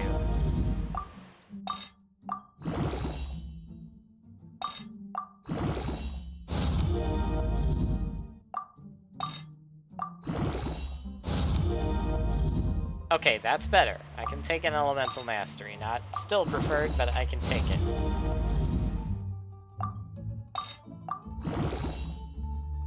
Imagine rolling for artifacts, I know, right? Welcome to the pain of Genshin Impact. Oh! I didn't even notice I had other stuff. Also, it rolled HP again. Gosh dang it. Still a good artifact, but that HP roll kinda sucks, but ugh. At least Shingen has more HP now, if nothing else. Help her stay alive longer if her shield goes down, I guess. Whoa! What a huge ship! Why would a ship be anchored at a place like this? Well, that is a ship. There's no need to be so surprised. While it may look like a ship, it's actually Spina di Rosula's headquarters. My father was the one who asked for it to be built like this. Perhaps our taste in exterior design is the only thing we occasionally had in common. A gigantic and glamorous ship embodies discovery, opportunity, ambition, and conquest. It symbolizes Spina di Rosula's bright and limitless future.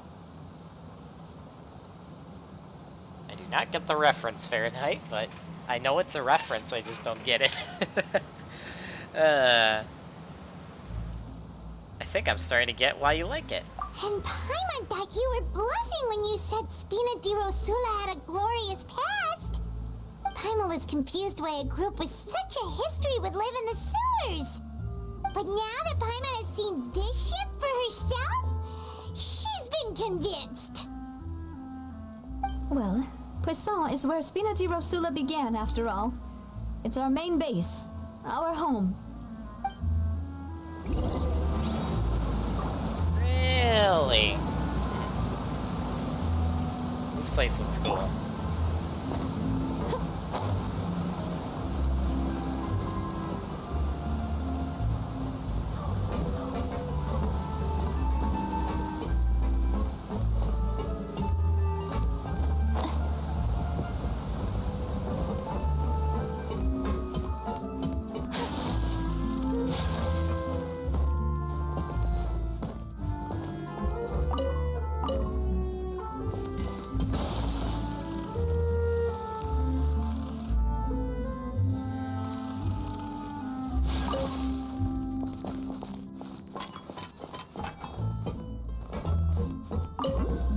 Yay, adult blade, my favorite.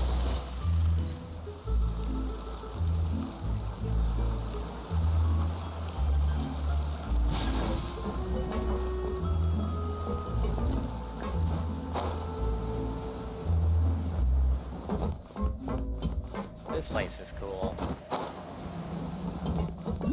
Okay, this place is really cool. Melus, we're back! Apologies for the wait, demoiselle, and our most important partners. You said before that you still had some business at the court. What brings you back to Poisson so quickly? About that. It's because my partner here reminded me of something really important. You see, what if my father's case had something to do with water from the primordial sea? You still remember, right, Melus? On that night, it was raining? Yes, the case was quite similar to that of Mr. Linney's. Both were what you'd call impossible murders. Could the mastermind be the same person? Could you tell us a bit more about what happened before? Yeah, of course. Many years ago, something called synth began to gain popularity in Poisson. At a glance, it was a kind of drink that could excite your mood and produce many pleasant hallucinations. Wait! Didn't that guard guy who turned into water also mention that the primordial water could be used to produce some kind of potion? Drugs? Yes, he did. Considering what we know now, it's almost certain that synth is created using water from the primordial sea. If you drink synth for an extended amount of time, you'll suffer many side effects, such as losing the ability to focus or control your emotions. And if you were to stop drinking it completely, you'll experience flashes of paranoia and anxiety while lacking energy to do anything. It's an extremely dangerous substance. So drugs. As he oversaw Poisson, my father was compelled to put a stop to synth abuse and called for a complete ban of it. Boss's uncompromising attitude incurred the synth vendor's wrath, but no matter how much they threatened or bribed him, he refused to yield. Not only that, Boss became determined to find the mastermind behind the synth operation and put an end to the problem once and for all. Yes, but the enemy was very cunning. So he could never get anything out of the dealers, all of whom only sold the stuff and weren't privy to the rest of the operation. Recognizing that, my father decided to contact the dealers in secret and cultivate personal relationships with them. Finally, he was able to convince someone to become his informant. The man's name was Jacques. He felt greatly ashamed about his work after seeing many families destroyed by synth abuse. That night, my father hosted a banquet at his countryside estate. He planned to meet up and exchange information with Jacques over some food.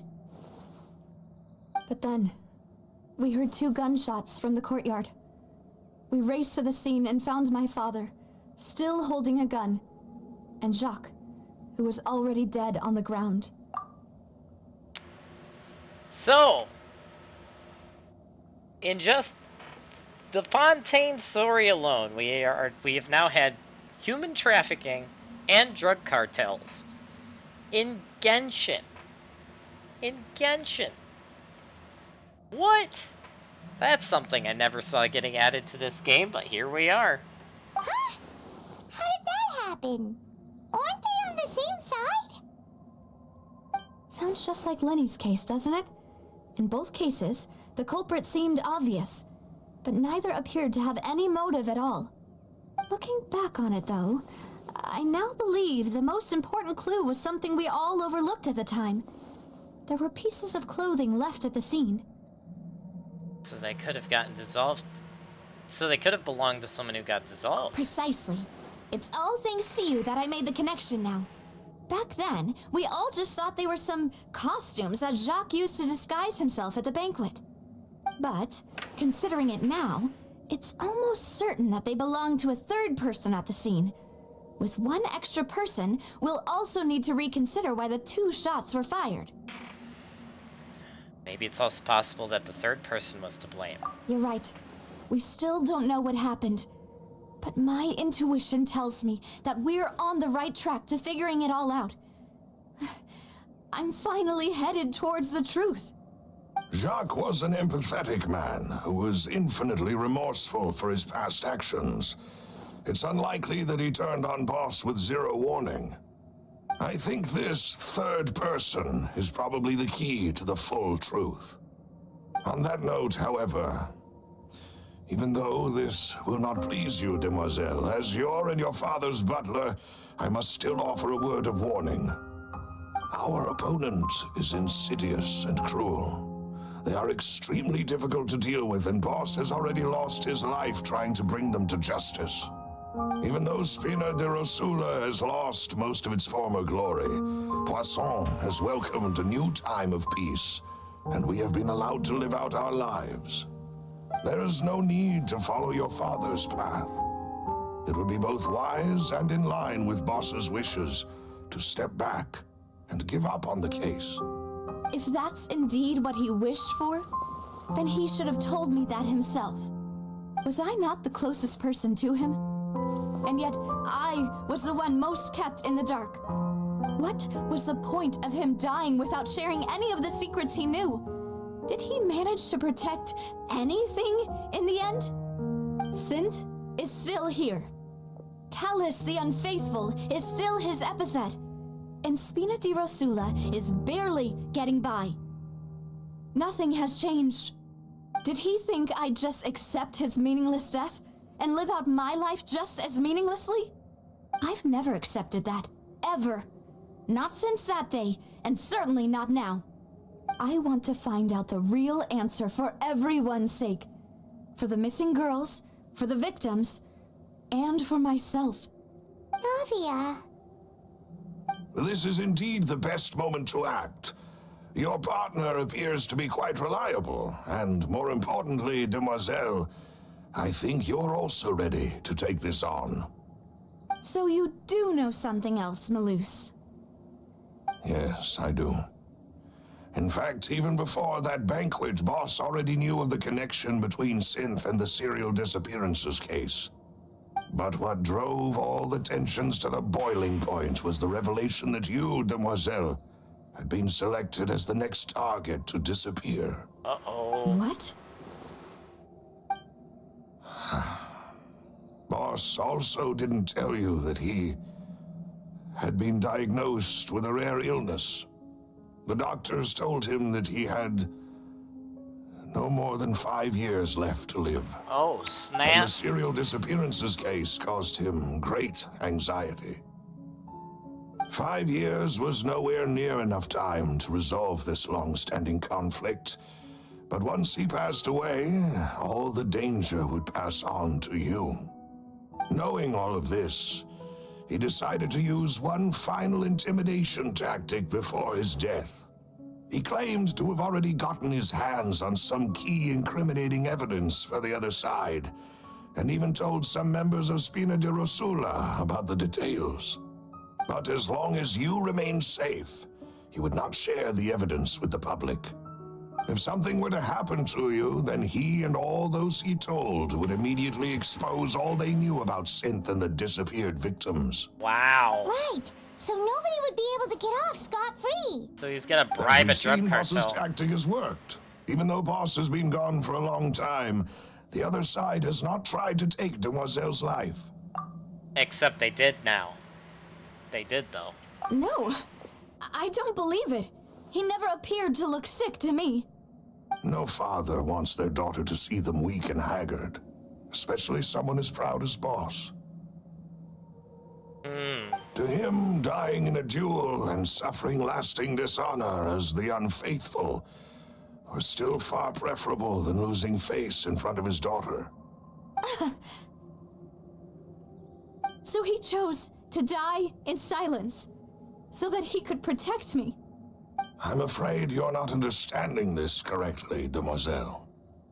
What Boss wanted to hand to you was not a parasol, but a sword. If Boss's spirit could hear you telling me that you want to find the answer for the sake of everyone involved, I'm sure he'd be extremely proud. That fool. Couldn't he have just given it to me straight? No. He might have set up everything precisely because he never thought I'd be able to understand him. Is that the amount of confidence he had in me? And what if I was never able to make it to where I am now? Gave you the choice to live how you wanted. Yeah. I suppose that's true. With the way he'd set things up, if I had wanted, I could have just lived out my life without a care in the world. But thankfully, he rarely talked to me about complex matters, and thus understood little of me as a person. In this case, he really didn't need to give me an easy way out. Malus, what was the key evidence that he shared with you? It's the location where Synth is produced. Essentially, it's the enemy's headquarters. Oh. When he was threatening the enemy, Boss didn't share the specifics of the incriminating evidence he found. But if you want to use it against the enemy, you'll still have to take several things into consideration. Why? If we know where the place is, can't we just go storming in? You mustn't forget that we're fighting against a mysterious and dangerous organization that's been in operation for decades. There's no telling what might be lying in wait at their headquarters. We also have no idea what kind of evidence we may be able to find inside. nor what people we may be able to capture. But a single visit to their headquarters would be tantamount to a formal declaration of war. The worst case would be that we leave empty-handed, but also open ourselves up to full retaliation. Then, in that case, why not work with the Fontaine authorities? Well, you saw one of them dissolve during Mr. Linney's case. We have no idea just how thoroughly they may have been infiltrated. Get Tartag That's on the true. case. Seems my father really had no choice. But things are different now. It should be a lot easier to prove the other side's guilt, now that we've connected Synth with the disappearances case. You sound like you've put a lot of thought into this, Maloose. I am the butler, after all. I live but to serve the boss and Demoiselle's will. I've always been willing to take on any kind of risk for your sake. But considering my relative lack of ability, I've spent my time keeping secrets, performing basic investigations, and waiting for the right time to come. Thank you for all of that, Maloose. Have you discovered anything new in the past few years? Let me think.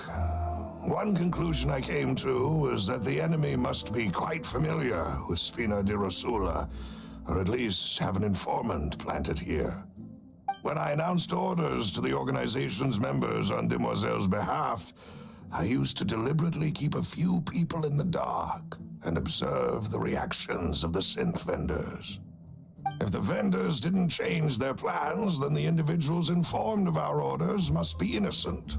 If the vendors packed up and fled, however, then someone must have given them the news. After several rounds of testing and investigative tracing, I've narrowed the suspect list down to 3 people. The first is Florent, Spina di Rosula's senior advisor. Huh? Florent? Yes, surprising, isn't it? He was one of the people Boss trusted the most, which also means that he was someone who understood Boss really well.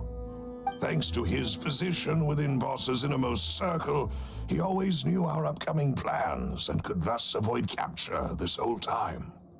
There's someone else like him too. Marcel, the head of Confrérie of Cabrières. Uncle Marcel. Yeah, not a bribe but a threat. Yep, true. And Melius, the king of the long game? Yeah, no joke. This man's been playing behind-the-scenes detective for years. Damn.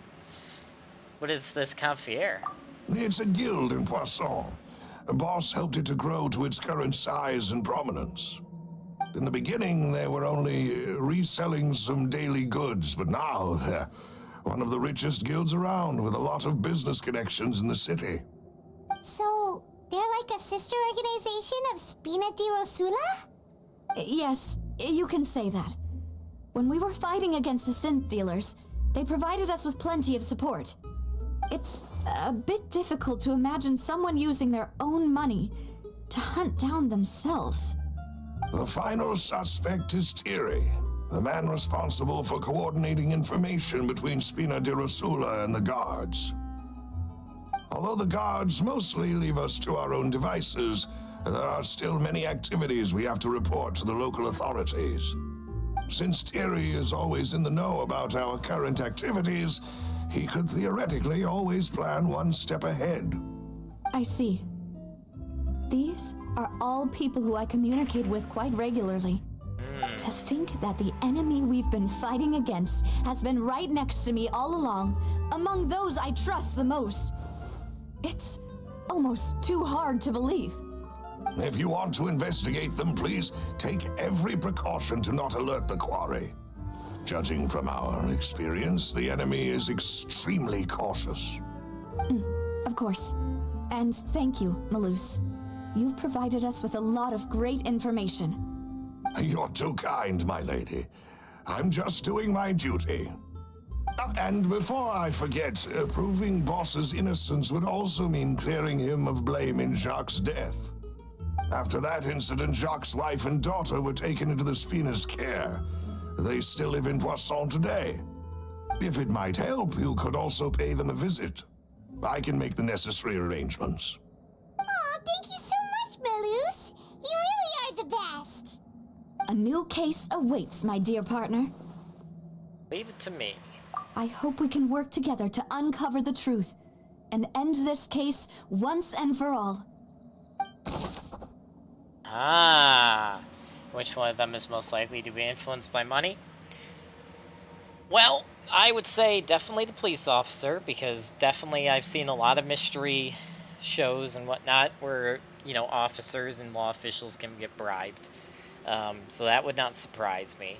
The other two definitely could be possibly as well. I doubt the guy that was closest to him would do it, although there have been some story cases where that's happened before. But that's usually because there's something that their best friend or, you know, wants to do that they disagree with, and they take the competing that to like the absolute uttermost extreme and end up siding with the bad guys. But I highly doubt. I mean, any one of them could be it, and it wouldn't totally surprise me. But right now, from the little I know, I'm putting the blame on the police officer. But also, going with most mystery novels and shows out there, the butler has been the bad guy many times, and this seems like he's the good guy. Unless it's the butler with the glasses. Ooh, boy. Anyway.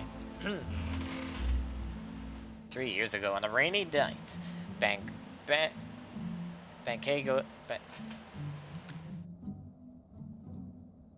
goers, there, I finally said the word right, heard 2 gunshots outside the house. When they reached the scene, Callis had a gun in his hands, and Jacques had been shot and slain.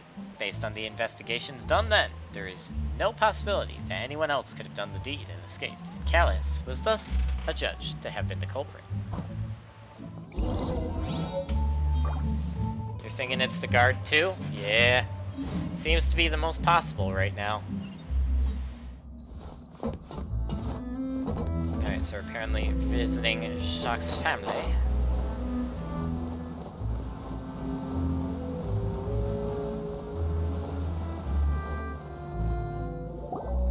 It is settled then. Please excuse me and enjoy your conversation at your leisure. Thank you for arranging everything for us, Malus. Excuse me, miss. Do you need anything from us? Oh. Hey, Navia's all quiet. This isn't like her at all. Let's not bother her for now. I'm sorry that I only came to visit after all this time. After what happened, I didn't know how I was supposed to face the two of you. Ah, if it's about that, there's no need to apologize. After my husband died, Spina di Rusula sent us a lot of mora and support. I understood your guilt and apology to be genuine. But aren't all of those things nothing compared to the loss of Jacques? I can understand the kind of pain that comes with losing a father so needlessly. You don't understand at all. I didn't know how to face you. Wow. Because I didn't know what I could possibly bring as a consolation gift. I know only the full truth could bring closure to you. And to all of us.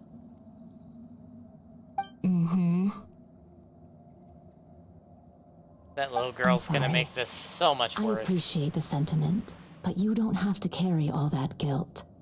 On the matter regarding my husband, my daughter and I have more or less found our answer already.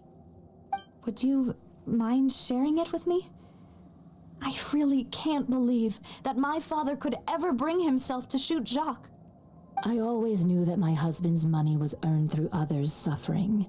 He told me countless times that if he could turn back the clock, he would never go into the synth business again. He had many regrets, and felt that he took the idea of providing for his family too literally. For the longest time, he thought Mora was everything. So when Mr. Callis came to him with a proposal, he accepted it almost immediately. He tried to be as careful as he could, but even so, he was still found out by the higher-ups. They found out about his betrayal? Papa didn't say that exactly, but Papa did tell me that I should never be ungrateful. Before he left that day, he told me that he had no choice. It was only later that I realized it was his final farewell to the two of us. Does that mean someone ordered him to take out Callus? I don't know that for sure, but you could say that's the conclusion I eventually came to. Which is why I'm the one who should feel guilty. Callus had always taken great care of us, both when he was still alive and after he passed away. Even if he fired the shot that killed my husband, it was likely in self-defense. It is impossible for me to hate him for what he had done.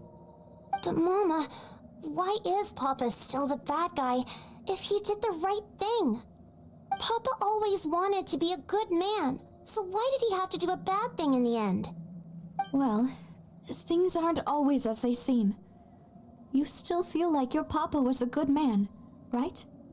Yeah, Papa was a really good man. The best in the whole world. Then you should hold on to that. If a good man had to do a bad thing, then he must have had his reasons. Regardless of whether he left you a parasol or a sword, he must have done so to give you a better life. Oh. Thank you for everything you've told me. I will definitely find the truth. The current state of things is not something I'm willing to just sit back and accept. Thank you. I'm very grateful to hear this from you. Even though your personality is quite different from your father's, your determination when you speak is really similar.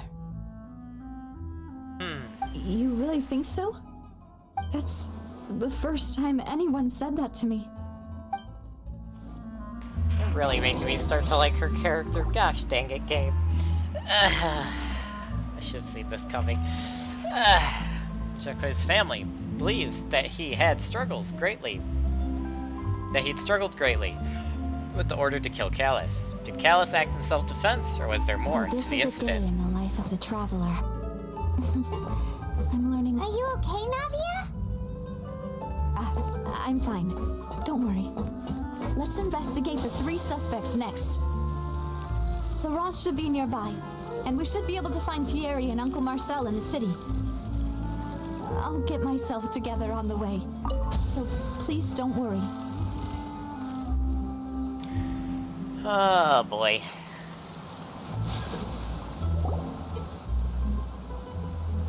Greetings, boss. How may I be of assistance today? I'm sure you've heard about what happened at the Opera House. Someone got turned into water right in front of us. Yeah, I've heard. With something that dramatic, I'm sure journalists will milk it for all it's worth. And it'll be all the talk for the next several weeks. It also reminded me, on the day that the incident happened with my father, it was raining outside, and we found some clothes left at the scene. After my partner here put the dots together for me, I feel like we should try to reopen his case. Can you do me a favor and try to recall what happened that night? Let me think. Mr. Callus was feeling pretty upbeat that day. So he was drinking and bantering away with us at the table.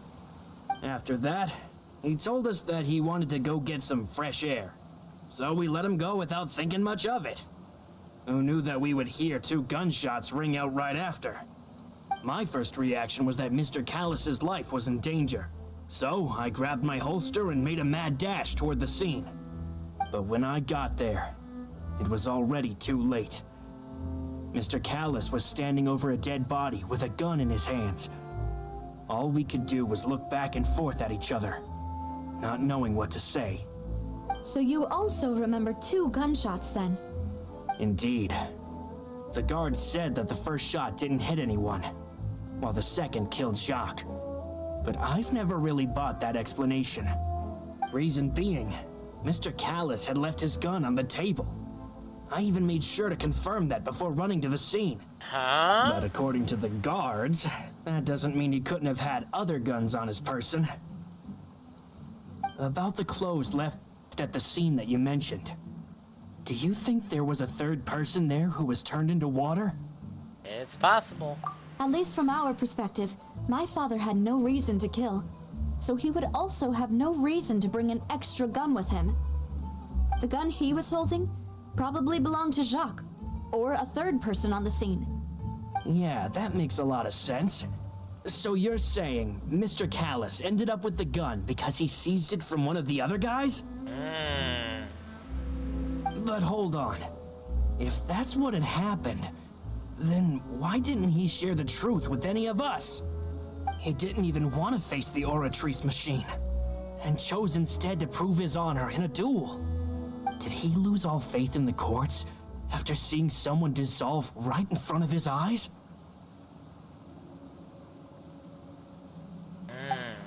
About that, Malus told me a thing or two. So, I think I can understand why he committed to the duel. I'll tell you everything once the whole truth has been revealed. I understand. Then I'll leave Mr. Callus's honor in your hands, boss. And if I may just say one more thing. The whole Callus the Unfaithful epithet has been a thorn in my side since the day it was invented.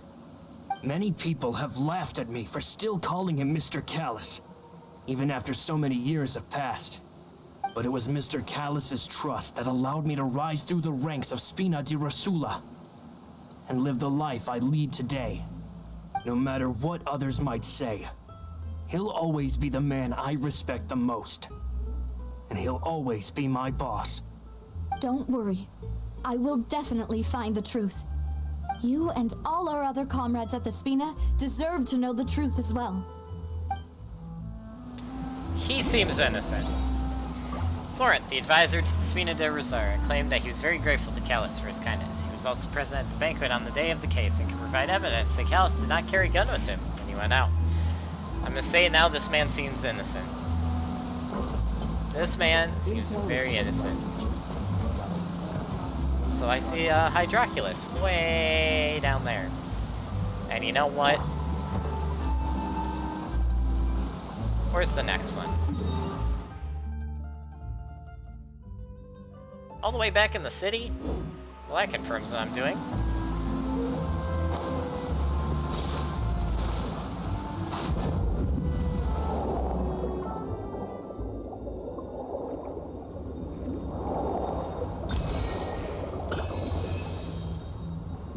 Should I go this way? So you can tell that these are former parts of whatever this was that have been buried. Sure. What is this?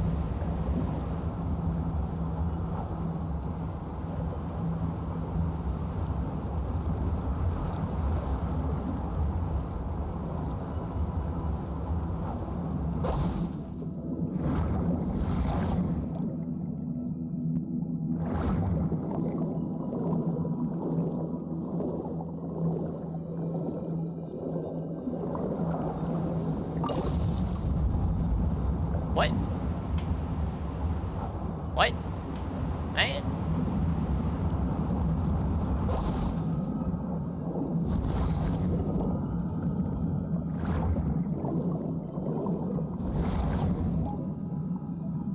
I went right through that ring, game. I'm just saying. I went like right through that ring.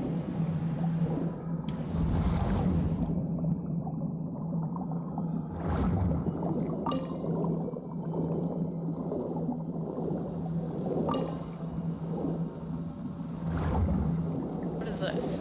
Is this just the same thing? Pretty much. Pretty much. I think these are just shortcuts to travel, not really anything else. Yep, pretty much. Pretty much what I expected. Oh, hey, a diver. Nice. And a fisher, I think, over there. No, that's not a fishing pole. Or is it? Wait, what is that?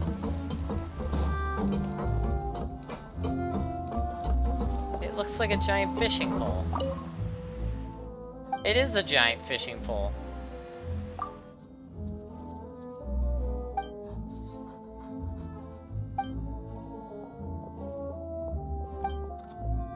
Huh. A giant mechanical fishing pole. You seem like a patient person, sir. I stay for a meal? I can't catch any fish. My taste is guaranteed to be good. Oh. Oh, well, thank you for the seafood, sir. I appreciate it. Thank you. Oh, wow, look at all that seafood. Speaking of which, that's a lot of seafood. Holy moly. Well, now that we got free seafood, apparently, let's go back to the town.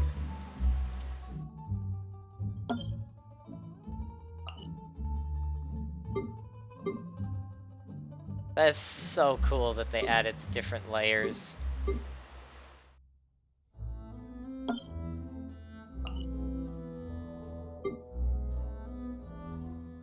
Huh.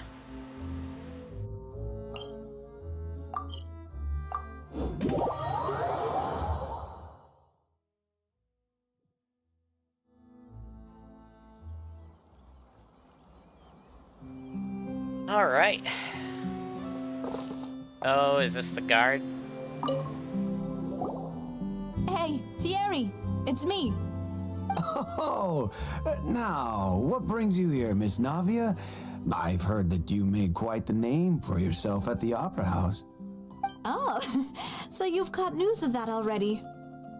Oh, okay. Hey, I'm also a member of the guards, you know. The way you make it sound, people would think I was sent off to Poisson because I had done something wrong. Are you sure there isn't a little bit of truth in that? Under normal circumstances, shouldn't you have been called back to the city already? I mean, where I work is really up to me. Let's just say I enjoy the ambiance of Poisson. Callis did a fantastic job running the town, building Spina di Rosula from the ground up and clearing many obstructions in my way. It would be next to impossible for me to find a similarly easy but high-paying job in the city. Anyway, enough chit-chat. Are these two friends of yours? You, here for some formal business? Yes. These two are my partners. What happened at the Opera House made us realize that Linny's case and my father's may be related. We're trying to reinvestigate the details of my father's old case. Ah, I get it. You think there might be more to the case now that we know people can be dissolved into water, right? I was also flabbergasted when I first heard of it. If you want to go through the original files from your father's case, I can help you look for them. That'd be much appreciated. Thank you. Actually, I have another question. Do you have the authority to dispatch Gardamex? Of course. Without them, I couldn't possibly handle Poisson on my own. Why do you ask? We definitely can't use them to forcefully get more evidence for your father's case.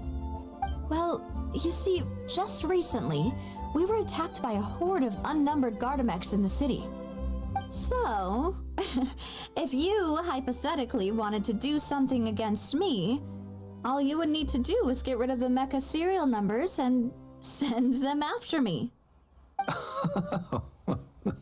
Then you think too highly of my abilities. Dispatching mecha is very different from controlling them.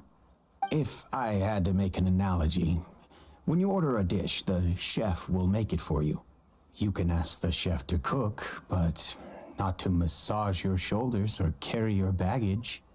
If you try to make unreasonable demands, the chef would just think you're out of your mind and ignore you completely. The same goes for me and my Gardamex. Removing a serial number is also not as easy as you might think. There are a lot of complex steps to it, and it's almost impossible to keep it a secret. So I can promise you, those mecha were definitely private units. They're certainly not cheap. So, whoever their owner is must be super rich, powerful, or both. Now that you mention it, though, being in the synth business would definitely be profitable enough to afford this. And yes, Fahrenheit, I agree. Genshin's needed that for like the last 2 years. Fully agree. Also, that makes sense. Oh, then you're officially in the clear, Thierry. What? Oh, snap. Oh, thank you for the vote of confidence, Navia. Jokes aside, I'd like to wish you all the best with your investigation. I'll be staying in the city for a little while, so just come find me if you need any support from the guards. So that guy's innocent. That surprised me. But I can see it. Theory is the person responsible for official contact between the Spina della Rosa and the guards. According to him, only the sufficiently rich can privately own large numbers of Gardamex.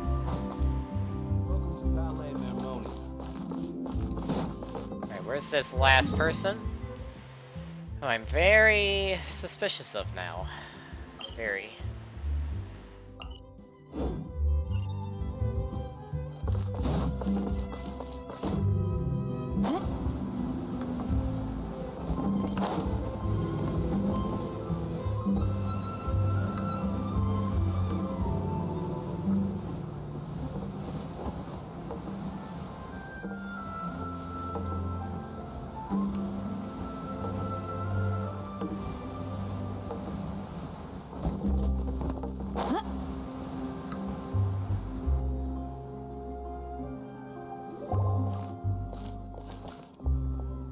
Hello, how may I help you? I'm here to see Marcel. Could you please let him know? You can just say Navia's looking for him. Sure, I will let him know right away. After waiting for a while, Marcel arrives in a hurry. Navia, hello. Sorry to keep you waiting. I'm not as young as I used to be, so my legs are giving out a bit. Oh, it's all right, Uncle Marcel. There's no need to stress. I just wanted to talk to you briefly about what happened in the Opera House. I'm sure you saw everything too, right? Yes, I've never seen anything so strange. Oh, you were at the Opera House too? That's right. I went there with Navia to see the magic show. Who knew it would turn into a whole murder mystery? I also witnessed your marvelous sleuthing work. Quite impressive. To beat the Hydro Archon at her own game on her own turf, I can already imagine everyone in Fontaine discussing your exploits over a few glasses of wine. Oh, Paimon doesn't want to become the talk of drunkards. You probably already are, Paimon. Apologies. It's just how Fontaine is as a nation. Everyone loves drama and theatrics. Uncle Marcel, you've also noticed that other thing, right? The fact that humans can dissolve in water? Yes, I was reminded of your father's case right away. Is that what you're investigating now? Wait. Exactly. I still don't have much solid proof, but I can sense that the other side has already begun to act. Oh, and what makes you say that? We were attacked on Arrhenius by some unnumbered Gardamex. And there was also an attempt to get me to drink water from the primordial sea. If not for the vigilance of my partner, I probably wouldn't even be here talking to you right now. Oh, you're giving us too much credit. Wasn't it you who protected us? I'm just pointing out, you and me caught the same thing, Fahrenheit. I've been sitting here with, like, which you can't see it because I'm not using a webcam, but you might have heard me go, huh, because, like, I literally sat back the moment he was like, oh, you're talking about this. I'm like, wait, hold up. All the other people had to ask for information. This guy's like, oh yeah, you're talking about this. We don't even have to give him a hint. He already knows, and that's already a big, moment. Yeah. Alas, it seems things are heating up again. The peace that Callus sought so dearly will soon become a thing of the past. But rest assured, Navia, Poisson will always remain a safe haven for you. If you're scared, you can always return there. If anyone dares to lay their hands on you there, the Confrérie of Cabrières will use its funds to the last Mora to bring them to justice. Thank you, Uncle Marcel. But I don't intend to go into hiding. I'm going to strike while the iron's hot. Do you have any new thoughts on my father's case? About that. Sorry, my age is catching up with me, so it'll take me a while to recall my memory. The Confrérie was responsible for that banquet, so I was out and about the whole time making sure things were running smoothly. I didn't even have the time to drink with the guests. Then I heard the sound of a gunshot, and the rest was history. Oh, it's okay. No need to push yourself. We'll ask around some more. See if there are any valuable clues elsewhere. Sus. Sounds good. Just let me know if you ever need Mora. Sus. All my wealth comes from Callus's patronage and support. I'll spend however much it takes to clear his name.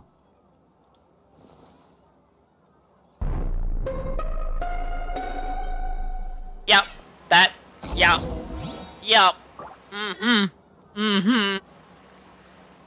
Need I say more, chat? Cue the Among Us music. We have an imposter. Ay, ay, ay. This can work. I'll just treat them as new samples. Marcel is the leader of the Confier of Cabriere, and was the organizer of the banquet years prior. The Confier and the Spina de la Rosa voice maintained a close working relationship. Though his recollection of the events of the case is quite foggy, he is willing to defend her. I feel like, my prediction, right now, this man is working with the bad guys. He did arrange the death. However, he is trying to protect Nadia as long as she doesn't get involved. The moment she gets involved, he isn't able to protect her anymore. But as long as she keeps to herself at her home base in Poisson, he's protecting her. But he has no jurisdiction to protect her when she's getting too close. Also chest.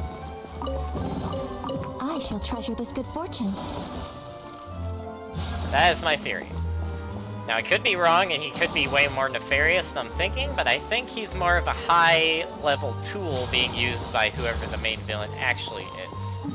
But that's why I feel like he doesn't actually have full nefarious purposes here, but he is part of the problem, so to speak. And I have to get up there. I think going here would work. I had to guess. Yes, it would.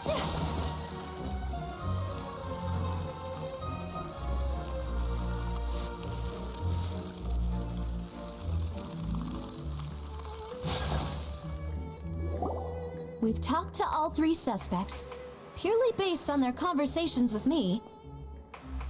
None of them sounded particularly suspicious. Are you sure about that, Traveler in Paimon? I don't think that's the case, I'm just saying. I suppose that's to be expected, though. If a single conversation's all that's needed to find them out, then my father wouldn't have needed to investigate the case for so many years. Anyway, even though we didn't make a breakthrough, let's still compile what we were able to find. But where should we start? Jacques' motel. Ah, you're right! Flora mentioned that Callus probably only ended up with the gun because of circumstance. That makes sense. According to Jacques' family members, he already told them that he had been discovered, and that he had no choice before he left home that day. If I had to guess, he probably received an order from the synth boss to kill my father. Had he refused, he and his family's lives would have been forfeit. So, Jacques fired the first shot? If I was Jacques, I wouldn't have fired a shot at all. I don't know. That's a tough question. I can't put myself in someone's shoes like that, but who knows? Oh? And why is that? Oh, I guess Traveler is saying that. I wouldn't have fired a shot at all. Oh, right. The classic Marauder bounty hunter thing. Oh, yeah. Who are you to say that after you do the kill, that you won't be killed to cover up the evidence? Right. Aha! That is a fair point. That is a very fair point. So he was stuck, because either way he's going to die, and either way his family's in danger. Ah, the plot thickens. The plot thickens. Ooh, that's a good point. Jacques probably already knew that he was just being used as a tool for murder. And once he had completed his mission, he'd be of no more use to his boss. Huh. So, what would make more sense from his perspective would be to turn his back on the Order and seek protection from my father. Seemed the third person was the one who derailed everything. Makes sense. But without evidence, that's still just a theory. Besides Jacques, the attack from the Gardamex has been bothering me quite a bit as well. It's obvious that our enemy has become more antsy after the secret of the primordial seawater was revealed. Do you think he knew, even then, that we'd follow this lead to the end? Given everything that's happened since, it's quite possible. But who among the three suspects would have the ability to control privately owned Gardamex? Ah, come on, game. I'm not gonna remember names. Who is the third dude? Help me, chat. Okay, I remember Theory is the guard. I just forgot. I got Marcel and Florent mixed up. Which one's the third guy? Am I able to roll back my stream? Gosh dang it. Which one was the third dude? Fudge.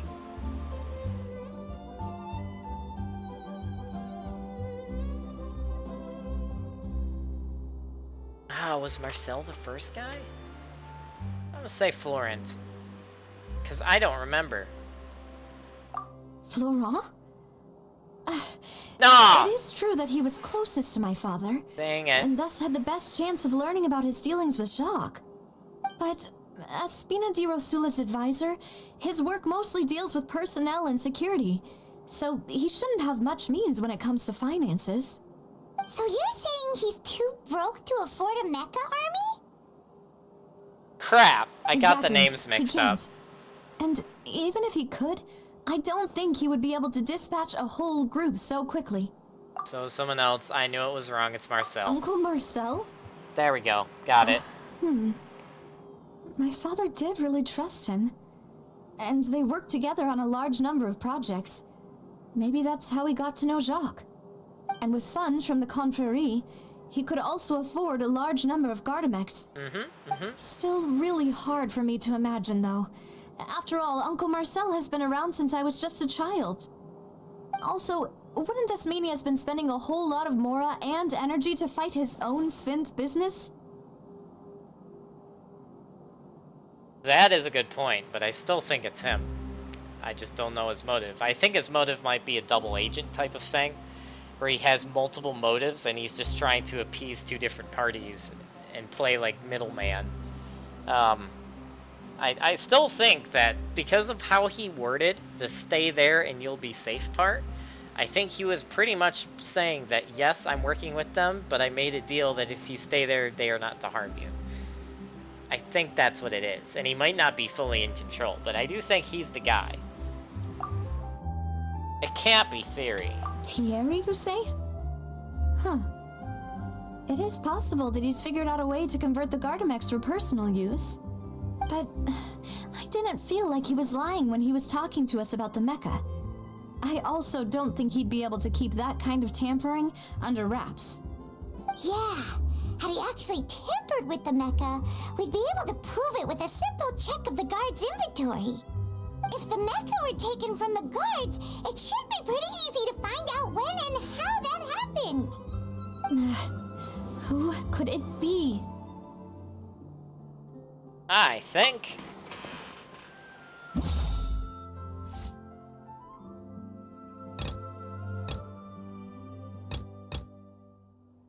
It's this guy. I'm saying, it's Uncle Marcel. Target. Target spotted, baby.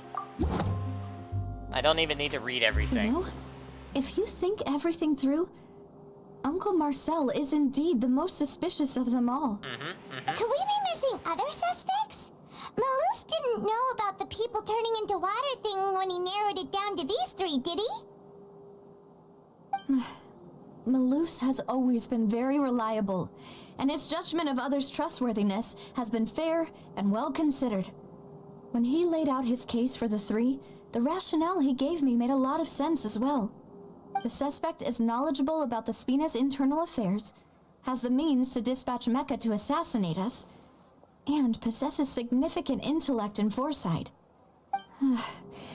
Even if I don't want to believe it, I'm starting to see how things could all tie back to Uncle Marcel. He is someone who's very close to you, after all. Well, we still have another trump card on top of all the theorizing and speculating. The synth production base. Yes, Malus did say that charging straight in there would be extremely risky, but we don't have any other options right now. We need far more solid proof before we can hope to go charging in on our enemy. Navia, here you are. Oh, I've been looking for you. Huh? Aren't you the guy from the guards? Did something happen? Yeah. News came from Irenaeus just after you left. We've got another trial on our hands. Wasn't that place built specifically for holding trials? What's so newsworthy about this one?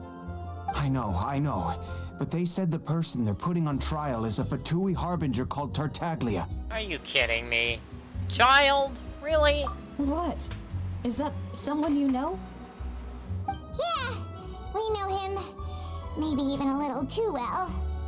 Well, he's been accused of being the true culprit behind the serial disappearances case. It's absurd, don't you think? Wait, how? None of our investigations have had anything to do with him. That's what I thought was strange about it, so I came to tell you the news right away.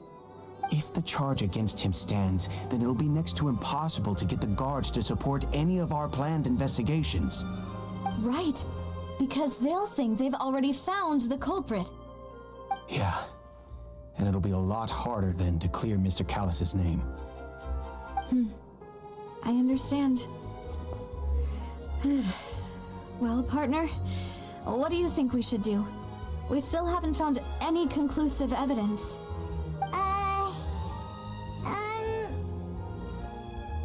I was about to say, splitting up might not be a bad idea. Huh? Split up? What do you mean? You can go to Irenaeus while I'll go investigate that place. I'm confident in my combat abilities. Just as expected of my partner. Since this is a trial about the serial disappearances case, the culprit's attention will be focused on Irenaeus, leaving his home base wide open. You're right.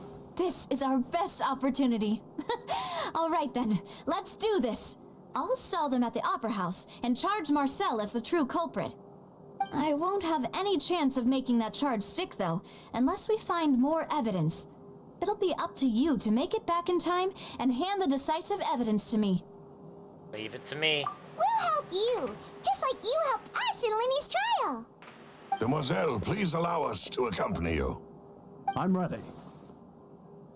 Ah, Malus, Silver. When did you two get here? We heard that you'll be leaving Poisson and figured that you might require our assistance. It's our hope that your confidence will be bolstered with the two of us by your side. Thank you so much. Then, let's make haste for Irenaeus. Paimon, Traveler, I'll see you at the Opera House. See you then! Suspect analysis, combining the information regarding the Gardamex and the investigation results so far. It can be concluded that there is only one person who can have a large number of Gardamex in his possession and run the synth business without leaving traces. This person is none other than Marcel. Tried and true tactic of nearly every Scooby-Doo episode, splitting up and looking for clues. Now that Navia has set out for Irenaeus, we should also get going.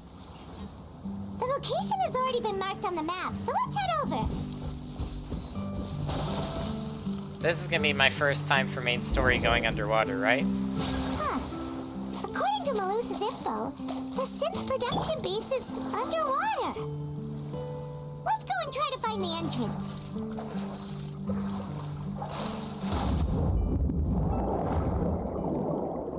Yep, first time underwater for main story. Also, I'm grabbing that manta ray.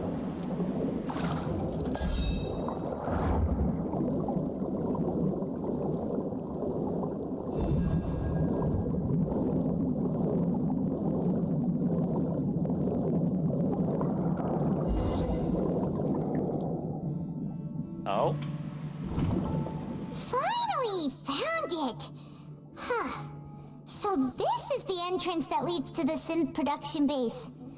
It sure doesn't seem out of the ordinary at all. Well, they don't want it to stand out. You're right.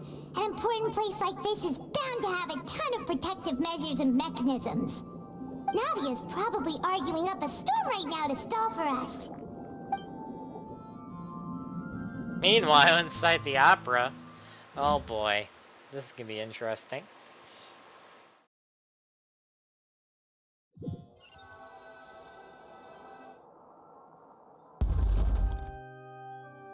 It would appear that I must repeat my question again, Mr. Tartaglia.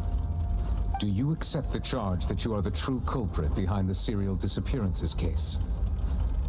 To be perfectly honest, I don't understand your country's complicated court system, or the reason why I'm being charged with something I've never even heard of. However, I did hear that people who have been charged can choose to participate in a duel to clear their name. Is that right? In which case, as long as I accept the charge, I can have an all-out fight with that champion duelist Clorend, right? I've got to admit, that's one of the most enticing offers I've ever received. When I privately sparred with her last time, she was obviously holding back. Real disappointing. Hey! Don't you understand? You're currently the prime suspect for a major case. This isn't the place for you to be looking for fights. Oh? Sounds like the Hydro Archon wants to lecture me on the ways of the Opera House. Oh my gosh. Then why don't you duel me too? I'm the kind of student that learns best in the heat of battle. The Xenos energy is real right now, I'm just saying. No. That's not what I meant. Alas, it would appear that communication with the defendant is going poorly, and we have made very little progress. In that case, let me explain everything from the very beginning again. The goal of this trial is to determine the culprit behind the serial disappearances case. That case had nothing to do with him. You've got the wrong man. Huh? What's going on? Why is she interjecting again? I told you it couldn't be one of the Fatui Harbingers. Miss Navia, this is the second time you've interrupted the court proceedings. I only tolerated your behavior last time because you were able to provide the court with a key eyewitness. But that was an exception rather than standard court protocol. I can very well charge you with contempt of court for your interjections. Oh, please. Did you ever think I had any respect for this place's pointless theatrics? We can put that discussion aside for now. I'm not here to argue with you. I'm here to charge the true culprit behind the serial disappearances case. And if my charges prove true, then Tartaglia here will be proven innocent by default, correct? Oh, a young lady has charged in and offered to clear my name.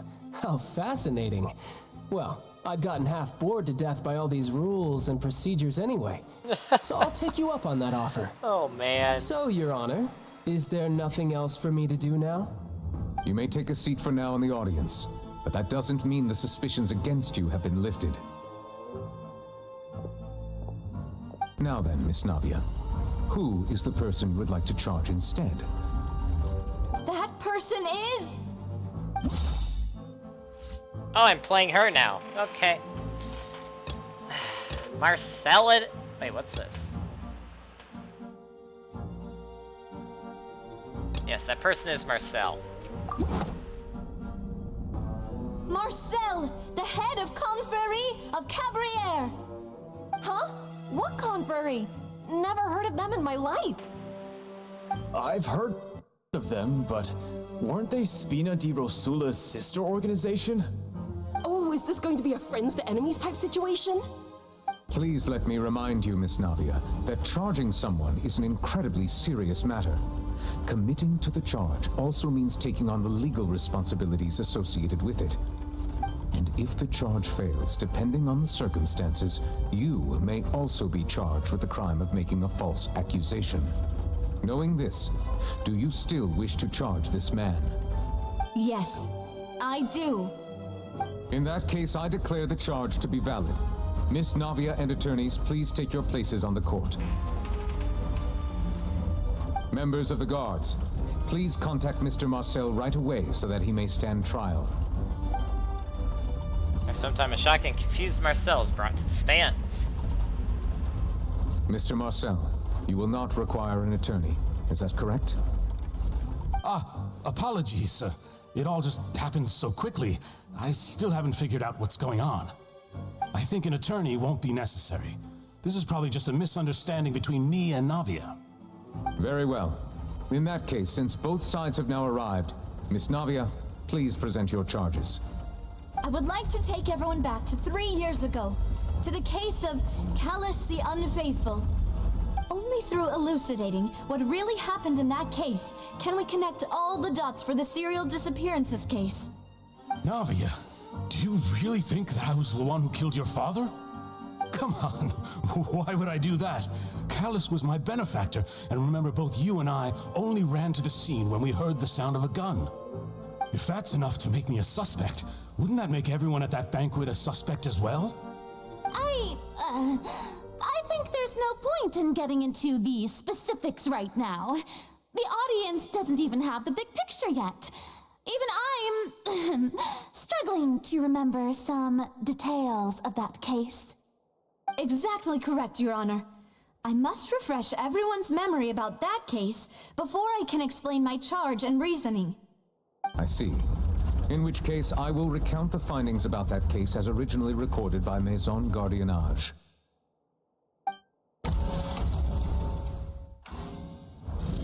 On the day of the murder, Spina di Rosula hosted a large banquet in a countryside estate owned by the Confrérie of Cabrières. Oh snap. During the banquet, all attending guests heard 2 gunshots from the courtyard. When the guests arrived at the scene, they found the primary suspect, Callus, holding a gun, while his acquaintance Jacques lay dead from a gunshot wound. The guards' investigation did not recover any other firearms from the scene. As a result, they concluded that the suspect's first shot must have missed, while the second must have taken Jacques' life. The suspect did not dispute this conclusion, and also declined to defend himself in court. Instead, he chose to prove his innocence through a duel. Callus was defeated by champion duelist Clarand in the ensuing duel, and soon succumbed to the injuries. These are the known facts about the case.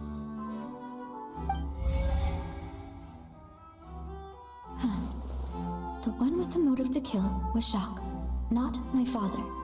And even so, Jacques still had no reason to pull the trigger. In truth, the third person shot Jacques first, and was shot in turn by my father when my father seized the gun from him. After that, the true culprit turned the third person into water, erasing all traces of him from the scene. Thank you for the summary, Your Honor. Of course, the guard's conclusion appeared quite sensible to us at the time. However, we should revisit the case now that we've gained new information about the abilities of water from the primordial sea. I'm surprised it has me doing this and not playing, well, me trying to get to the bottom of the actual culprit. This is interesting. This is not what I expected. I expected this later.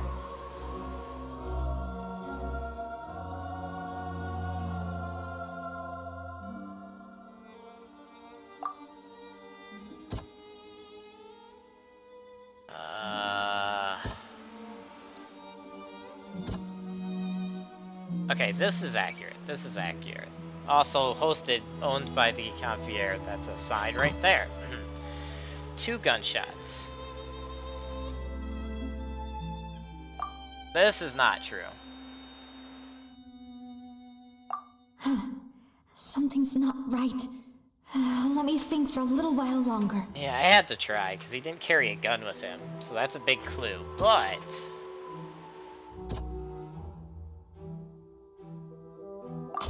there we go. The testimony of the victim's family confirms that Jacques had thoughts of assassinating Callus when he set out for the banquet. However, in the end, he reconsidered, and instead shared everything with Callus, hoping to seek the latter's protection. Unfortunately for Jacques, the true culprit had already considered this possibility, and had sent out another assassin.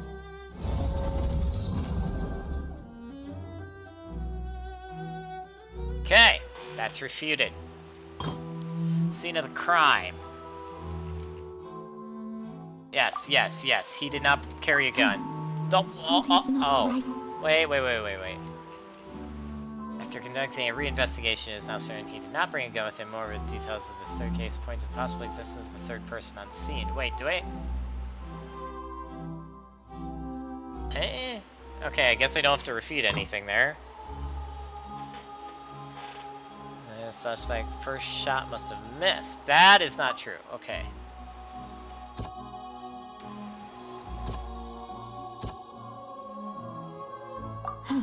No. Okay, it's this. Yep, okay. A pile of clothing was found at the scene.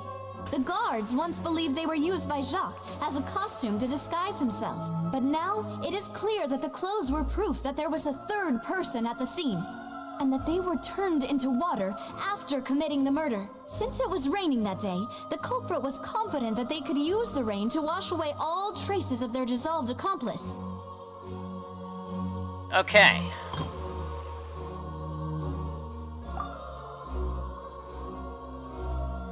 Huh, wait a minute. Still wondering what this one is, if I have to refute something there.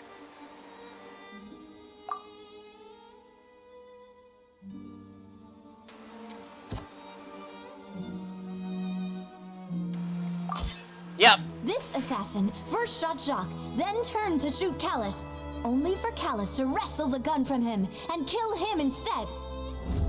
There we go. Realizing this, the true culprit caused the hired assassin to dissolve into water, leading everyone to believe Callus was responsible for Jacques' murder. This is the true version of events.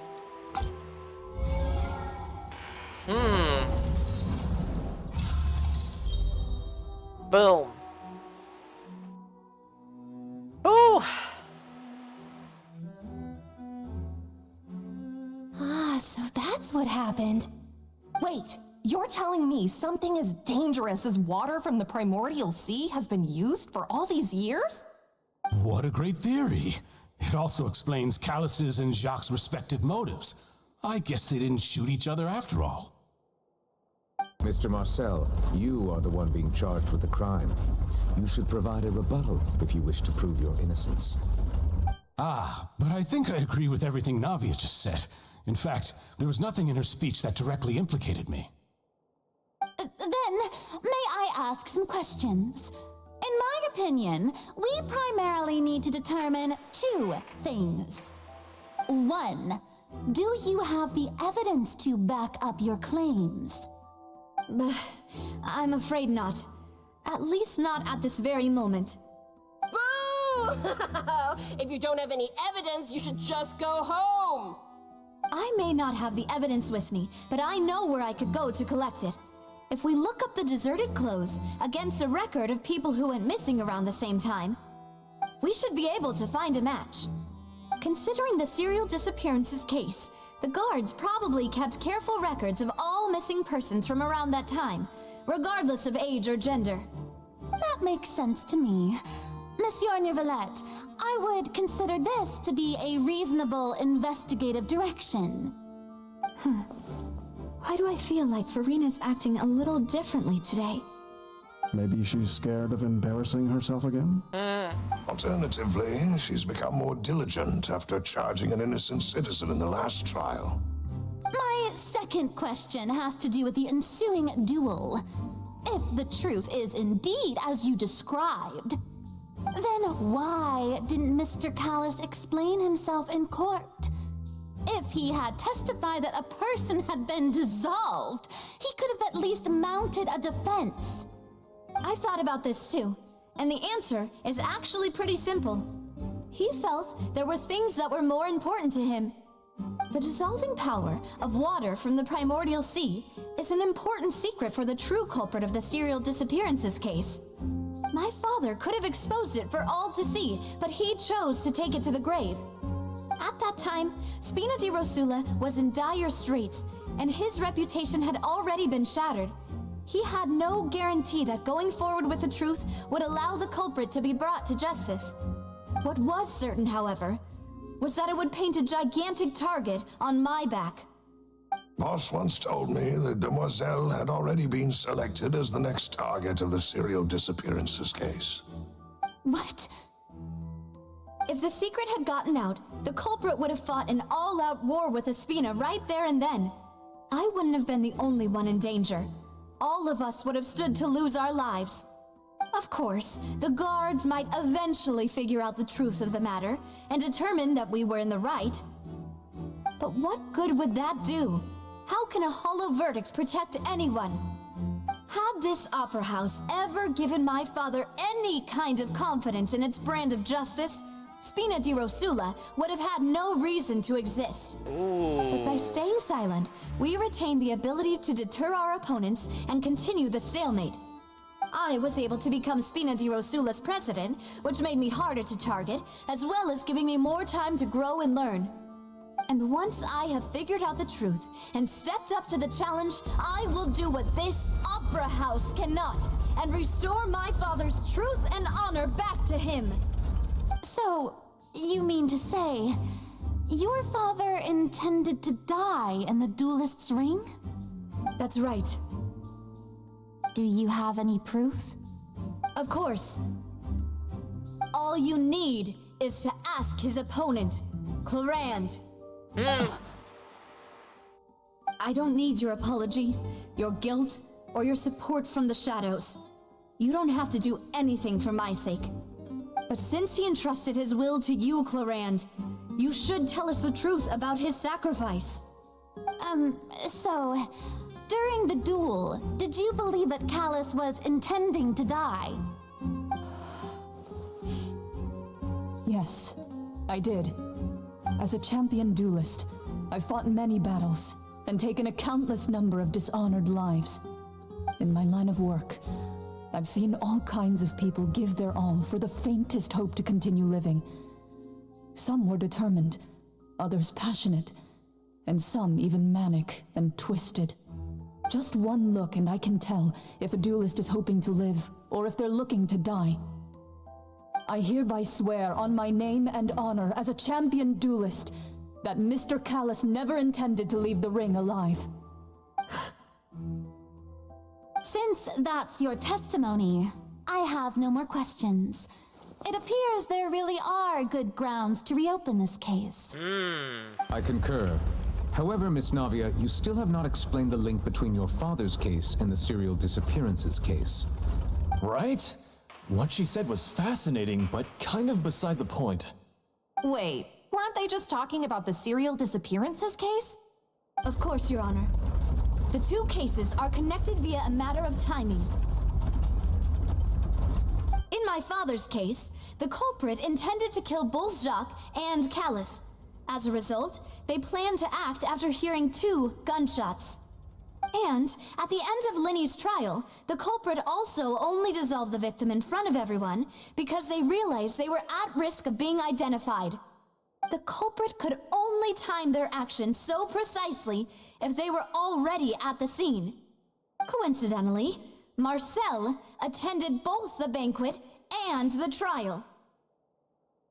So that's why you suspected me. Even after hearing your reasoning, I still can't help but find it a little preposterous. I'm used to it, though. You've always been an impulsive and sentimental child, Navia. It's one of your most endearing traits. No need to appeal to pathos. I won't try to refute your points one by one, but even if everything you just said was true, can you prove that I was the only person present at both events? On top of that, does a person have to be physically present to control the timing? Can't someone remotely monitor the place? Know what she can say to that. I know that even with that, you might still think you can reduce the list of suspects with some further investigations, until I'm the only one left on the list. Alas, who won't feel at least a little hurt by an accusation of murder from a girl you see as your own daughter? But if I were to dismiss this completely, you'd also think I'm not being considerate of your feelings. Ah well, let Uncle Marcel teach you another lesson. Do you know what the biggest flaw in your reasoning is? I suppose you're gonna tell me anyways. It's timing again. I'm a businessman by trade. From that standpoint, there's no reason for me to kidnap young women. It's a high-risk action with nothing to gain. In addition, I left my home in Snezhnaya when I was young to come to Poisson and work in some trade. My business only thrived when I received Callus's patronage. But the disappearances began before I ever stepped foot in Fontaine. I do apologize, demoiselle. This was my mistake. No, it's not your fault. I'm sure he had come prepared. Hold on. Hold on. Breaking the action. I still think he's guilty, but as I said before, he's not the main villain. I am calling it now. He's involved with the drug cartel, but he's not the leader.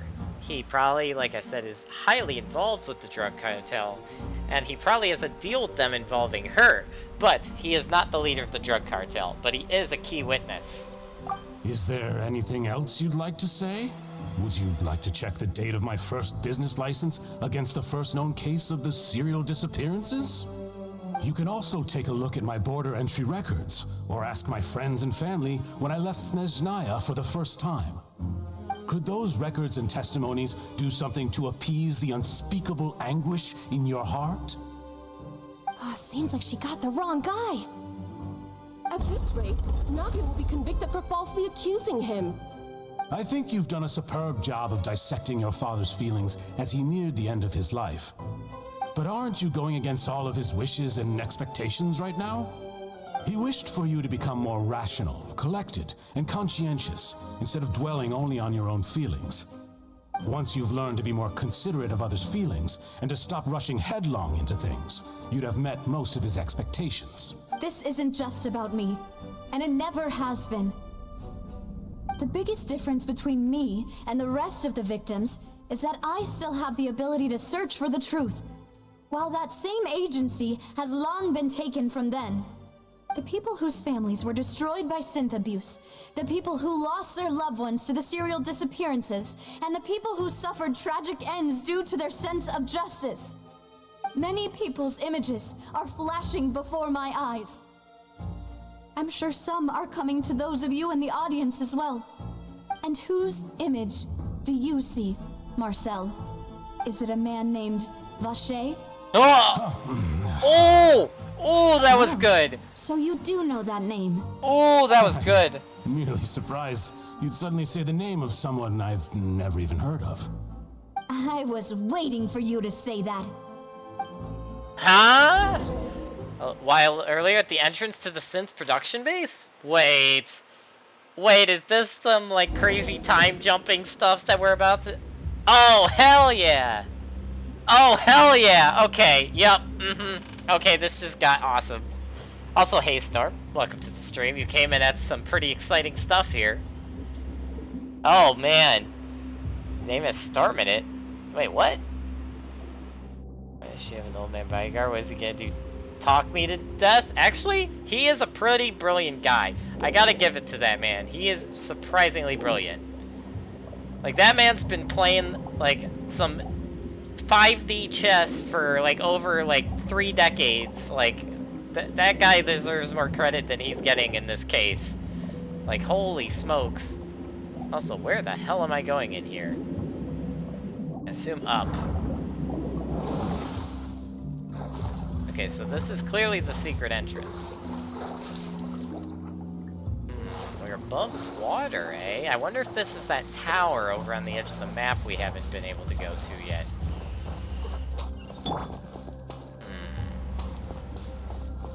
What the heck is this?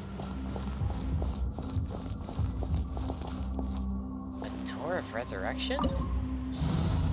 Oh boy. Okay, I see what's happening here. 15D chess? My goodness. My goodness, Storm. Okay. Party setup confirmed. Let's do this. Yep, we got enemies ahead, preparing to engage. Feel the beat! Rest and rebuild! La la la! Pew! Yucky, yucky, yuck! My apologies! Yeah!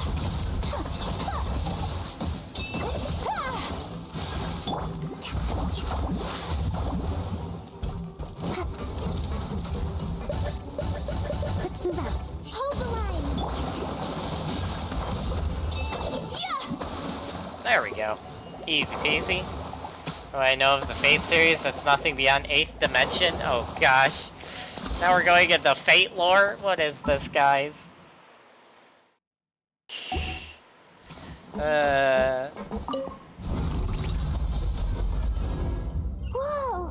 The floor is going up!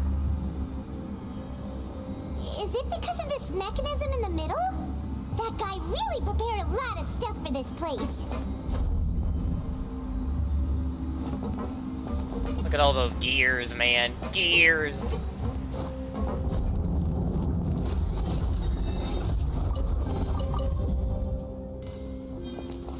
I can't believe we're freaking investigating a freaking drug cartel. Whoa. This is cool. They really put the underwater tunnel with the freaking glass in here. Oh, that's so cool. Paimon thinks we need to go up, but Paimon doesn't see a way. Let's take a look around. Maybe we'll find a hidden mechanism that'll show us the way up. I bet said mechanism is underwater, if I had to make a logical guess. Yep, it's underwater. Freaking called it.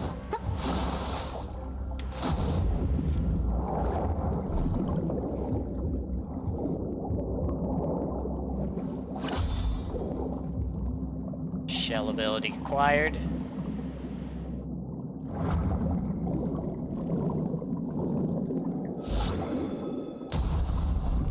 Wall down.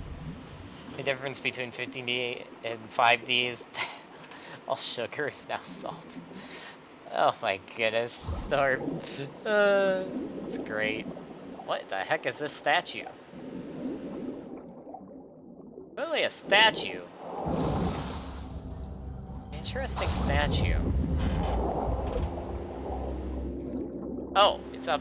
Wait, it's up here? Oh, it's there. Ah, I see.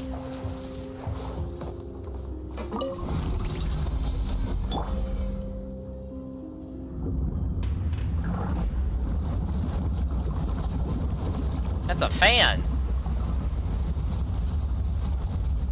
Water level going up. Rings coming out. The water level is rising. Now we can swim to the top. But this is still a ways away from where we need to go.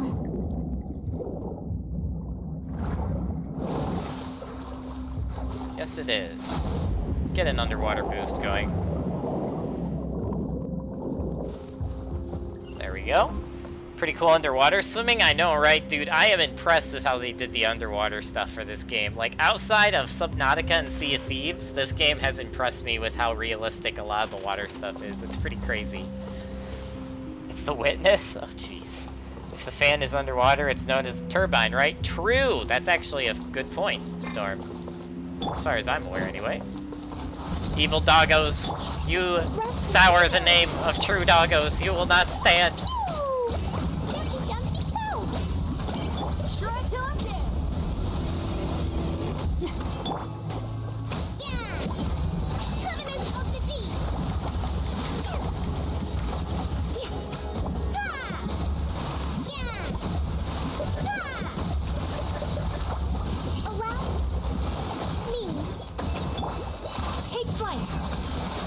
Or the one. Hold on. It's fire time.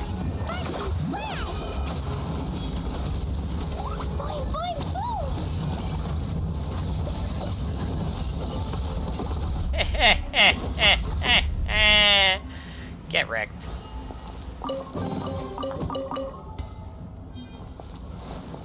Get wrecked. This team is too good, I tell you. Don't need to worry about what the enemies do because I'm just killing them too fast. I'm too powerful, man.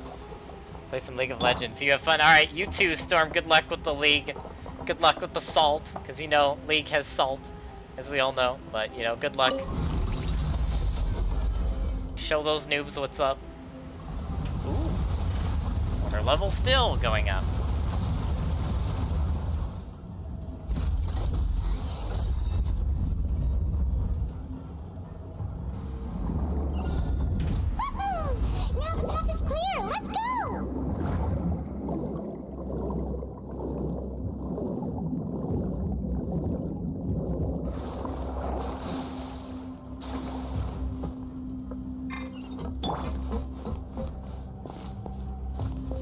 my. Interesting. I feel like Spider-Man from The Amazing Spider-Man 2 going through a bunch of gears and what seems to be some sort of tower-like structure. Just hopefully Green Goblin doesn't come around and start attacking me on his little bike thing. Also, this is freaking cool. This reminds me of a dungeon in Final Fantasy XIV almost, but at least I could swim on the other side in some areas at least. To a chest.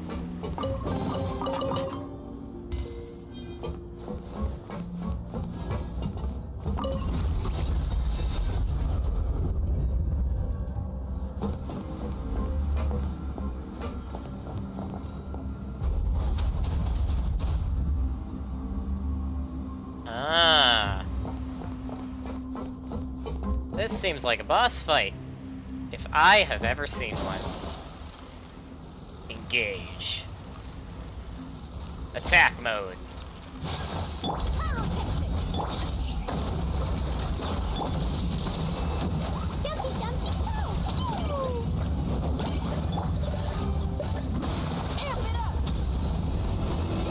Shields acquired.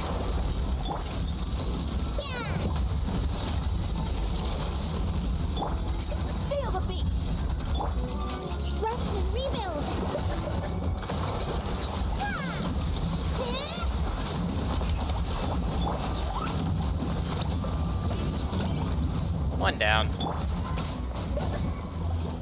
Waiting for shields. Come on, Shingen, I need those shields. Thank you. Waiting for jellyfish. Now the fun begins.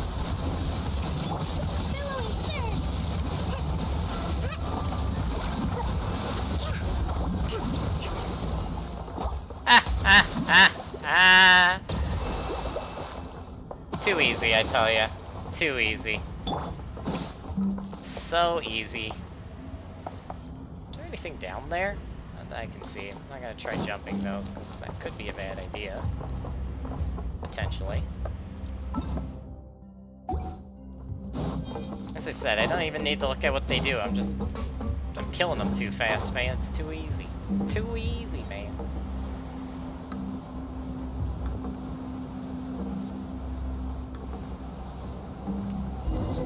What's this? After all that, we finally made it to the innermost sanctum. Though, as expected, the mastermind isn't here. If I'm not mistaken, he's being charged by Navi as we speak. That's right. Then let's hurry up and find some evidence so we can get back to the Opera House and help Navia.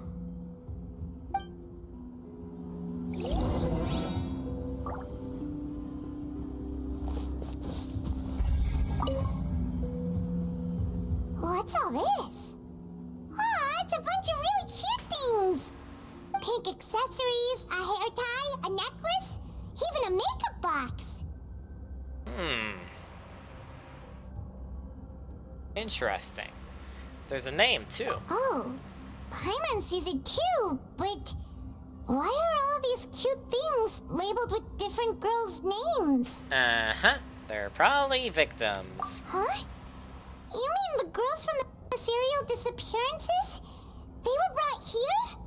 And then they were turned into water. And all the boxes of things. These names. That means... Oh, this is terrible. A whole new meaning to drinking girls' bathwater. I mean, what? Missing persons' possessions. You discovered objects within the containers labeled with the names of those who own them within the depths of the HQ. The names here must have something to do with the victims in the serial disappearances case. This might be proof that this was their final stop.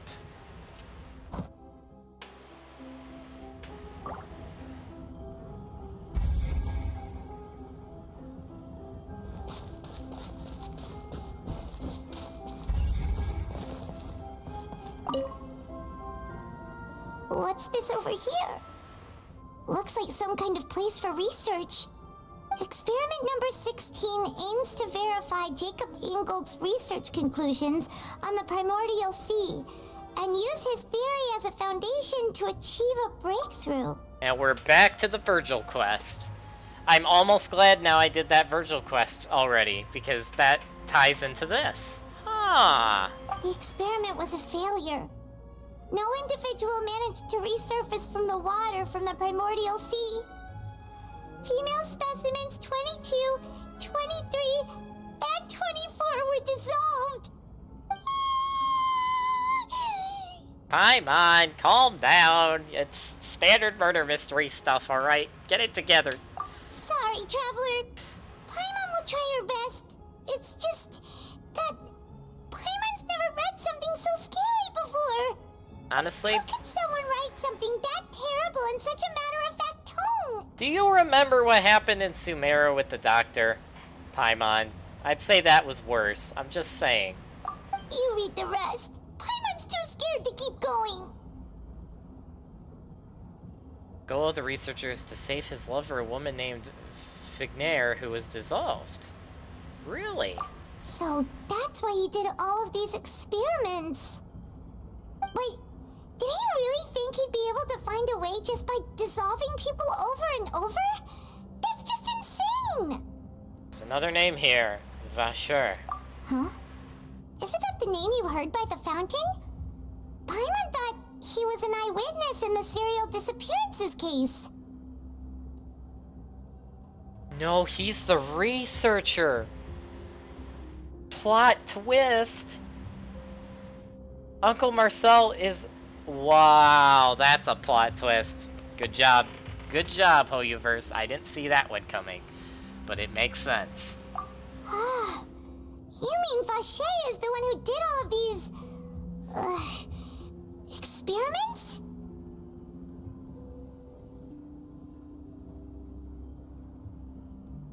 Yes, he signed off on a bunch of the experiment reports. So that's it! Vache was no victim, but personally took his lover and... He did it to his... No, wow! that's not it either! If that's the case, why would he want people to resurface from the water? There must be more to this than meets the eye. In any case, Paimon will write it all down. Experiment number 16 aims to verify Jacob Ingold's research conclusions on the primordial sea. Use his theory as a foundation to achieve a breakthrough. The experiment was a failure. Yeah, we read all the stuff we read. Got it.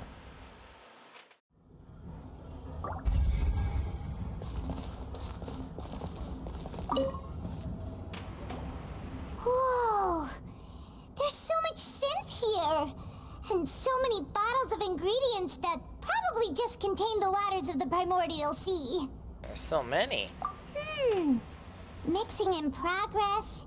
Ready to drink? Stock sample? Huh. They've also got all the synth pretty clearly labeled. Whoa! There's even fruit-flavored synth? Don't get any ideas, Paimon. Also, well, that definitely proves that this is where they produced the drug. Yep, it's super obvious. It's a popular potion, circulating quite widely. It gives the drinker a very pleasant experience for a short time, but its side effects are equally strong. The producer uses these special characteristics to earn a massive profit from its trade.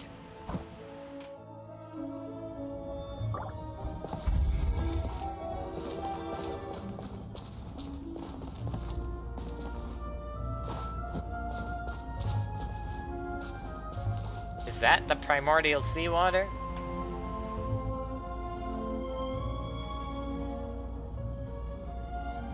It must be.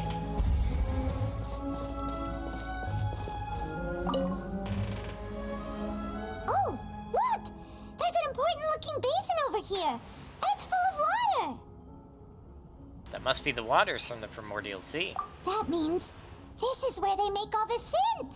And that special water is the main ingredient! If you dilute it with normal water, you'll get synth, but the pure stuff can dissolve a human! Paimon will take notes on this incriminating evidence! The pool found within the HQ is filled with water from the primordial sea. The mastermind can use this to create synth and directly use it to dissolve people.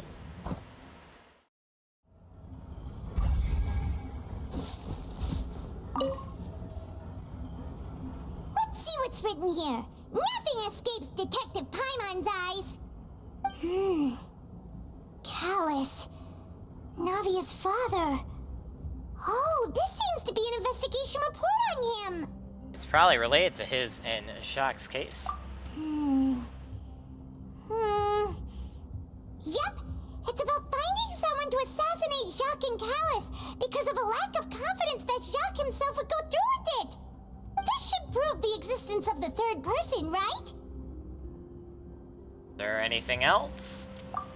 We still have not determined the exact content of the key information Callus has passed on to certain members of his organization.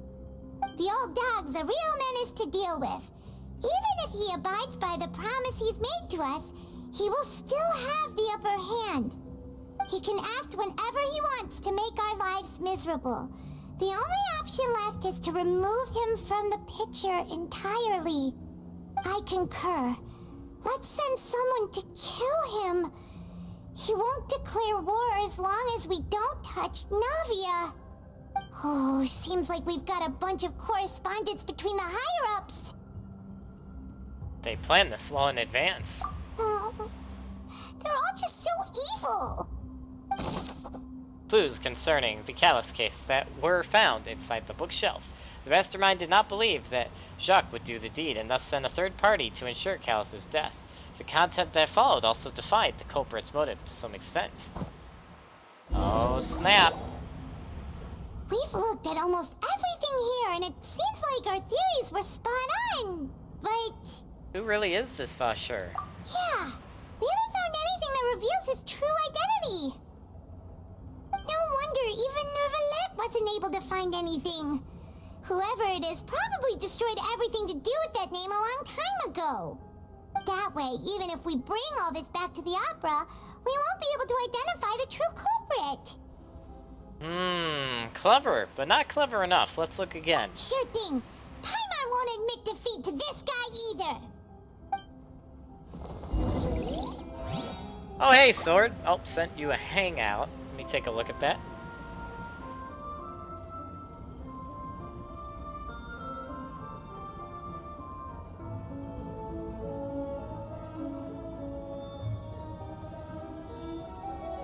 Oh, so that's a lot of wood.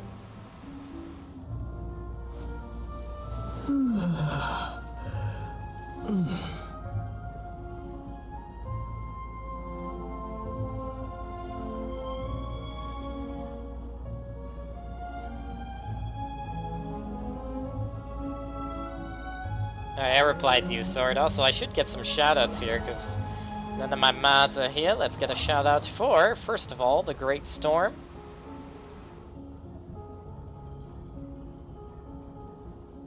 Great streamer, also great content creator in general, and also Sword of Ashley, yet again. If anyone's not following them, make sure you drop them a follow.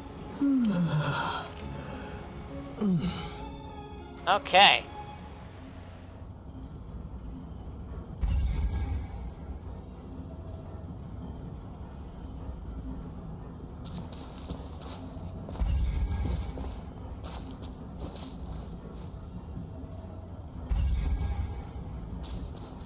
So it's asking me to re-examine.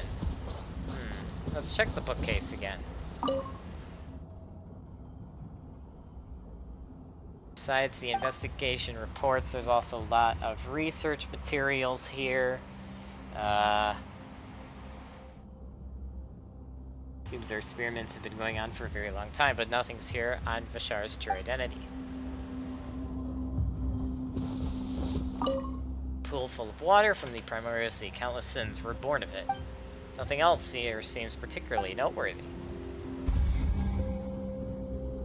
Can I get back up there? No? Okay, game.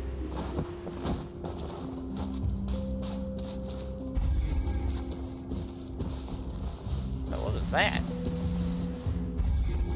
Oh, it has a little magnifying glass that pops up. Didn't even notice that earlier. You take that side and Paimon will take this side. Check everything carefully. We'll find something for sure.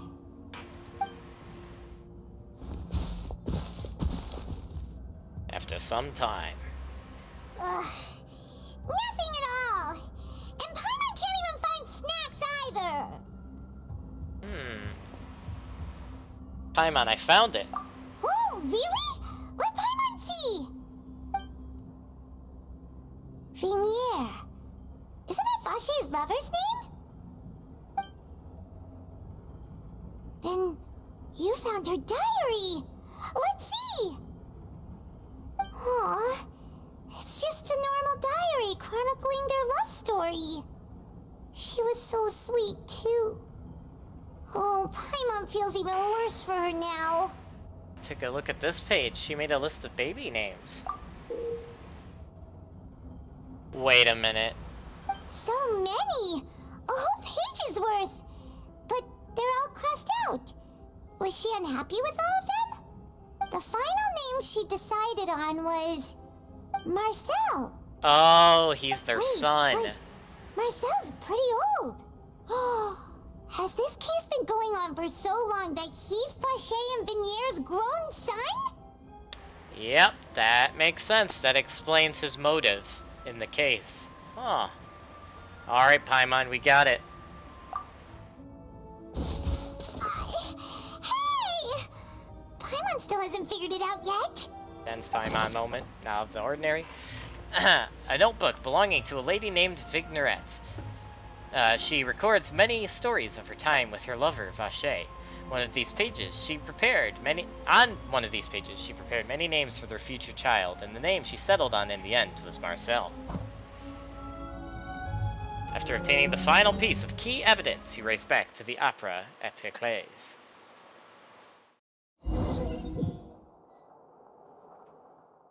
And whose image do you see, Marcel? Is it a man named Vache? Oh, so you do know that name. I'm merely surprised you'd suddenly say the name of someone I've never even heard of. I was waiting for you to say that. Navia! We're back! As expected of my partner. I just knew you'd return in the nick of time. Just how often do you intend to flout the rules of this court? It's all right, Monsieur Neuvillette. Given their confidence, I expect they've found the crucial evidence. You say you've never heard of Vache. But have you heard of Vache? No, okay. Let's see.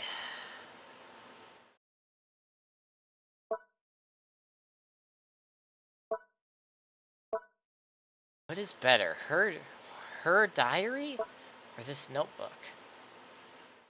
Let's try the notebook. Isn't it better? Keep looking. It's this, isn't it? Got it. Second tries the charm. But the truth of it, Marcel, is that you've always been Vache. Back Ocular. Nice. Huh? We've investigated your lair and we already know everything. After your lover, Vinier, was dissolved, you kept abducting young women to experiment on the hopes of bringing her back to you. You even created Marcel as a new identity and destroyed all records of your past as Vache. So that's it. Even the villains in opera performances rarely go that far. And with that, Marcel's motive has now been established. This information regarding your past also dismantles your prior timing defense. Well, Marcel, do you know where you went wrong? You fixated your gaze on the lover that passed away, instead of paying attention to the living people around you. So, you never noticed how we changed, or how we grew as individuals. You also never understood Boss's real expectations for his daughter. Or our determination to see things through. Your determination. Mr. Marcel, please speak up now if you would like to defend yourself. Otherwise, the trial will move on to the next stage. Do you really think I wanted to do any of this? Pay attention to you? What for? Have you ever paid attention to me? Ever empathized with my pain? Ever known how it feels to watch the love of your life dissolve right in front of your eyes? No one helped me, No one even believed me. All those decades ago, even the officers from the Maison Gardiennage were laughing at me. They said there's no way a human being can turn into water. So I must have gone mad from grief. Vignier's death was brushed away by all of you as if it didn't matter at all. Well, now you know, don't you? Ha! Well, it's too late now. All those who were dissolved are gone forever. You only have yourselves to blame. You set up this ornate opera house in pursuit of your so-called justice, your beloved drama, while turning a blind eye to the suffering of the people. Vignier is dead. We promised each other that we would always be together. Wherever she goes, I will follow. Damn. But I'm not from this blasted place, so I can't be dissolved, no matter what I do. Hey, is that water from the primordial sea that he's drinking? I can't dissolve! Can't dissolve! Can't dissolve! Do you all see? I can't go, I can't follow. So if I can't go where she is, what choice do I have but to try to bring her back? I did all of that, and in the end, that accursed Callus still got the better of me. I spent my entire life living on pins and needles, only to get stabbed by his idiot daughter at the very end. The suspect is exhibiting signs of mental distress. Guards, please restrain him. Don't touch me! Don't anybody come near me! I still need to save Vignier. I promise. We made a promise. He's losing it. Vignier. Vignier. Please, Vignier. Don't think badly of me. All I want to do is fulfill our promise. At this point, the verdict of this trial is clear. With Mr. Marcel's conviction, the charges against Mr. Tartaglia no longer have any basis. Fine by me. I was in a bad mood, but after a show like that, I'm actually feeling pretty good.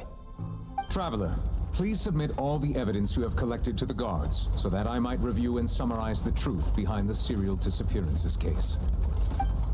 Damn. Olivia proceeds to review and The compile. man now known as Marcel was originally named Vacher and worked as an adventurer with his partner and lover Vignier. During an underwater expedition, Vignier accidentally came into contact with water from the primordial sea and was dissolved in front of Vacher as a result. Vacher learned of the primordial water's existence through the work of others and began to kidnap young women for research, with the goal of discovering a method to restore Vignier back to life. To cover his tracks, he invented the new alias of Marcel and began to operate a business in Poisson.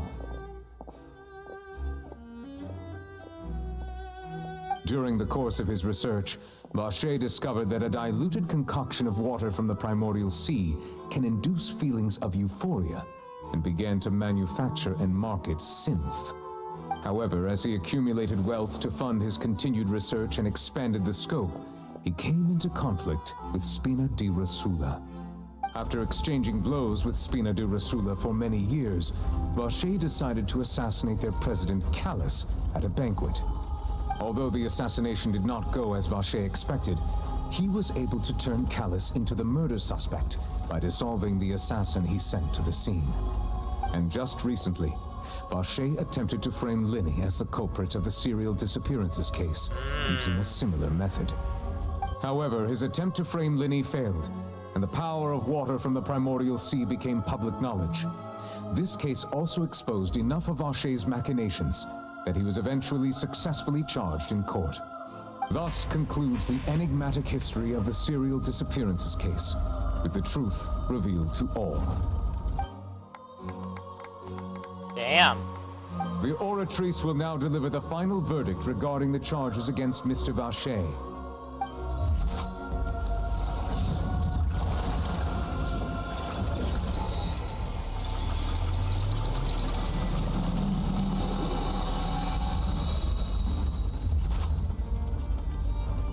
According to the judgment of the Oratrice Mécanique d'Analyse Cardinale, Mr. Vacher is guilty.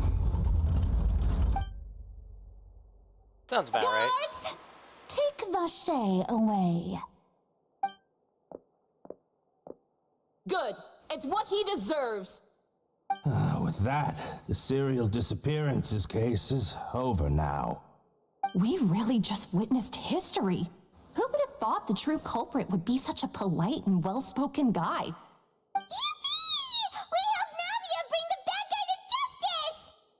He's hurt so many innocent people and now he's finally getting what he deserves! Huh? Are you okay? Navia? Demoiselle, you were absolutely brilliant. The day our late boss had always hoped for has finally come. You can rest easy now, knowing justice has been served. Yeah. It's finally over. It's all thanks to you guys. And my partner. See, Papa? Spina di Rosula's still doing well with me at the helm. Well now, hasn't this been a most delicious piece of drama? The villain has been caught, justice has been served, past wrongs have been righted, and it's a big ol' happy ending. Here it comes. Since it's been such a great show, I'll just let the false accusations against me slide.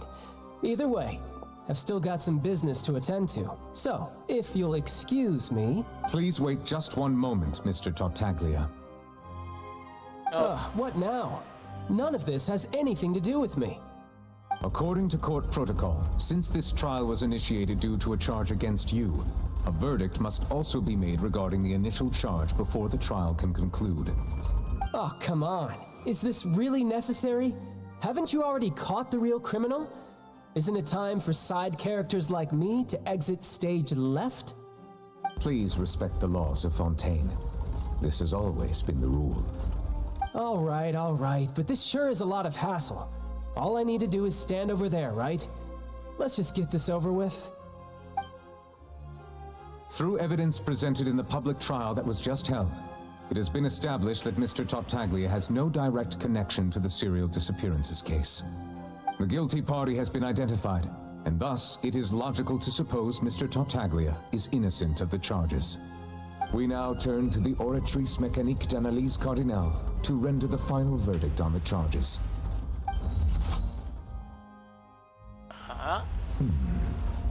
According to the judgment of the Oratrice Mécanique d'Analyse Cardinale, Mr. Tartaglia is guilty. What? Hey! That's not funny! Didn't you just say I'm supposed to be innocent? What's with this verdict? Is your justice machine malfunctioning? Huh? This has never happened before. The Oratrice actually returned a different verdict from the Chief Justice. What? I mean, have you ever heard of an innocent Fatui Harbinger? Do you think the Oratrice might have just convicted him on general principle? But weren't the charges about the serial disappearances case? No matter what else he's guilty of, it shouldn't affect the verdict in this case, right? What is going on? The judgment of the Oratrice Mécanique d'Analyse Cardinale is, by law, the final verdict of the court. We must accept the guilty verdict. Guards, please take the suspect into custody per court protocol. What? Oh, a cutscene.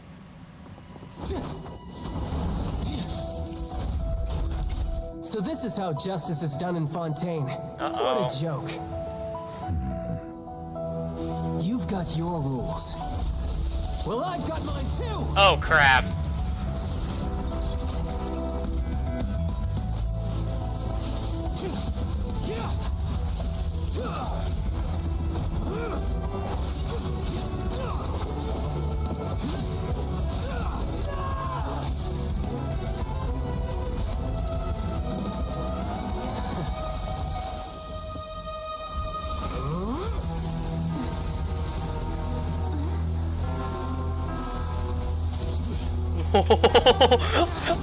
They're actually doing it!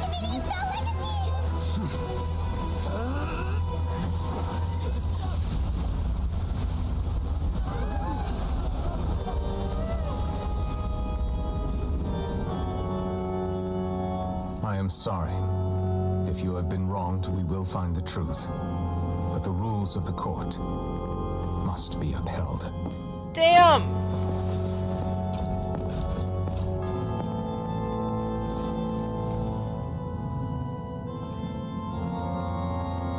Damn! Oh my gosh! Hey, Monsieur Nouvelette, what's going on? Shouldn't they have been cleared already? Apologies. This is also the first time I've encountered such a situation. However, according to the rules established at the conception of Fontaine's court system, the Oratrice's judgment is the final verdict of the court. All I do is follow court procedure. As for why the Oratrice arrived at the conclusion it did, you should probably ask someone more knowledgeable than me. Then we have no choice but to ask the Archon herself. Why are you looking at me? I had nothing to do with it! I don't know what happened there either! Hey, stop staring at me! Wow. What does Lady Farina mean by that? Huh. She says she has no idea either? But that's impossible. Didn't she create the Oratrice herself? Yeah, so are the verdicts reliable or not? Can results like this really be called justice? Uh-oh. Uh-oh. My dearest citizens, did you really think we'd allow an incorrect verdict to be handed out in this court? Did you really believe that the judgment could be mistaken or be the result of some sort of random mishap? Yes. Don't tell me. You thought even I had been blindsided by the Oratrice's result. But the way she looked just now, it was pretty obvious she had no idea what was going on. However, given the state of things, I shall give you an explanation. Everything that just took place, including my supposed shock and bafflement, was a part of an elaborate performance, with every action meant to stir up drama and excitement. Press X to doubt. And, of course, for every performance there is a script. Everything has unfolded exactly as I expected from the very beginning. As the embodiment of the very concept of justice, the Oratrice shall never render an arbitrary judgment! If you thought Child had nothing to do with the serial disappearances case, it is only because you've been blinded by the superficial appearance of innocence. Everything he's done, not to mention the danger he poses, are beyond ordinary comprehension and completely unforgivable! All shall be revealed in time. You will come to understand my noble intentions, as well as the absolute correctness of the Oratrice's verdict.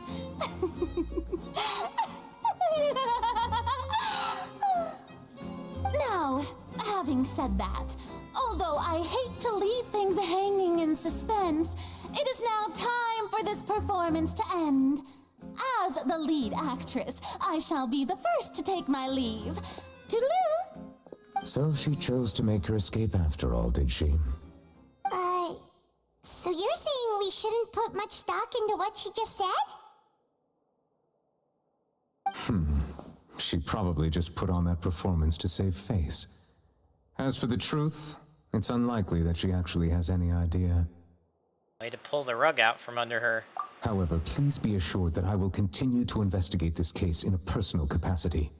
Just as I promised, if the judgment has been incorrect, we will do our utmost to clear his name.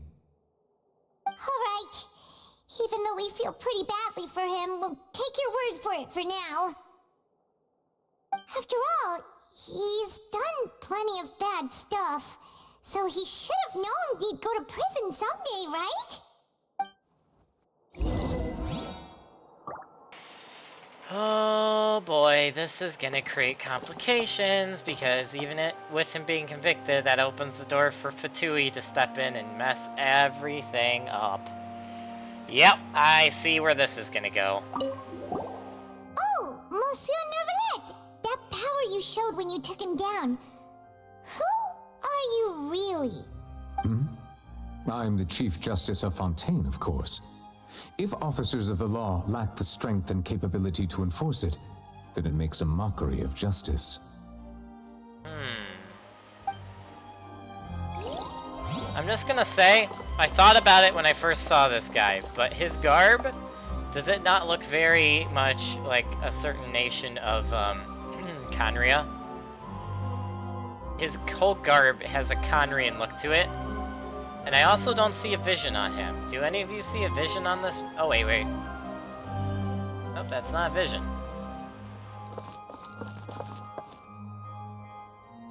He does not have a vision. Yeah, he doesn't have a vision. Calling it now, he's from Conria. Reason why his vision's not working for him? Yeah, there's some big questions going on right now. It's a question of what the hell is going on.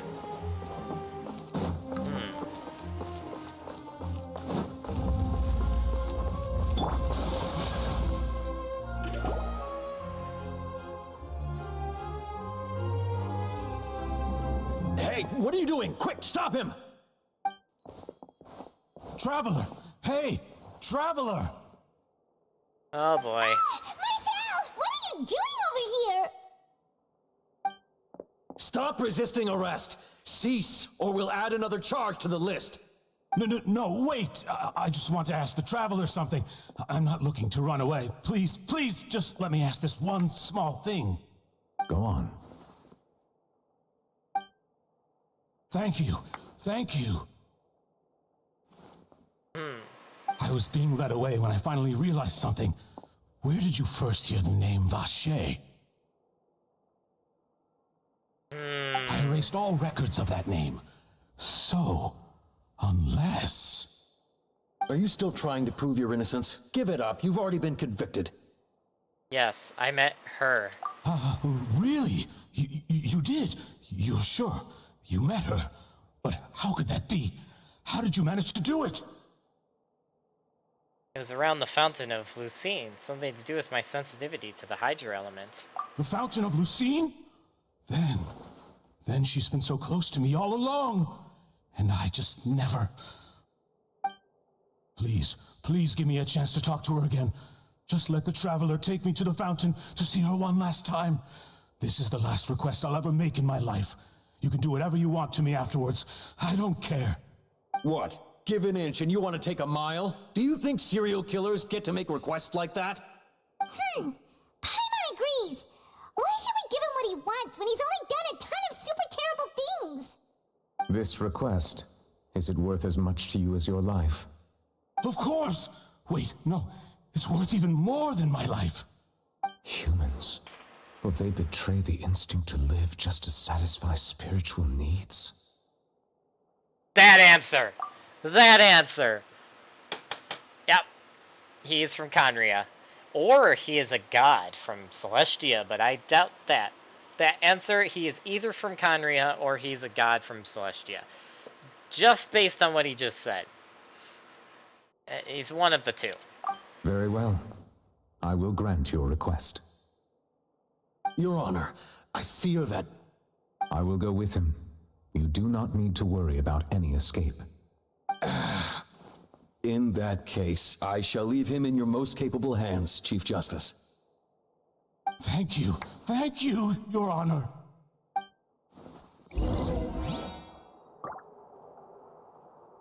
Damn.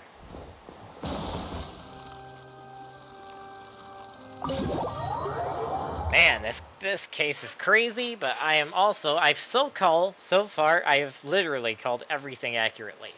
First, I want to point that out. Secondly, I'm now calling how this expansion's going to end.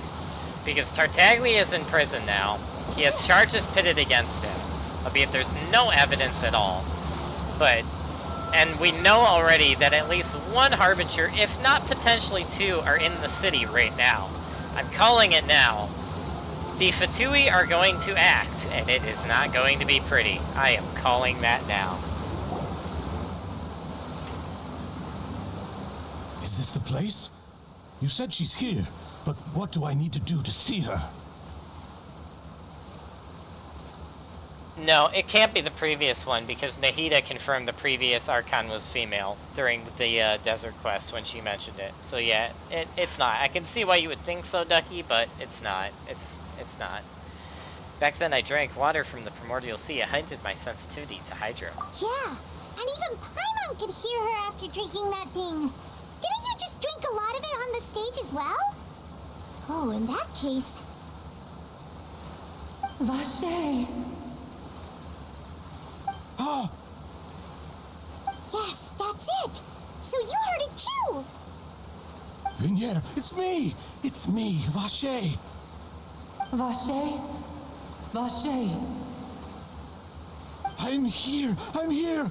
Where are you, Vignier? I'm coming for you. I'm finally here for you. Hey, wait! Be careful! Hey, wait! Uh-oh. Uh-oh. Vignier, is that you? It's me, Vache! Vignier! Vache? Why did you come? Didn't I say? You don't need to look for me. You look a lot older than I remember. How long has it been? It's been more than 20 years. I've suffered for over 20 years since the day you left. All this time, only the thought of bringing you back has kept me alive. Nothing else mattered to me. I must be dreaming. Who would have thought I'd get the chance to tell you all of my feelings like this? Vignier, you are my everything. I really don't know how I could live without you. But Vache, if you ask me, this world would be better off without you. Ooh. What are you saying? If not for you, I would have finished my law degree and probably become a top-tier attorney one day.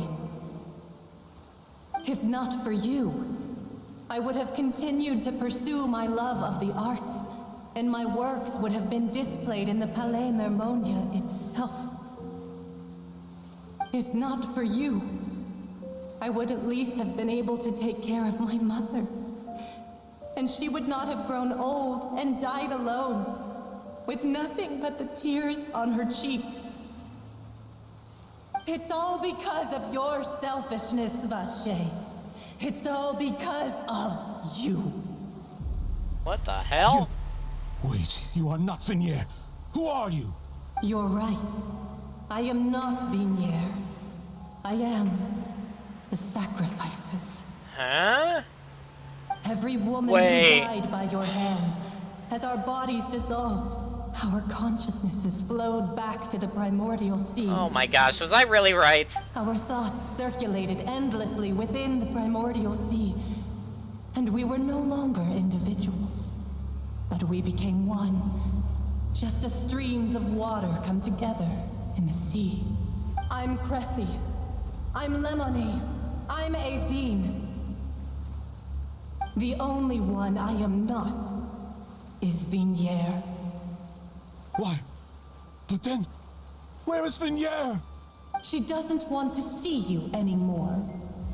Every tendril of her consciousness is avoiding you. This is what you get for your selfishness. Your selfishness robbed us of our lives and our futures. You said time and time again that you'd do any and everything for her. Damn. But did you ever consider whether she'd want to see you do the things that you did?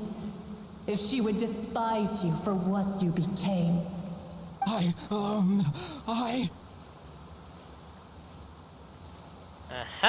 You are a liar, a heartless murderer, and a cowardly narcissist. The only thing you are not is Vignier's beloved. Damn. From the moment your first victim died and her consciousness merged with Vignier's, she has had nothing but pure hatred for you. Looks like I didn't meet Vignier back then either. They must have wanted me to lure Marcel here from the very beginning.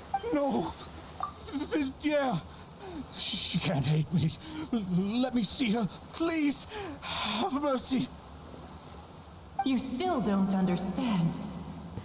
When I said don't look for me, that came from the real Vignier. She really doesn't want to see you anymore. Wow. But on top of that, she also said that because it's her final drop of pity for you. She said that because she knew that if you did come here, we will show no mercy to you. Oh, jeez. Vache. Vache? Vache. Vache. Vache. Vache. Drown. What? Holy smokes. Well, he's dead. That, wow. Find the cover of the series. Whoa, whoa, whoa. That went way too fast. Hold on. Good thing I have a Twitch channel.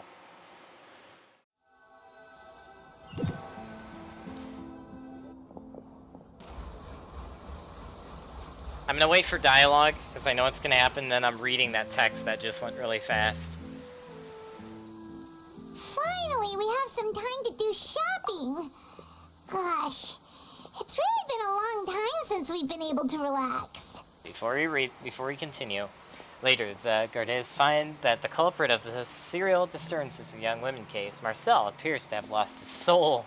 However, the final report from the physician states he died of a massive fright. Ha ha.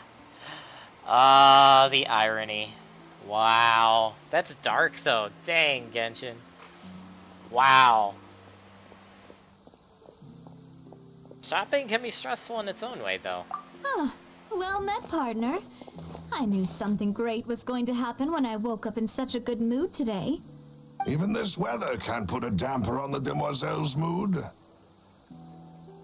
It's a pleasure to see you both again. Indeed. Oh, hey, Navia! It's been a few days. Paimon's already started to miss you. Oh, now that I believe. I'm easy to work with and always bring home the bacon. Who wouldn't treasure having a partner like me? Sounds like you're really enjoying life these days, Navia. What have you been busy with since the trial? It's just been one thing after the other. I've been making non-stop trips between Poisson and the court since then. Everyone from Spina di Rosula organized a memorial for my father. We never held a memorial when he first died, since everyone knew that even if we held one back then, no one was going to come. This time, though, everyone in Poisson, and even many people from the court, all attended. So his name's definitely been cleared now. That's what we like to hear. It's been the dearest wish of Demoiselle all along. That blasted stubborn fool. I was right to put my faith in him. I'm so glad I didn't give up on the case all those years ago. Things turned out as well as they could have. Oh, by the way, I ran into Charlotte just after I left the memorial service. Well, maybe it'd be more accurate to say I knew she would be there, and there was no way she'd just let me go. Huh? So you know Charlotte too? The Charlotte? Journalist from the Steambird? Ah, yeah, our good way friend. back when I first became the president of the Spina di Rosula, she was all over me. Wouldn't take no for an answer. I believe the story was called The True Heart of Darkness, Secret Tales of the Yellow Rose. To be fair, though, it was a really flattering feature. So, we've been on pretty good terms ever since. She was trying to lean on our friendship to get me to do an exclusive piece on the serial disappearances case. Oh yeah, she told us about that. She's always been super interested in that case, so now her wish has finally come true too. Anyway, I told her to make sure that when she writes about you guys entering the opera house with the critical evidence, that you both sound really cool. Well, thank you. Now that's another thing to look forward to. We trust Charlotte's skills with a pen for sure. Oh, and in other news, I also took Clorand out for a meal. Oh, are you two on better terms now? While you were investigating Vache's headquarters, Clorand gave testimony on my father's behalf. Oh? It was thanks to her that we were able to turn the tide. I wanted to thank her. I mean, there's also no point in being awkward all the time, so we took the chance to reconcile with each other. Oh, that's great. Paimon also thought Clorinde wasn't actually a bad person. It's always good to have more friends. Anyway, now that the case has finally been solved, perhaps it will slowly begin to fade from the public consciousness. Oh, actually, there's still one last thing I need to do. What is it? I should pay a visit to my father's grave and tell him the truth of what happened, as well as how it all ended. And on top of that, just how much people still look up to him to this day. That includes me, too. Miss Navia. Indeed. Can I come too? Mm-hmm. We want to go too! We also think Callus is a really admirable person. Sure thing. I'd like you two to share the moment with me. After all, without you, there might not have been such a positive ending. And in that case, everyone, let's be off. Considering the recent weather, we'll be lucky if we can reach Poisson before dark. Yeah, you're right. It's been raining non-stop for a few days now.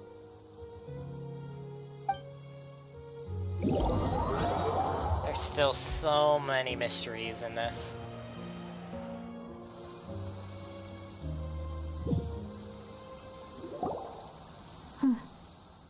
This is where my father's grave is. To be perfectly honest, even I haven't been back here for a long time. Huh? There's someone there already. Wait. That figure. It can't be... Isn't that Dervalette? Why would the Chief Justice be here? Huh? Navia?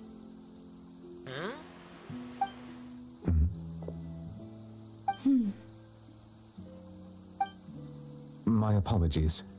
I should have asked before coming to pay my respects. Don't say that. Sorry about that. Oh, I was trying to say there's no need for you to apologize. I wanted to show my father how much I've grown, but still, I doubt I've grown to the point that even the Chief Justice would feel compelled to apologize to me over and over. In that case, I will stop apologizing for now. You really could use some pointers on understanding human emotions, Monsieur Neuvillette. In any case, why did you come to Poisson? Well, ever since that day, I've been turning a question over and over in my head. Just what is justice anyway? There was once a time when I didn't want to believe that there could be anything more important to humans than life itself. No, rather than that, it's probably more truthful to say I didn't believe humans were capable of resisting the most basic instinct of living things. That they could rebel against their own nature, or consider certain things to be more important than their own lives. Which is also why I didn't stop your father from beginning that fateful duel. I believed that a truly innocent man would never throw away his life like that. That there was nothing, should have been nothing more important than one's own continued survival. But Mr. Callus proved me utterly and decisively wrong. If not for his sacrifice, the serial disappearances case would have remained unsolved to this day.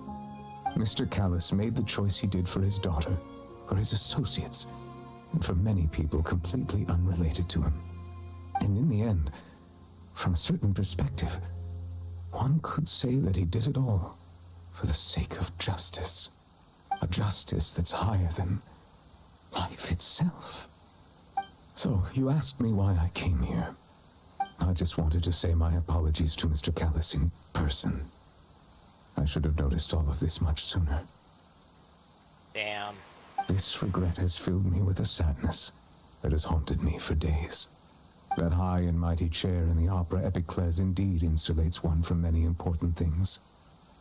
Spina di Rosula, thank you so much for your hard work and perseverance.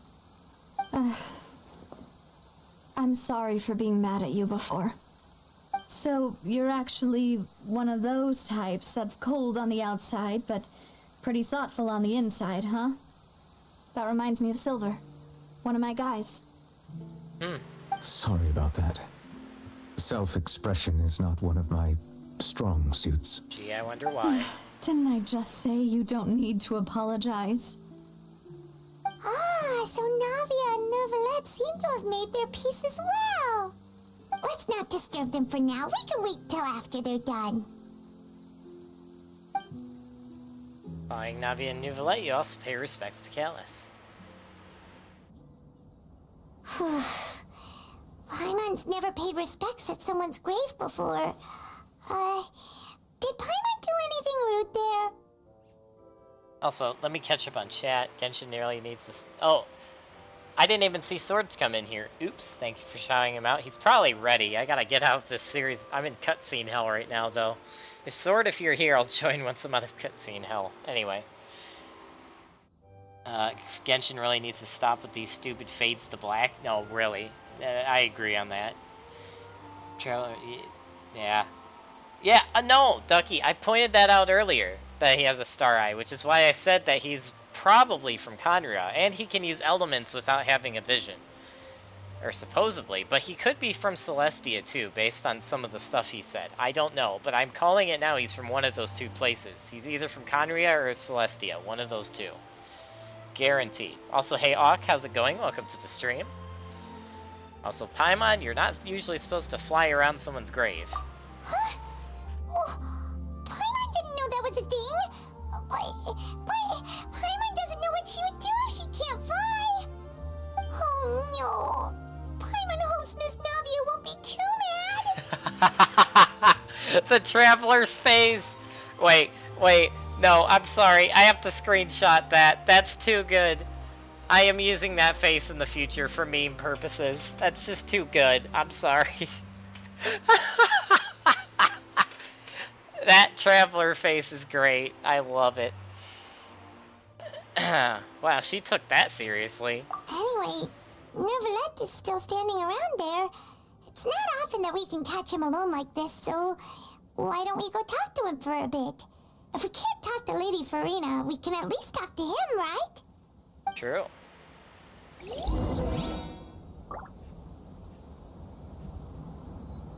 Yeah, I'm not bad, just waiting for a bus home. Ah, I gotcha. Oh, gotcha. Yes, it does. It does. It also looks like a certain other character we've done a lot of the main scenario quests with, aka the We Shall Be Reunited quest line. You all know who I'm talking about. Also has a similar outfit to this guy. Which I do wonder when we'll see that guy again. Oh, it's you two. Did Miss Navia invite you to come pay your respects to her father? Mm-hmm. We ran into Navia on the streets today, so we just followed her here. I see. Then is there something that I can help you with? Well, it's pretty hard to run into you like this since you're usually super busy. So we figured we could try to ask you a few questions, if that's okay. Please feel free. Though outsiders, you helped us solve one of the greatest mysteries in Fontaine, and it would be my pleasure to return the favor.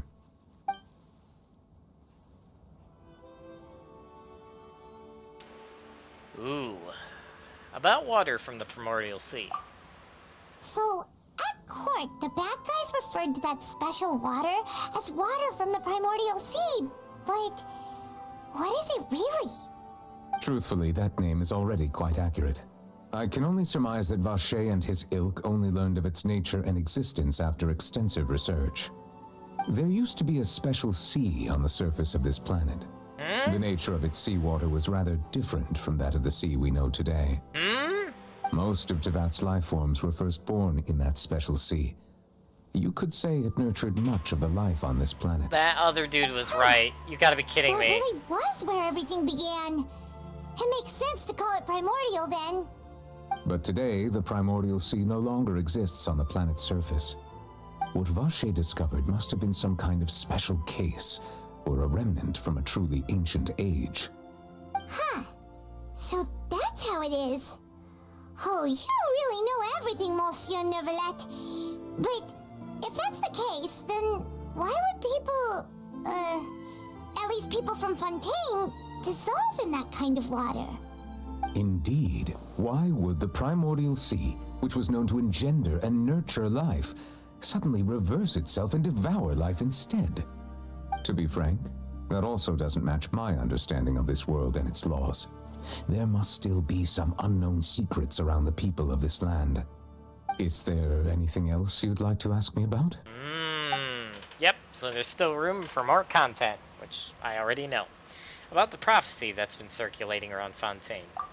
That the sea levels will rise and everyone will be dissolved in water, leaving Farina crying alone on her throne, but the sins of the people will be finally washed away for good. Does that appropriately summarize the version you've heard?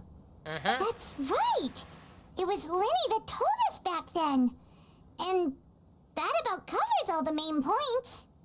Yes, up to the present, I think we reached a point where we have no choice but to confront this prophecy directly. Rumors have it that this prophecy is rooted in the last words the former Hydro Archon left to the world before she passed away. Yep. A prophecy? Of the former Hydro Archon? Wow. This is the first time that we've ever heard of it. So it's serious. 2 parts of the prophecy have already proven correct. The rising sea levels and the ability of the people of Fontaine to be dissolved. We should be more vigilant and stay on the watch for further signs. Speaking of the prophecy, Farina has also always taken it quite seriously. Indeed, she has been collecting information and intelligence from across Tevat for this purpose. Really? If the rumors were true, then perhaps this prophecy is the conundrum left to Farina by her predecessor. But with Farina being the way she is, can we really trust her to solve it? Is there anything else you'd like to ask me about? Man. Crack theory, who are the descendants that we know of? The god of principles, Alice, and now us, right? Wait, descendants? Alice isn't a descendant. None of the wizards are. But they are wizards that got forbidden knowledge. So, they kind of... But they're also... Based on what knowledge we have of that one limited time event, the Council of Witches, as they're called, are meant to... They have knowledge of... They have forbidden knowledge, but unlike the Conrians, who tried to use the forbidden knowledge to challenge Celestia, they have their they use their knowledge of their or the now was it Nanaland? The Desert Nation. I'm forgetting if it's Nanaland or no, it's not Nanaland. Nanaland's the Fire Nation that we'll go to later. The Desert Nation that I'm suddenly forgetting the name of, that we've seen the ruins of. They also got forbidden knowledge, but they used it to try to enslave their own people and enslave a being of spirits. But the spirits ended up turning on them and reversing the forbidden knowledge back at them. So. But the Council of Witches uses that forbidden knowledge to prevent forbidden knowledge from being accessed. So they're kind of like the guardians protecting against another Conrian disaster. Albeit they also don't trust the gods. So they're kind of like a middle ground between the two. But the god of principles is probably a god of Celestia. That's been a theory for a while. Now, for the... This guy I don't know. I still am torn whether this guy is one of the gods or former residents of Celestia, or if he is a former Conrian. Now, I'm leaning toward Conrian, not only because of his armor and his star eyes, but because of the way he took Tartaglia down during his Foul Legacy activation. He literally one-punched him into the ground with no vision. And he like one-punched Tartag in his Foul Legacy, which as I really don't think that's the case. So I'm really leaning toward he's from, and his garment looks very much like a certain I always forget his name. What's the guy from the We Will Be Reunited questline?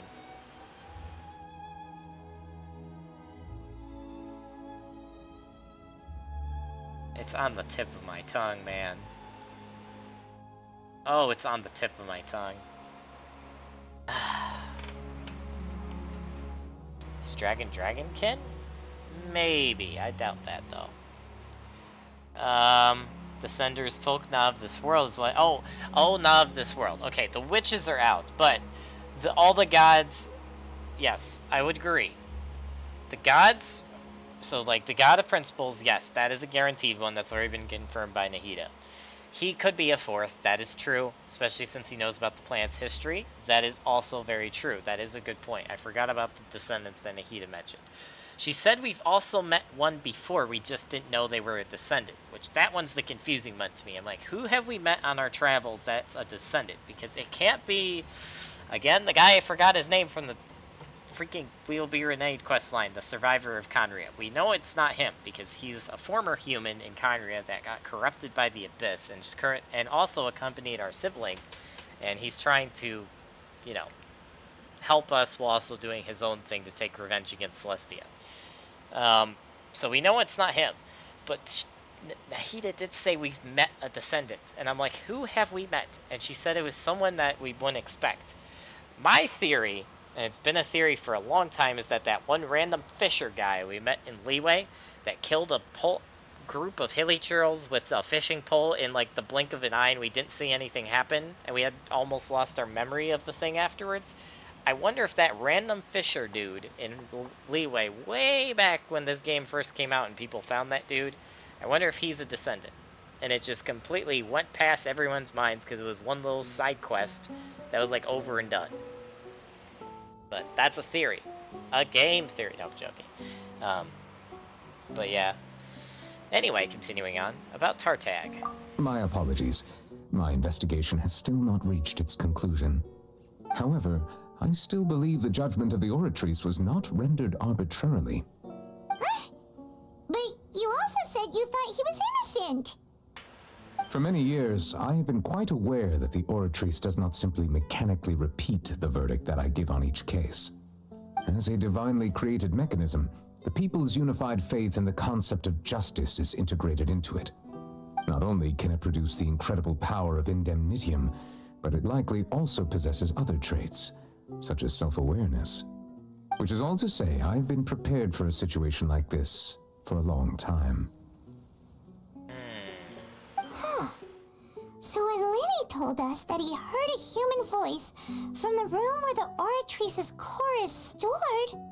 I was not aware such a thing had occurred. Perhaps that could serve to prove my conjecture.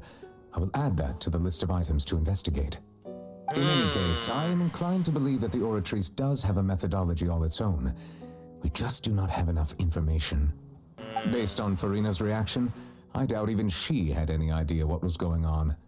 She managed to bluff her way through it, though, with her time-tested twin tricks of bravado and drama. While we do intend to get to the bottom of this, for now, we regret to say that the Fatui Harbinger will just have to bide his time in the fortress of Meripede.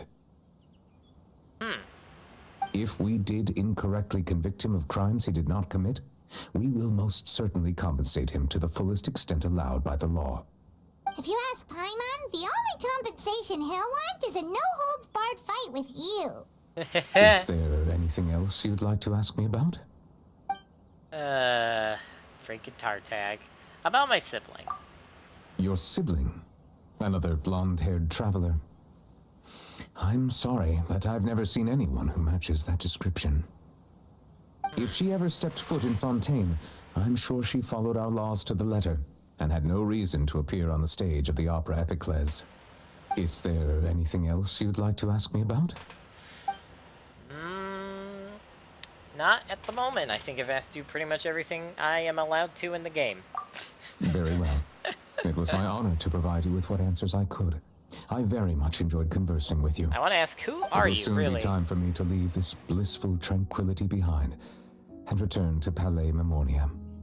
You really are super busy, Monsieur Neuvillette.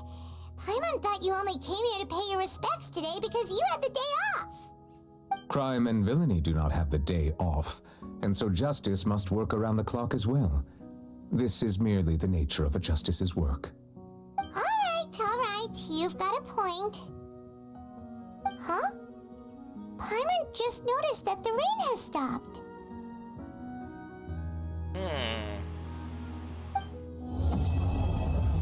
And that's the end?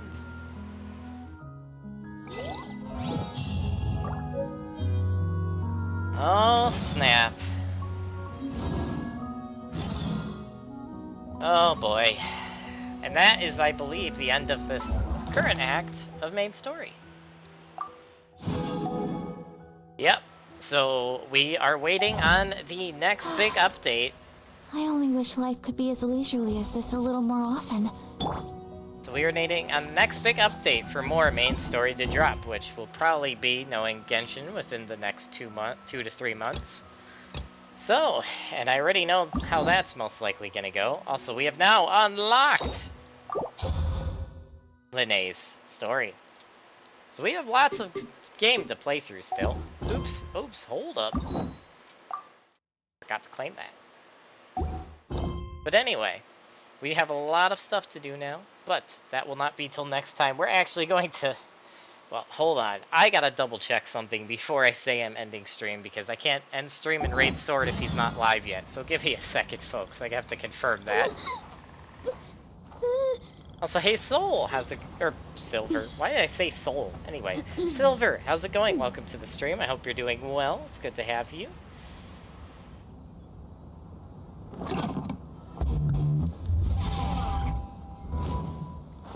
He is live. Oh, he is? Oh, he is. Yes, he is, and he's finishing A Realm Reborn. Alright. Alright, folks. We're going to end stream here in the way I told you guys I would, which is going to what I have named our new log-off spot. If I can remember where the heck I marked it. There it is. Now, which one is the closest one to get to it? Oh, well, that one's more straight off, but this one's closer. Alright. Back onto water, and we have a new log-off spot that I am going to log off in the whole time I'm in here. What is this log-off spot? Some of you may wonder. Some of you who have explored Fontaine know this spot very well. And I just love this spot. And for Kokomi, it is perfect, especially because of the sick transition when I do just this. It's so seamless, man. Alright. Well, now that we have brought Fish to her home, it's time to log off here. Thank you all for tuning in to the Fontaine stream in Genshin Impact. And on that note, we are going to end stream and raid and join Sword of Vasily on his Final Fantasy XIV stream as he finishes A Realm Reborn story. It's going to be great. There's going to be lots of craziness and also fish. Yes, indeed. But yeah, stick around for that. I will be joining Sword in Discord. So if you guys want to continue to hang out with me, hang out in Sword stream. And for all you Final Fantasy fans out there, let's show him some love and support. Alright guys, let's get ready for this raid.